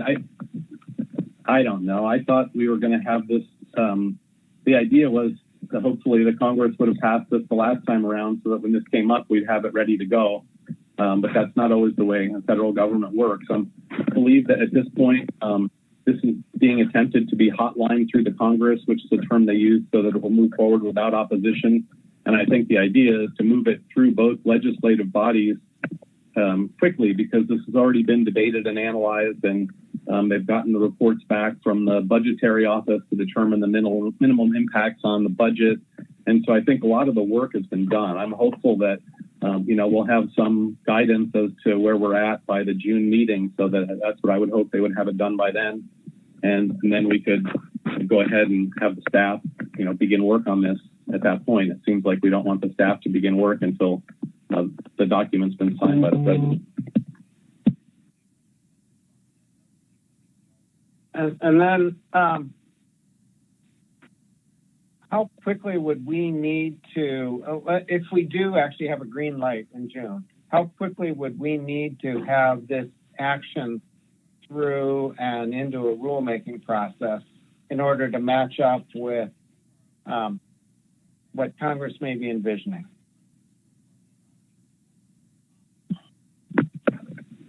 Mr. Twite, I don't really have an answer for that, but I think that because now this is part of the federal appropriations process, the sooner we can get our work done, the sooner we can go through the process of seeing how long it'll take the federal government to return money back to the agency, so that the RQE, it could be years before the RQE sees a dollar from this program, even if everything goes as planned. And it's already, we were talking about this in 2015. It's been 6 years since this was an agenda item on the council already, and it could end up being, 9 years before the RQE is actually providing any relief for the charter fleet. So the sooner we can do our part, the better, from my opinion. Thank you. Thanks, Mr. Twite. Mr. Cross. Thank you, Mr. Chairman. Mr. Mesereau, just for my own edification, is your motion the same as what the AP passed, or is there any changes?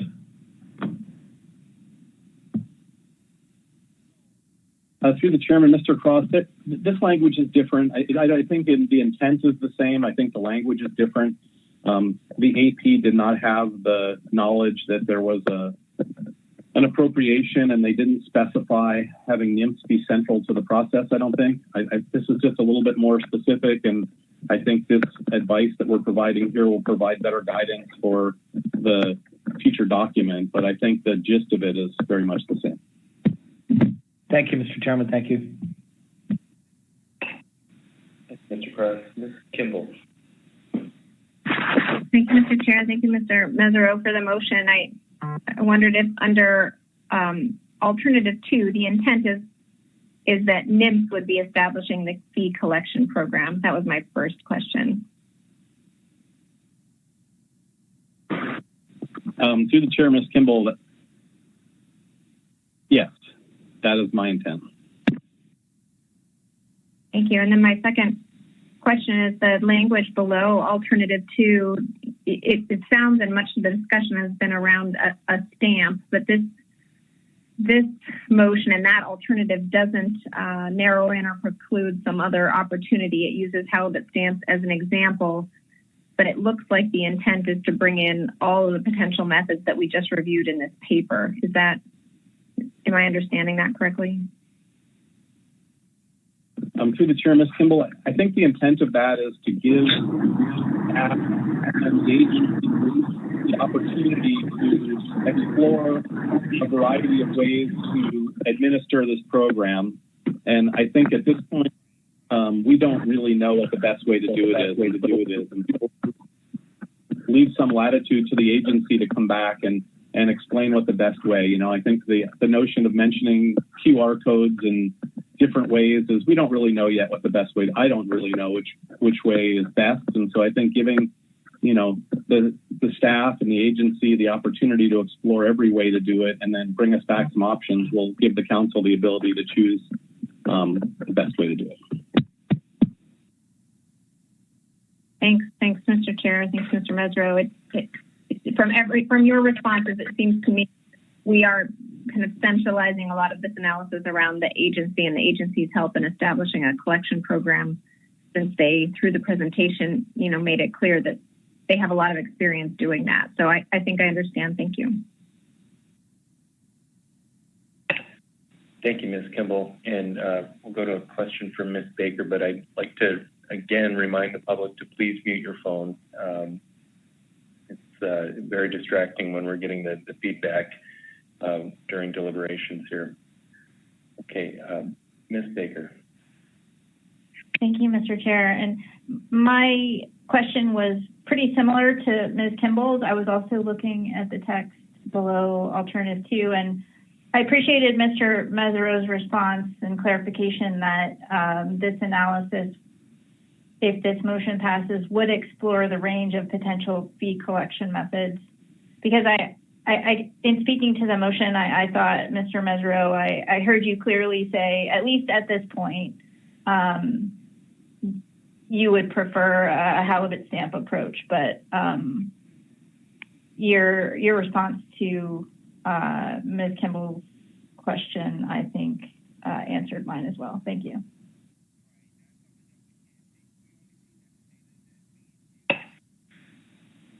Okay, any further questions for Ms. Mesereau?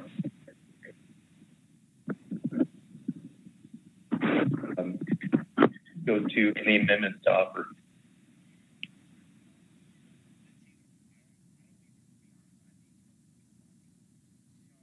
No amendments. Comments on the motion?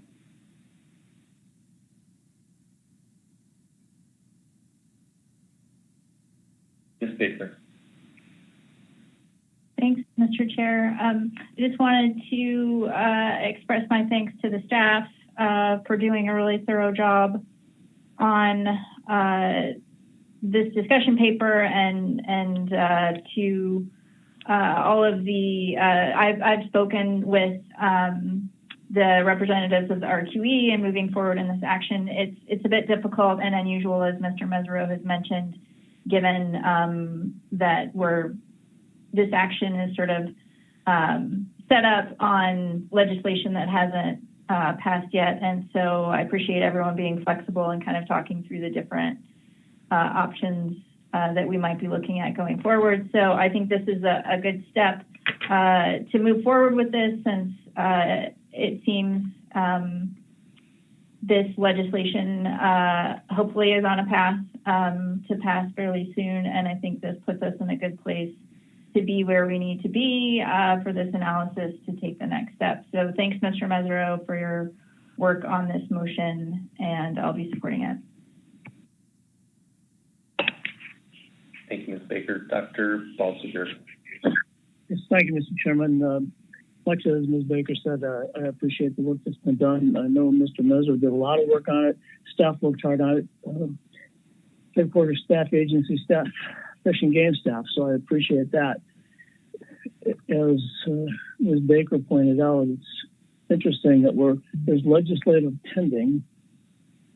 There's pending legislation, whichever, if it's the right way to say that, which we're anticipating what it will say, but we don't really know what the words will be. So I just wanted to say the agency is anxious to make this work, and we'll be, light on our feet to accommodate what needs to be done once we see what the exact words of the language are. And I appreciate the work that's been done in this. Thank you. Thank you, Dr. Balsiger. Mr. Twite.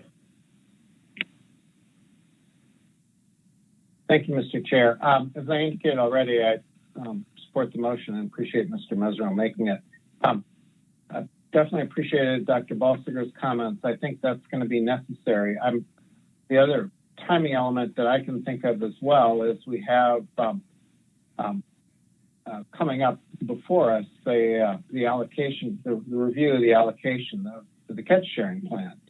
And I think knowledge that we're going to have this tool available to us in our toolbox would be very helpful to us in evaluating the catch share plan. If it's still a subject to considerable uncertainty, I think that's going to make our job more difficult in evaluating the catch share plan. And so I think there's several timing things, but mostly this is an idea that I've thought is worthy of pursuit for a long time. It's taken a long time to get to this point because it is, I think, groundbreaking in a lot of ways. But I'm looking forward to actually implementing this. I'm hopeful that this piece is the right piece. I'm hopeful we get the legislation out of Congress and signed by the administration that we need.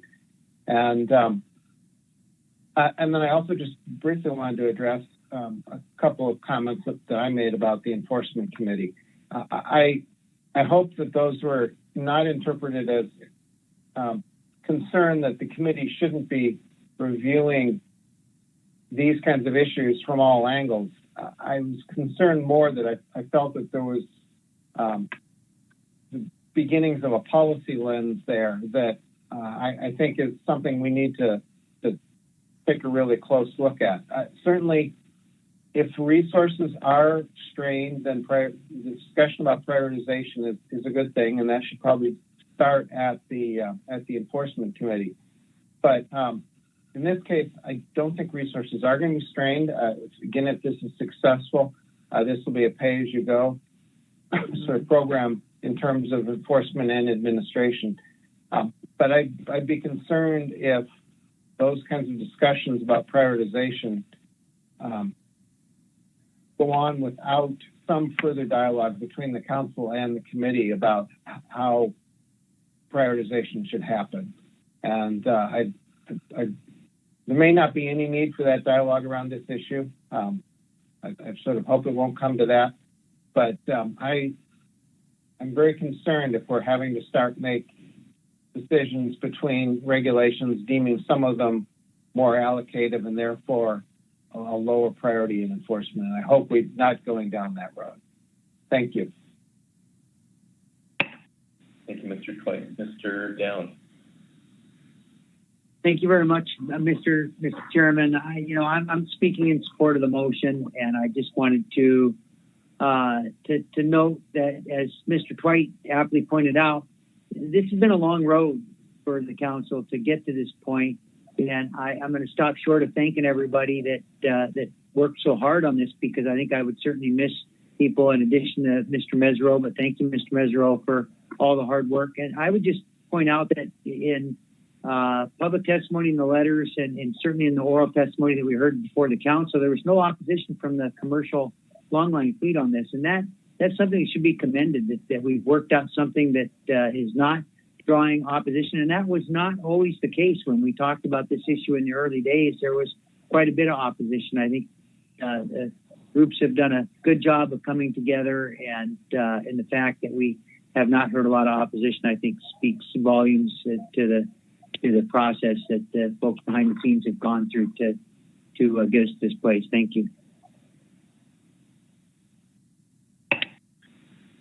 Thank you, Mr. Down. Mr. Mesereau.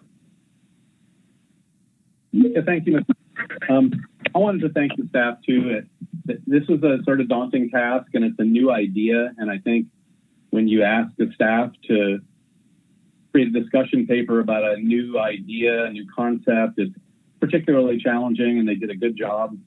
And I think in the same way, the enforcement committee, in my experience, doesn't generally take up discussion papers. Usually it's a little further down the line. And so I think when they were presented with this, there's a myriad of possibilities of the way this program can go. And I think they did their best to try to address all those possible outcomes. And I look forward to giving them another look when we have a clearer path. I think they're experts at figuring out how to make things work. And I think if we provide them a document that provides direction, they'll be able to give us some good feedback. And I think some of the things that have already been said will be helpful in developing a program that keeps in mind the need for enforcement, but makes it as simple for them as possible. And I think that's a huge advantage, starting from scratch, that we can implement some things with this program so to make enforcement as easy as possible. And I think that'll help go a long way. And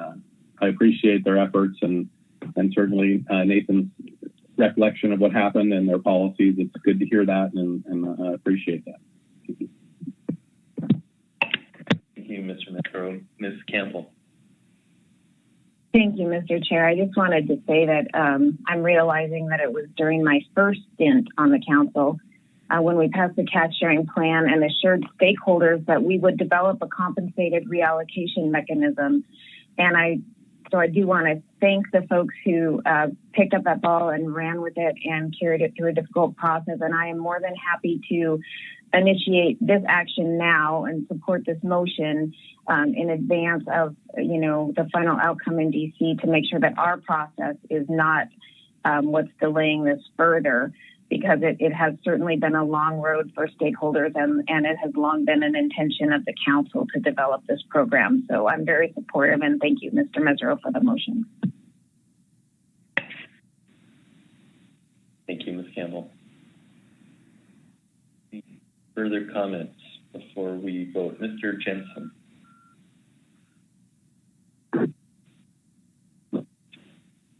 Looks like Mr. Jensen, I think you're muted in the Adobe system.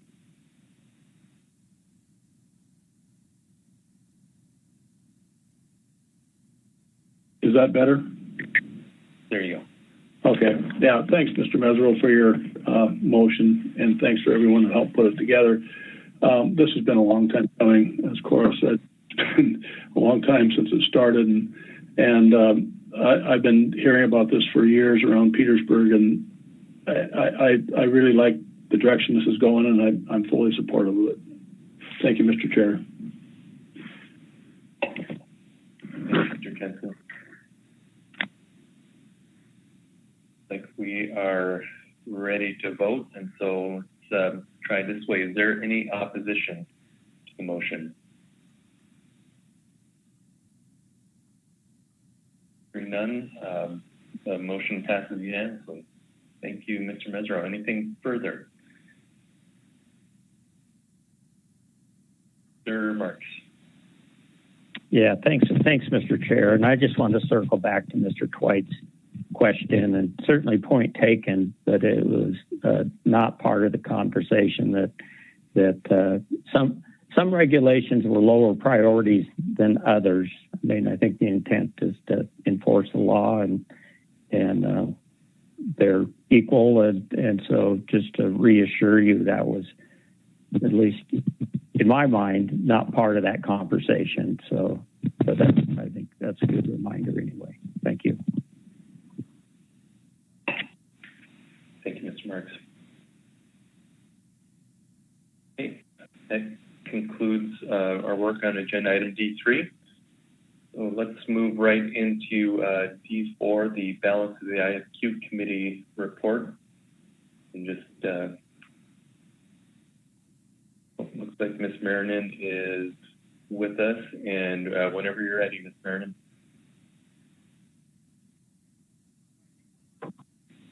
Thanks, Mr. Chair. Yes, me again. This is Sarah Marinan, council staff for the record. I'm subbing for Sam Cunningham on the IFQ committee report. You heard from Sarah Cleaver on the portion of the report about Go with Sablefish Pots, and from Anna Henry about the portion of the report associated with the IFQ access opportunity paper. So I'm really just here to present the remainder of it. And here is a slide you've already seen before. Sarah Cleaver presented you the information about the meeting, so I won't repeat it. I do just want to mention that the report and how I'm going to present it to you here is organized by topic rather than chronologically, which is how the meeting went.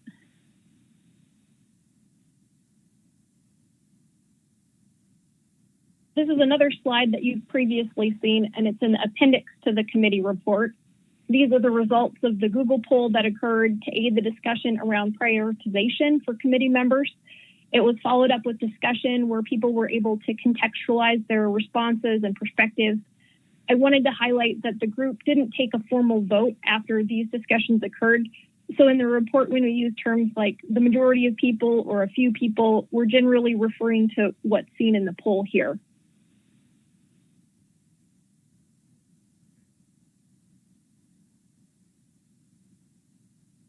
So there's three components to what's remaining from the IFQ committee report.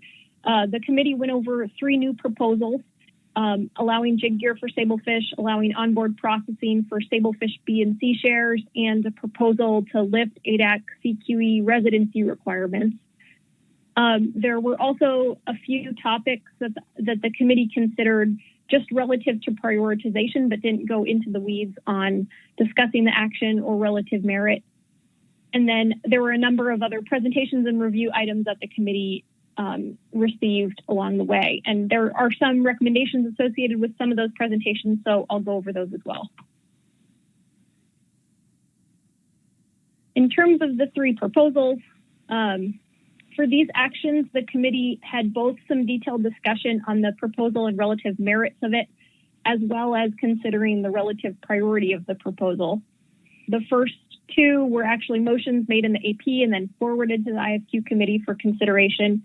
And the third one was from an IFQ committee member, and it's very similar to an emergency action that was recently recommended by the council. The first proposal is to allow jig gear for sablefish. The IFQ committee agreed that the proposal is useful and non-controversial. There was no opposition voiced at the meeting, and although a few members voted it as a lower priority item. It was noted that there's a potential to benefit small boat fishermen or those who harvest small amounts of sablefish quota.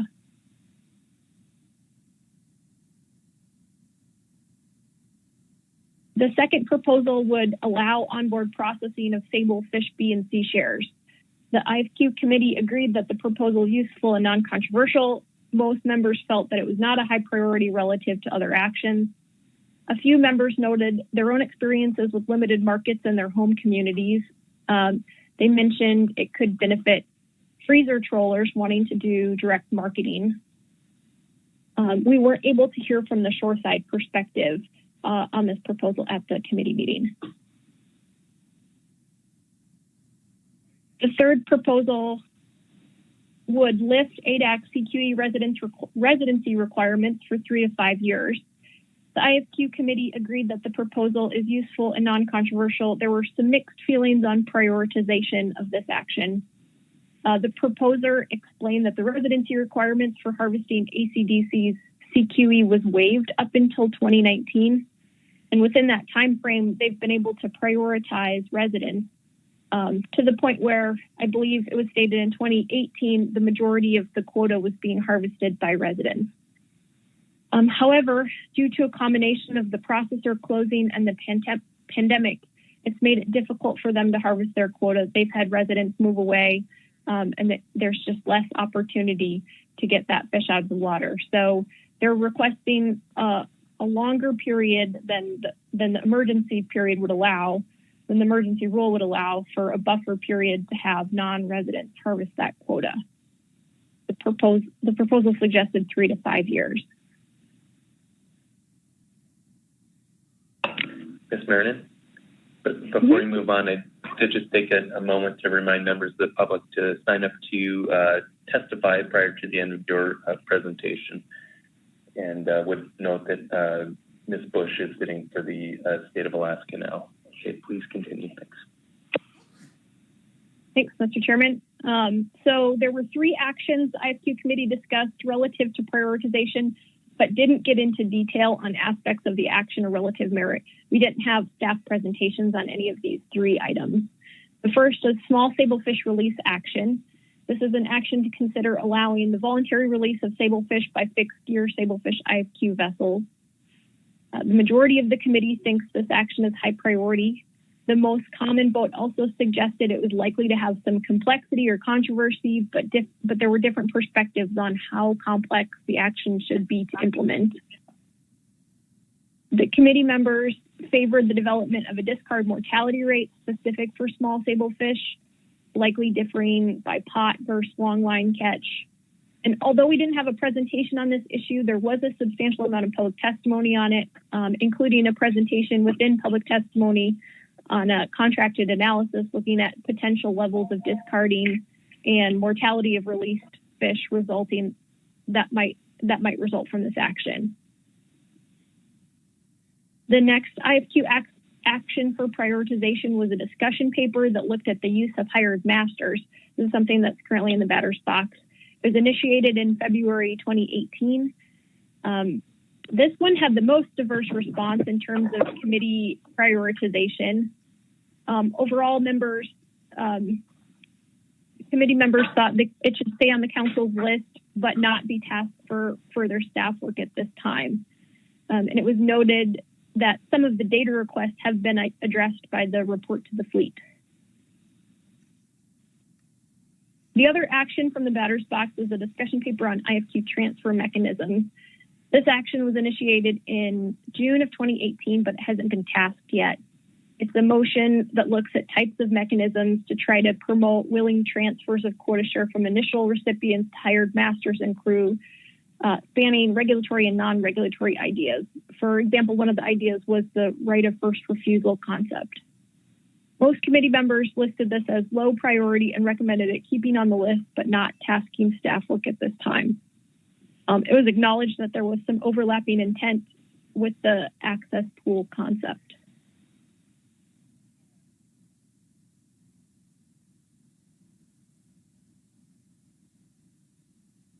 The other presentations and review items that the committee considered are listed on the slide here. The first one was an IPHC economic impact survey. Dr. Barbara Litsniak of the IPHC gave a plug for an economic impact survey she's conducting. This is research aimed at assessing economic impacts of halibut in different sectors and is collecting primary data from commercial halibut harvesters, commercial halibut processors, and charter business owners to inform this research. Some IFQ committee members had experience with this survey and noted it took a lot of time and resources to respond to some of the detailed questions. Dr. Hutzniak noted that the survey responses do not need to be offered in exact amounts, and the best estimates from individual operators when taken in aggregate across the sector, provide sufficient information to inform the model. So therefore, the committee recommended clarifying this could really help increase participation rates. The committee also received an IFQ cost recovery update from Alicia Miller of NIMS. She presented the 2020 cost recovery report. There were two recommendations after this report. The first was that the council request further detail on methods used to allocate enforcement costs to the IFQ program. And the second was that there have been some proposals that have gone in front of the IPHC recently to consider a year-round IFQ season, and that has implications for domestic regulations, including cost recovery. So the committee recommended that the council request to receive ongoing updates of any changes NIMS would need to make with regards to reporting and invoicing procedures in order to implement an extended or year-round fishery. Alicia Miller also provided an update to emergency rules that were initiated earlier this year by the council. The emergency rule for the rockfish program became effective April 1st. The IFQ transfer emergency rule became effective 3/30/2021. The other two actions, the vessel caps and temporarily suspending ADAC residency requirements, are still underway. At the time when we had the committee report, but I will note that the proposed rule for vessel caps was just published today. We also had a presentation on the IFQ report to the fleet. NIMS and ACFIN staff are working on a beta version of this document that would bring back some of the summary information that was made available annually until the report to the fleet was discontinued in 2012. This is an effort in response to the council and AP requests. It was offered in a draft form to the committee for feedback. The ultimate goal is to create a web-based annual data report that meets stakeholders' needs and is updated more frequently than the mandated IFQ program reviews. The committee provided a few specific recommendations to the staff. I wasn't intending to go through the specifics here, but I can if there are questions about it.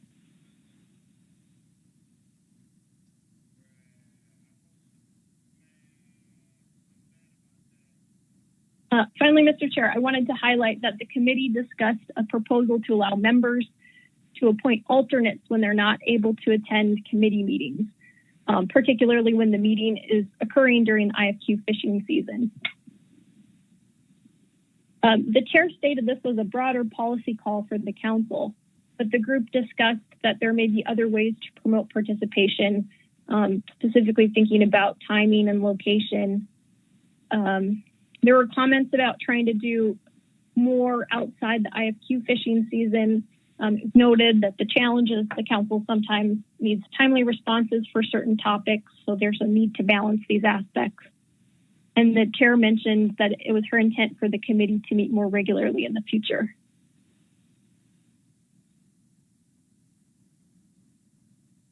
So, Mr. Chair, that is the extent of my remainder of the report. I'm not sure if the IFQ chair has any other comments, but otherwise I'm available for questions.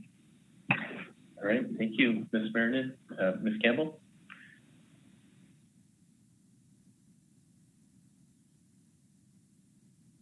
Thank you, Mr. Chair. I just wanted to note for the council that we had a very ambitious agenda at this IFQ committee meeting. As you can tell, we covered a lot of ground, and I thought that we had some participation from the public committee members, and just really wanted to express my appreciation to everybody who hung in for several days on Zoom to go through a wide variety of issues.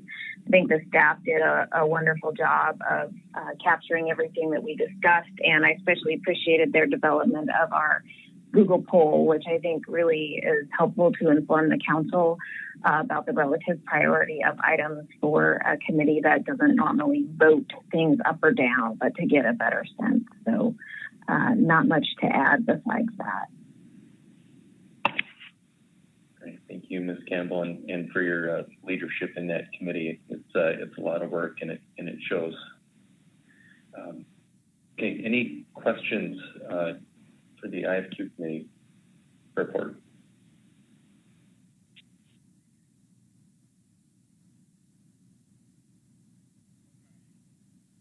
Kimball.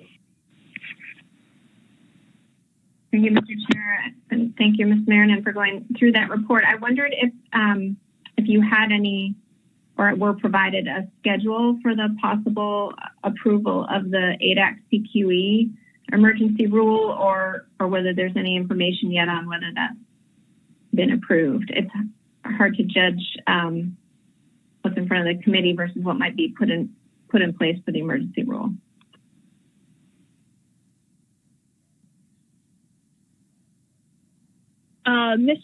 Mr. Chair, Ms. Kimball, I can only speak to what I heard at the committee, which was that it's still under development and it hadn't gone through proposed rule stage yet. I haven't heard anything since then. Okay. Oh, and it looks like, Mr. Chair, it looks like Alicia Miller is one of the presenters now, so I don't know if she has any additional information. That's what we heard at the committee. Good afternoon, Ms. Miller. Thank you, Mr. Chairman, members of the council. For the record, Alicia Miller, National Marine Fisheries Service. So this is a freshly minted update. We had submitted the paperwork with our Alaska region recommendation after analyzing the ADAC emergency rule request. And we had hoped that we would final determination ready for this council meeting. Unfortunately, the timing didn't work out quite right. So we did receive a signed decision memo, but this emergency rule request will be denied. And we are in the process of preparing a letter to the council that will be very shortly.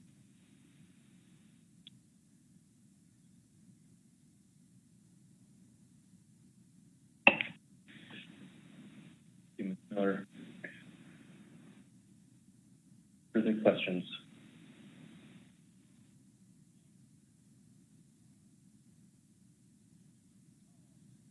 Not. That will conclude the staff presentation, and we can move to public comment.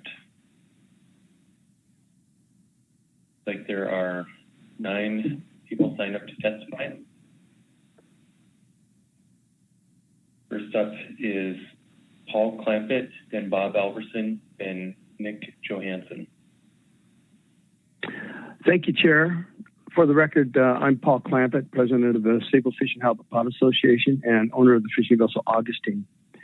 Since the last council meeting, we have partnered up with the Fishing Vessel Owners Association and the Deep Sea Fishermen's Union to help finance a study on the effects that allowing the release of small sablefish by fixed gear fleet would have on the fishery. This study was performed by Dr. Ian Kanucky, who used data supplied by the National Marine Fisheries Service Sablefish Assessment Team.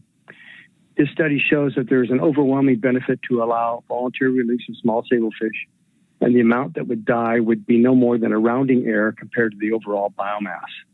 This study also shows that there is an economic disincentive for wholesale high grading. It is most likely that the economic incentive would precipitate in fishermen releasing fish that are 3 to 4 pounds round weight. The release of small sablefish is allowed in all other sablefish fisheries on the West Coast, and there is no reason to continue to saddle our fishermen with the draconian rule that they must retain all fish regardless of condition and economic value, especially in this time of high abundance of low-value small sablefish. And thank you for the opportunity to testify. Thank you, Mr. Clampett. Any questions from council members?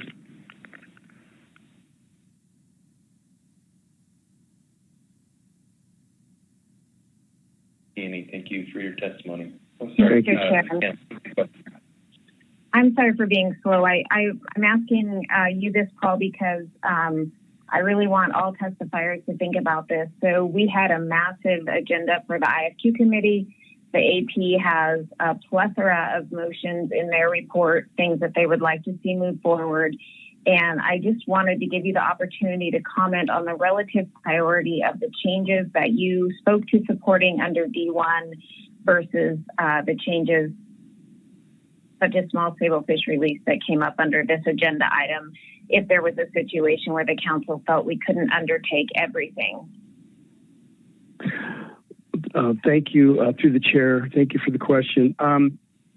Well, if I had to, all these issues are important to us, but if I had to absolutely prioritize, I would prioritize our issues under D1. We would like to especially see the configuration rules on the pots changed. We'd like to see those relaxed. It absolutely prohibits our ability to innovate these pots. And other than that, we'd like to see a uniform 300 pots across the Gulf, including Southeast, and allow a 7-day soak time, which is what's allowed in Western Gulf now. We'd just like to see uniform across the Gulf. So I hope that answers your question. Small sablefish release is important. If you can't get to it immediately, we'll suffer through it. But I don't see these small fish going away anytime soon. It looks to us like there's another big year class coming. That's the good news.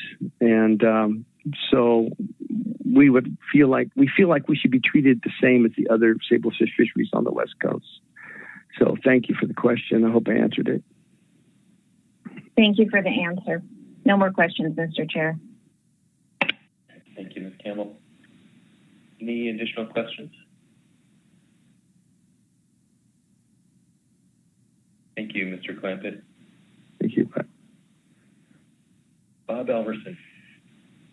Yes, Mr. Chair, I'm not sure if there's a lesser time for organization, more time for organizations, but I'd like to give that time to Dr. Ian Kanucky for FDOA, and I'll take the lesser time. In representing the association here, we would support all of what Paul said. If we had to prioritize, we would prioritize the ones where we're seeing regulatory action from OLE give us a problem, and that would be the release of small sablefish, the tendering issue, giving us some more days for tendering or eliminating the tendering requirement, and the pot configuration issue at 9 inches and trying to get us so we can have that escape panel on the end of the cylinder. Those three issues are probably the most critical. The pot limit would be nice to have something more in West Yakutat and in Southeast. But if we had to prioritize those issues that are giving our guys potential fines, would be our priority. So we also would support the release of the small sablefish. We, like Paul testified, our Dr. Ian Kanucky, and some of his conclusions were pretty significant in terms of looking at the 11.7% mortality that Dr. Sakura came up with a while back, and the 30% limit that the council set to look at. And under the worst case scenario, at 30%, I think we're at maybe 2.5 to 2.7 million pounds of mortality. And I think it's generally accepted that the pots have less mortality than the hook and line gear on juvenile release. So those are our comments, Mr. Chairman, for this afternoon. Thank you for the time to testify. Thank you, Mr. Alverson.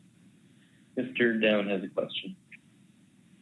Yeah, thank you, Bob, for your testimony. Thank you, Mr. Chairman.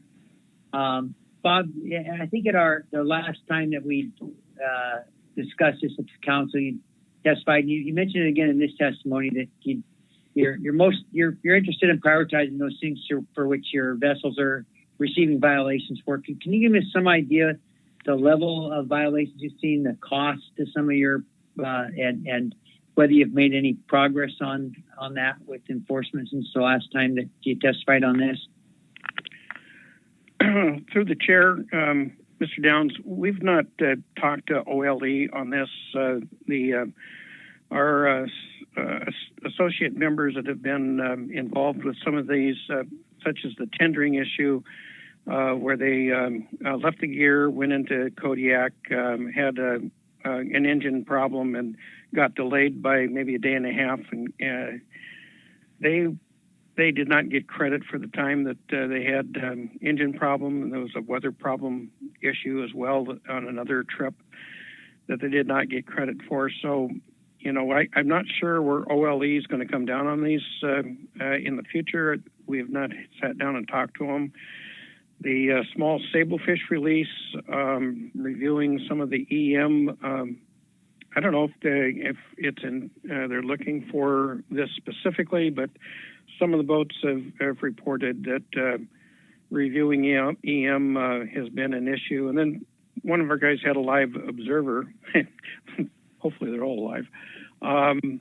So he passingly talked to the observer and says, you know, we've been releasing the small sablefish, and he put that in his logbook, and apparently in the review of the logbooks a year later, that came back on our guys. So, and the pot limit configuration, I think the guy that invented these slinky pots can testify to that. I don't think there's been any fines associated with that, but there's question by OLE whether these are legal pots or legal gear.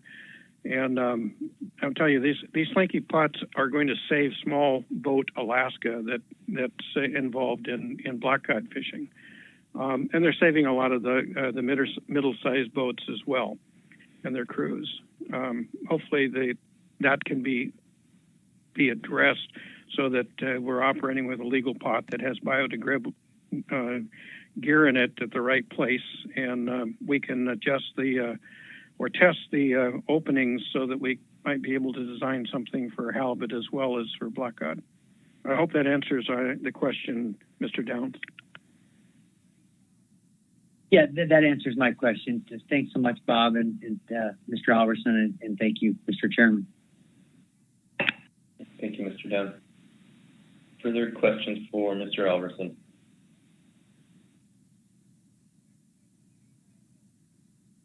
Thank you for your testimony. Okay. Next up is Nick Johansson, then Bernie Burkholder, and then Ian Konecki. Good afternoon. Hi, I'm Nick Johansson. I'm fishing blackcod pots on the St. Dominic out of Southeast. I'm here to speak in favor of small fish release. And my priorities will be allowing us to leave pots out in Southeast so we can deliver. This has been a huge burden. It's extra fuel cost and time to me and my crew.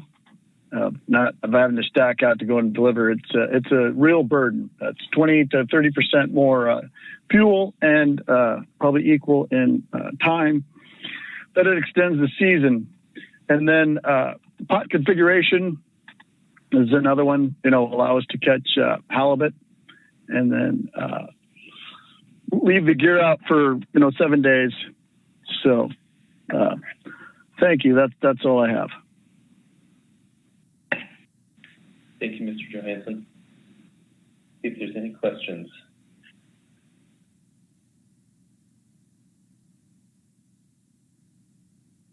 Don't see any. Thanks for your testimony. Bernie Burkholder. Yes, can you hear me, Mr. Chairman? We can. Good afternoon. Good afternoon. Mr. Chairman, members of the council, my name is Bernie Burkholder, and I'm testifying today on behalf of the Northern Endurance, Buchanan, and the Aleutian Endurance.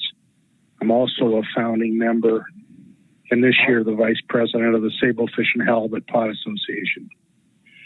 Today I'm here to ask you to please support the continued development of the Sablefish Longline Pot Fishery, not only in the 3-year review process, but also moving the careful release of small sablefish forward.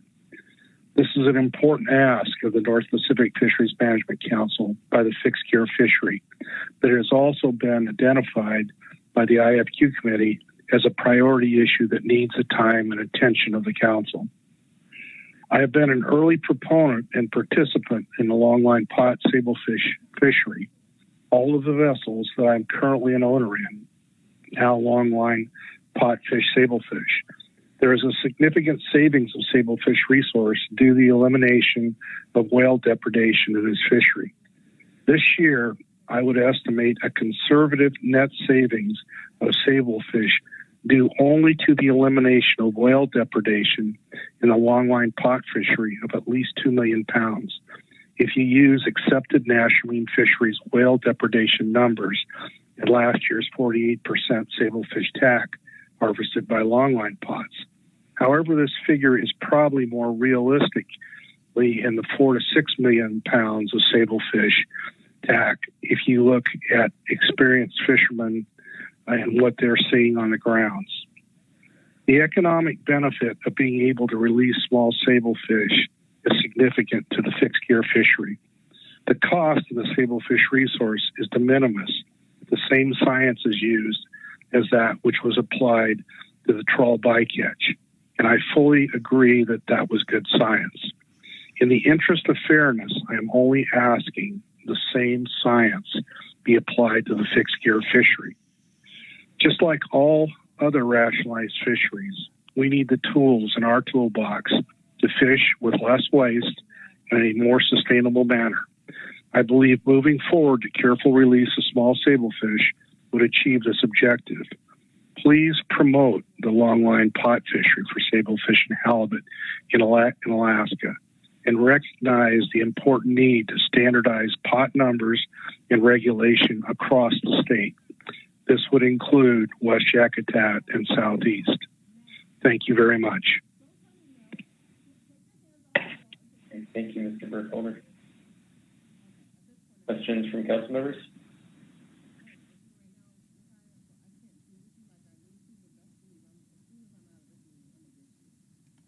Thank you for your testimony. Thank you. In Kaneki. Thank you, Mr. Chair, and members of the council. It's Ian Nucky here. As mentioned, I was contracted by the industry associations to conduct a preliminary analysis of the fleet-wide discards from the fixed fleet fishery and look at the result of voluntary release of small sablefish on those numbers to estimate a likely number and weight of fish that would die as a result of the release based on different mortality estimates, and relate this back to the TAC or ABC and quota amounts, and also provide a preliminary estimate of the cost benefits to industry from the release allowance. I used a very simple link-based method to do that and got the information from NOAA Southeast Fisheries Centre, and thanks to Dana and Daniel for providing that. So it's a time series of information, and I looked at Gulf of Alaska and Bering Straits and Aleutian Island fisheries separately, and also male and female separately due to their different length-weight relationships, growth relationships.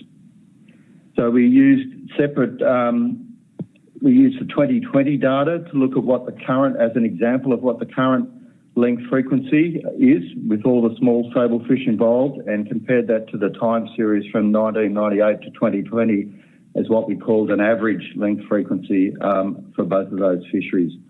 I used data between 40 and 100 centimetre fork length, basically converted that to weight, and then looked at what different retention of fish from zero retention, as is currently the case, to retention of fish up to 5 pound or over 5 pound.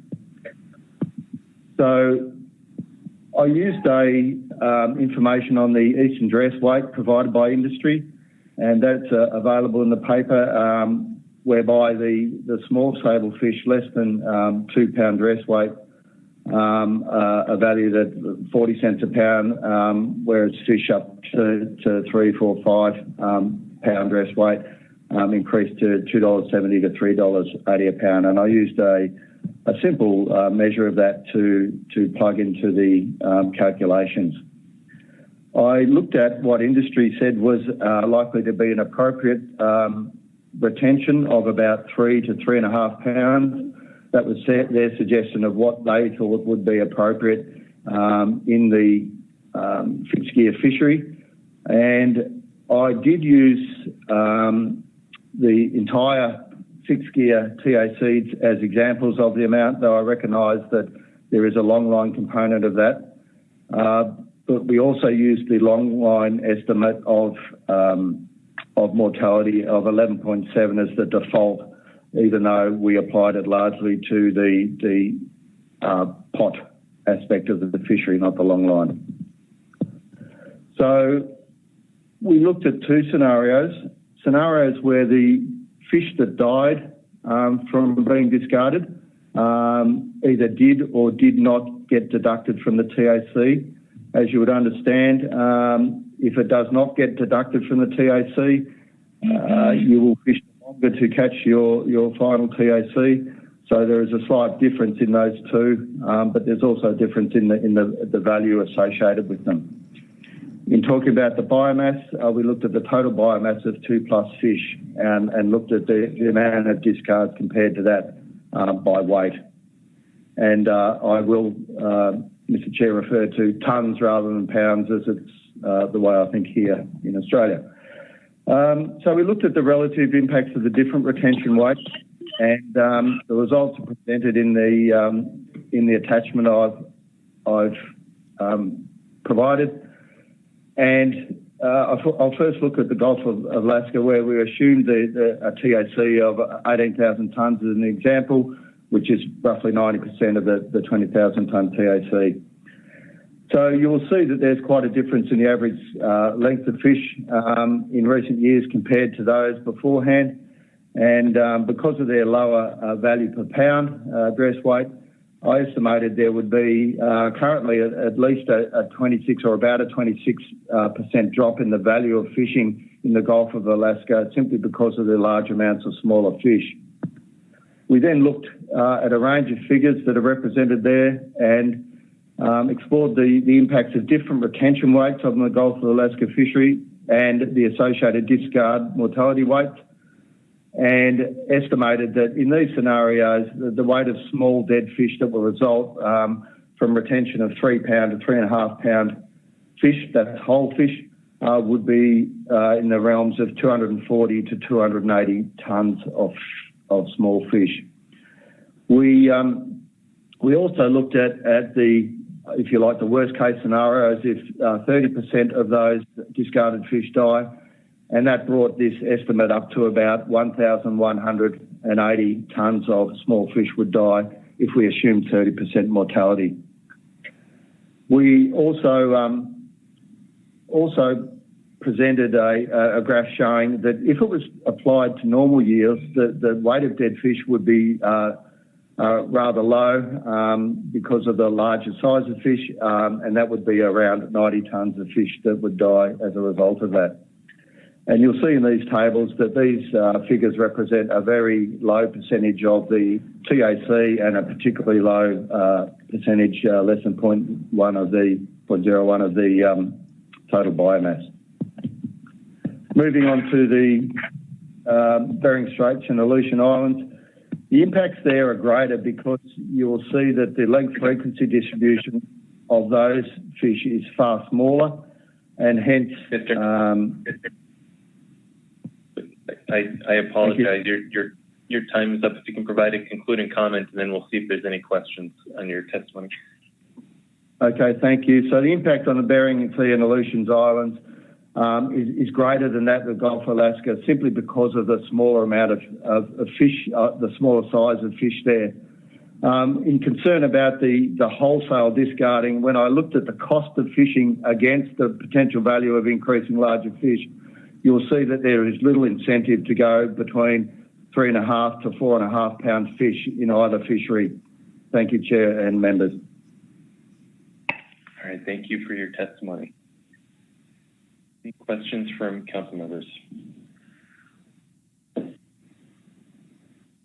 Mr. Downs. Yes. Thank you very much, Dr. Knucke.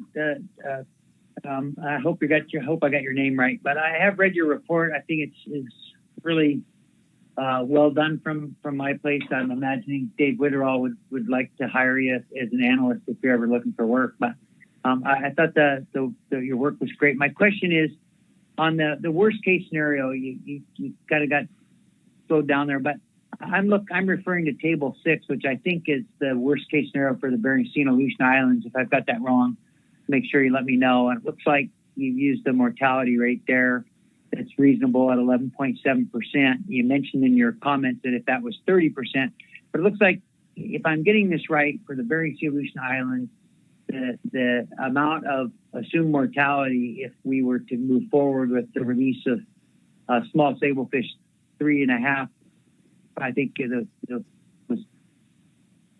just looking here. I think it's 3 pounds or less. Sablefish might have been 3.5, but it is be 66 tons of mortality. Is that? Am I looking at that right, or did I get something in there wrong? I'm just curious if I'm reading that table correctly. Okay. Yes. As luck would have it, sir, that 66 is mentioned twice in those different tables. It's just how it turned out. So with the very high worst case scenario rate at 3 pounds, there's 66 tonne. When it is 11.7, which is the sort of default one, it's 66 tonne at the 3.5. So you are reading it correctly. I apologize. Make sure that members of the public go ahead and put your phones on mute.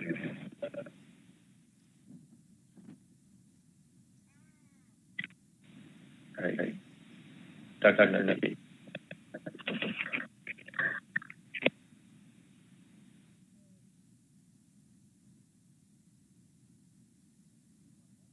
Sorry, Mr. Chair, I'm getting a big echo here. I'm not sure if I've missed something. No, you haven't. It was, I believe people did not have their phones muted. I think that it's fixed now. Go ahead and please continue. Yes, so, Mr. Down, the table there, they are correct. It's just that 66 is repeated for the worst case 30% mortality rate, but it's also a similar number in the 11.7%, just at a different retention rate.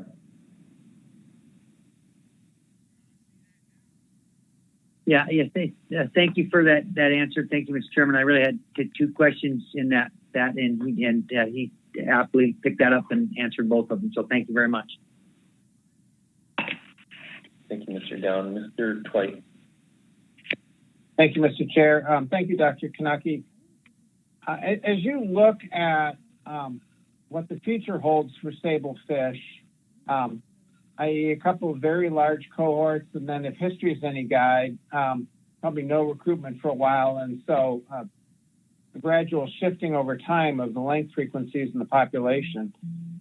What's your sense then of the impact of the economic impact of and the value of being able to release small sablefish over time? Is this something where the primary economic impact is just in the very short term, or do you think the economic benefits that you're showing are actually more durable than that?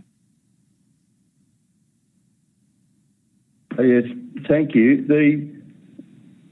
I have only the capacity to do, if you like, a snapshot of what currently is. So I have in no way been able to look at the future implications of releasing these small sablefish, of which it's expected a large portion live on future spawning biomass. That would be a job for a fully integrated stock assessment to do that. Nevertheless, in terms of economics, obviously there is a cost to having to keep these small sablefish. Potentially the amount of dead fish resulting from it will pale compared to the huge amount it would appear of fish coming through as recruits. Again, it's not always clear what those recruits will deliver in terms of spawning stock biomass. We've had similar fisheries in Australia where we've had large bits of intermittent recruitment, and sometimes we've seen that their growth rates reduce because there's density dependence in that. But nevertheless, once those fish make it to spawning stock size and a larger size commercially, there is a lot of benefits in that. So in answer to your question, that's a general feeling more than anything I could test, but certainly you have assessment models there that you use in the Northern Hemisphere that can certainly quantify those questions you ask in terms of benefits more aptly than what I've done here, which is a snapshot. But you would think that given the survival, the benefits of such large year classes coming into the fishery will pay off not only in changes to the ABC or TAC, but also into the spawning stock biomass of that fishery. I hope that answers your question. Thank you.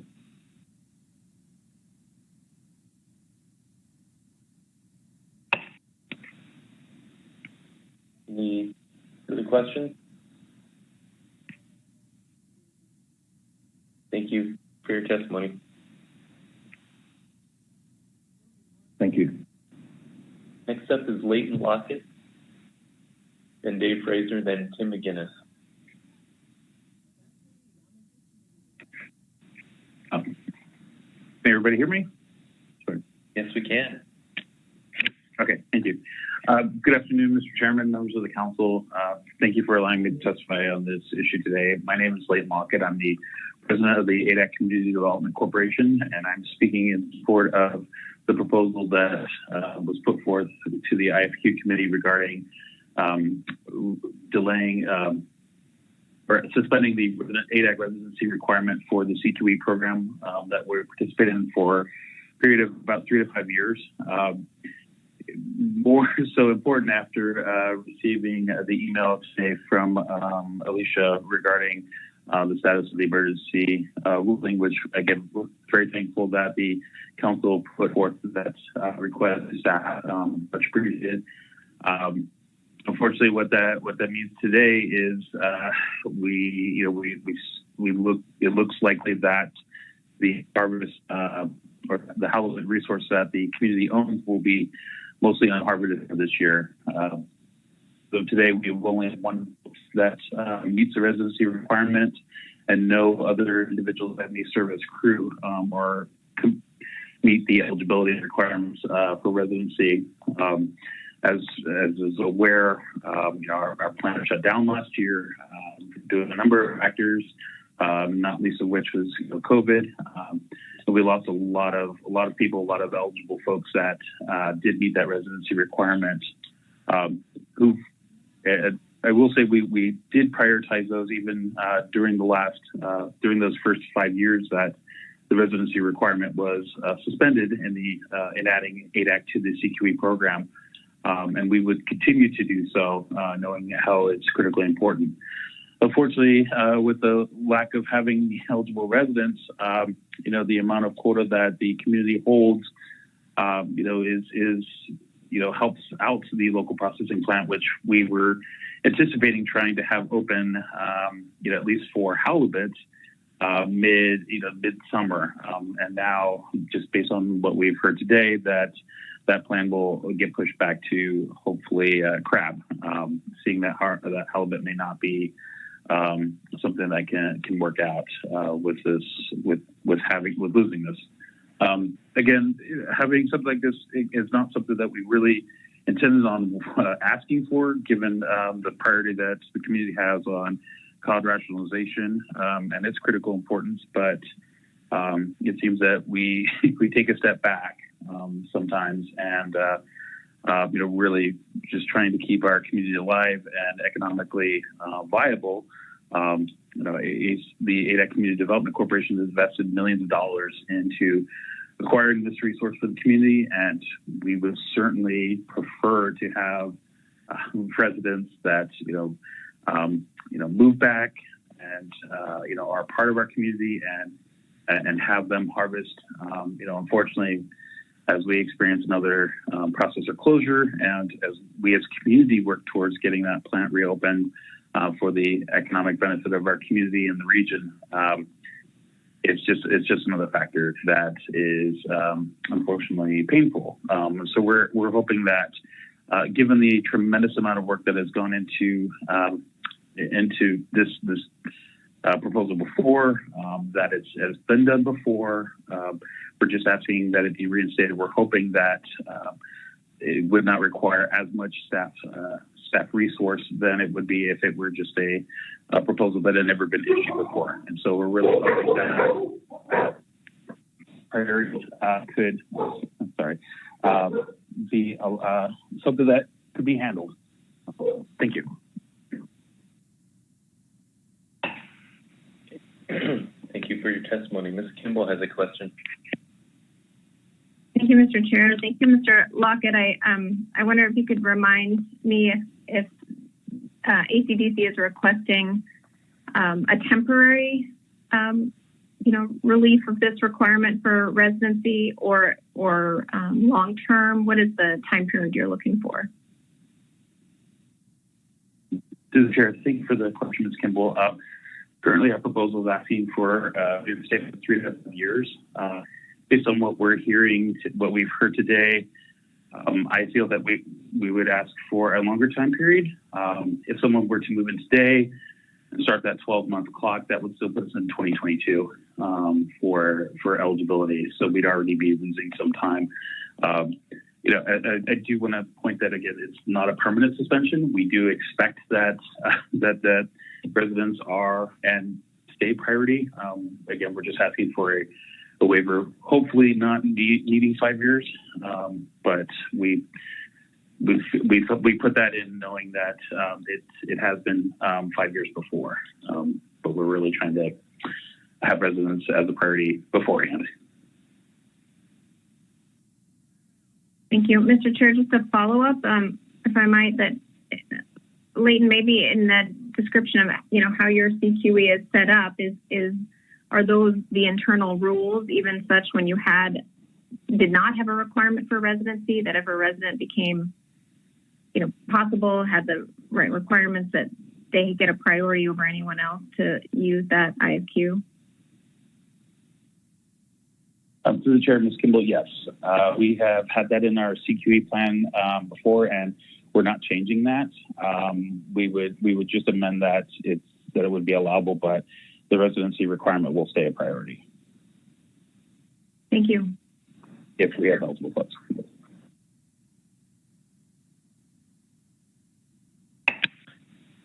Further questions for Mr. Lockett?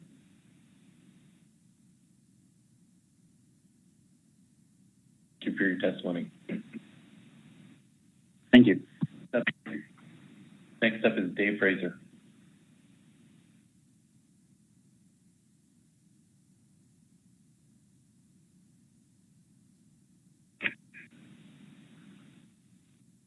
You hear me now, Mr. Chairman? Yes, we can. Good afternoon. Thank you. Mr. Chairman, members of the council, Dave Fraser. I'm an ADAC homeowner who's in ADAC today, working on a week's worth of repairs and maintenance that's been deferred on our home here due to the pandemic. I didn't plan on testifying today because staff did a great job of summarizing our concerns in the committee report. But then the news that I got in an email from NIMS this morning that waiving the residency requirement doesn't meet the bar came as a gut punch. Once again, the council has recognized that emergency exists, but it turns out that it's not the right kind of emergency to take action upon. And Mr. Twite once used the analogy where the boss says, "Bring me a rock," and each time they come back with a rock, the boss says, "Sorry, wrong rock." I'm not sure what the boss did with all those rocks, but there's another analogy that might be relevant, and that's the broken windows syndrome. It says once a broken window is left unrepaired, it becomes an invitation to further vandalism. ADAC has had more than its share of broken windows, both literally and figuratively, so it shouldn't have come as a surprise that waiving the residency requirement doesn't meet the bar for an emergency. The real emergency is that is the key to beginning to repair the broken windows is the loss of access to the federal cod fishery. Without a stable access to cod, a processing plant can't justify staying open for some smaller fisheries like the halibut fishery.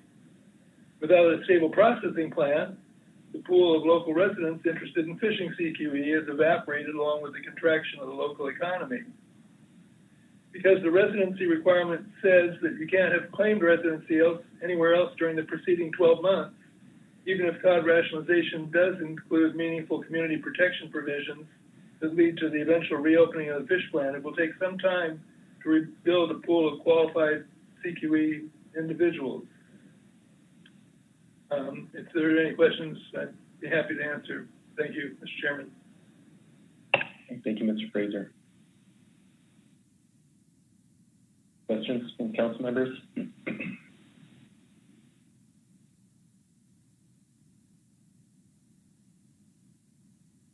Okay, thank you for your testimony. Next up is Tim McGinnis. Can you hear me? Yes, we can. Good afternoon.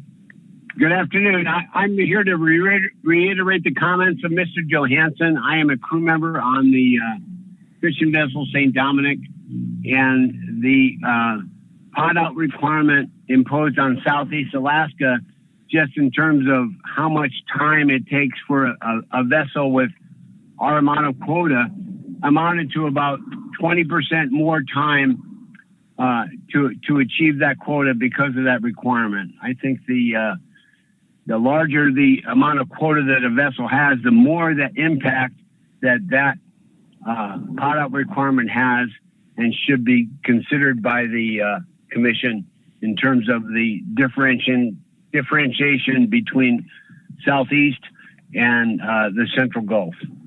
And I think it matters. I think it's time away from family. It's time away from it's additional time that is required for the vessel to achieve its quota.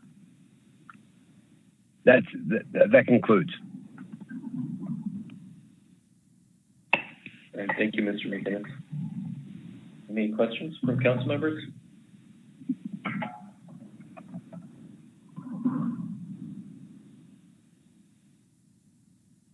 Yeah, I don't see any.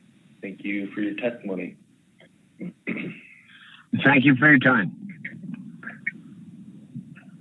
Okay, last up is Linda Benkin. Thank you, Mr. Chairman. Linda Benkin, testifying for Alaska Longline Fishermen's Association. I think I can be relatively brief at this point. I would note that I'm hearing a lot of pressure on the council to make this system work better for people with a lot of quota.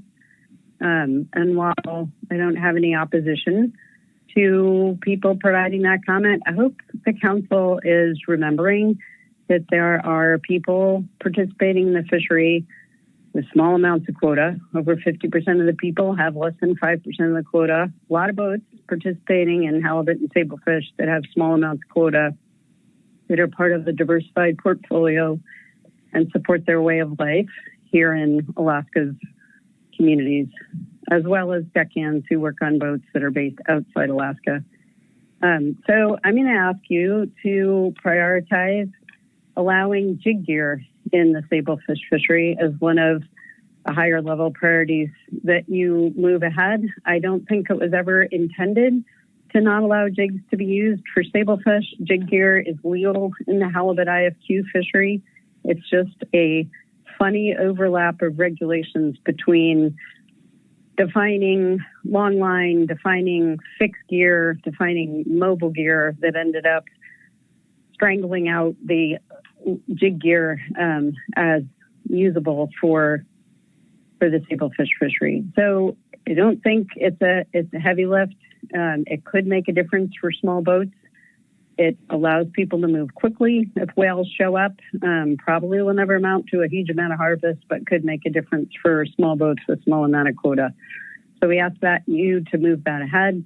We support taking another look at the small sablefish release. I think with the added economic data that's been provided, as well as putting in a little different context the amount of sablefish that's actually might result in mortality relative to the biomass of stable fish, you might come to different conclusions. So we'd like to see you take another look at that. Certainly there's important work to do to address some of the confusion around what's legal, what's not legal in pot configurations. We'd like to see that cleaned up. And finally, appreciate the return of the report to the fleet. We provided some fairly detailed recommendations on what we'd like to see, and that, as did Jerry Merrigan, and support seeing that very useful report reinstated. And I'll stop there. Thank you. Thanks, Ms. Beckett. Questions?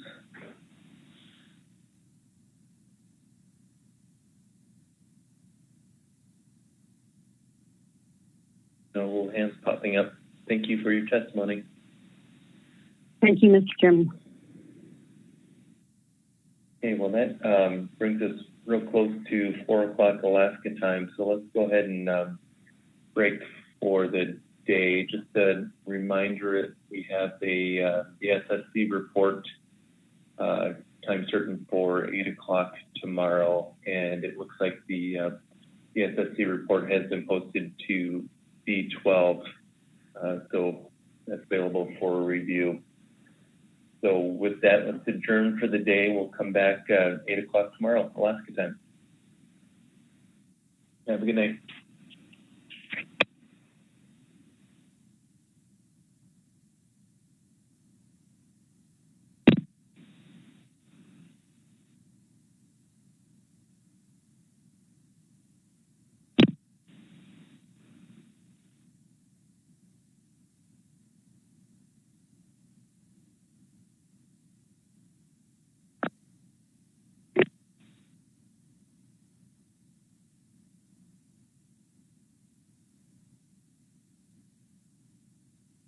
The meeting is now over. All the participants have been disconnected.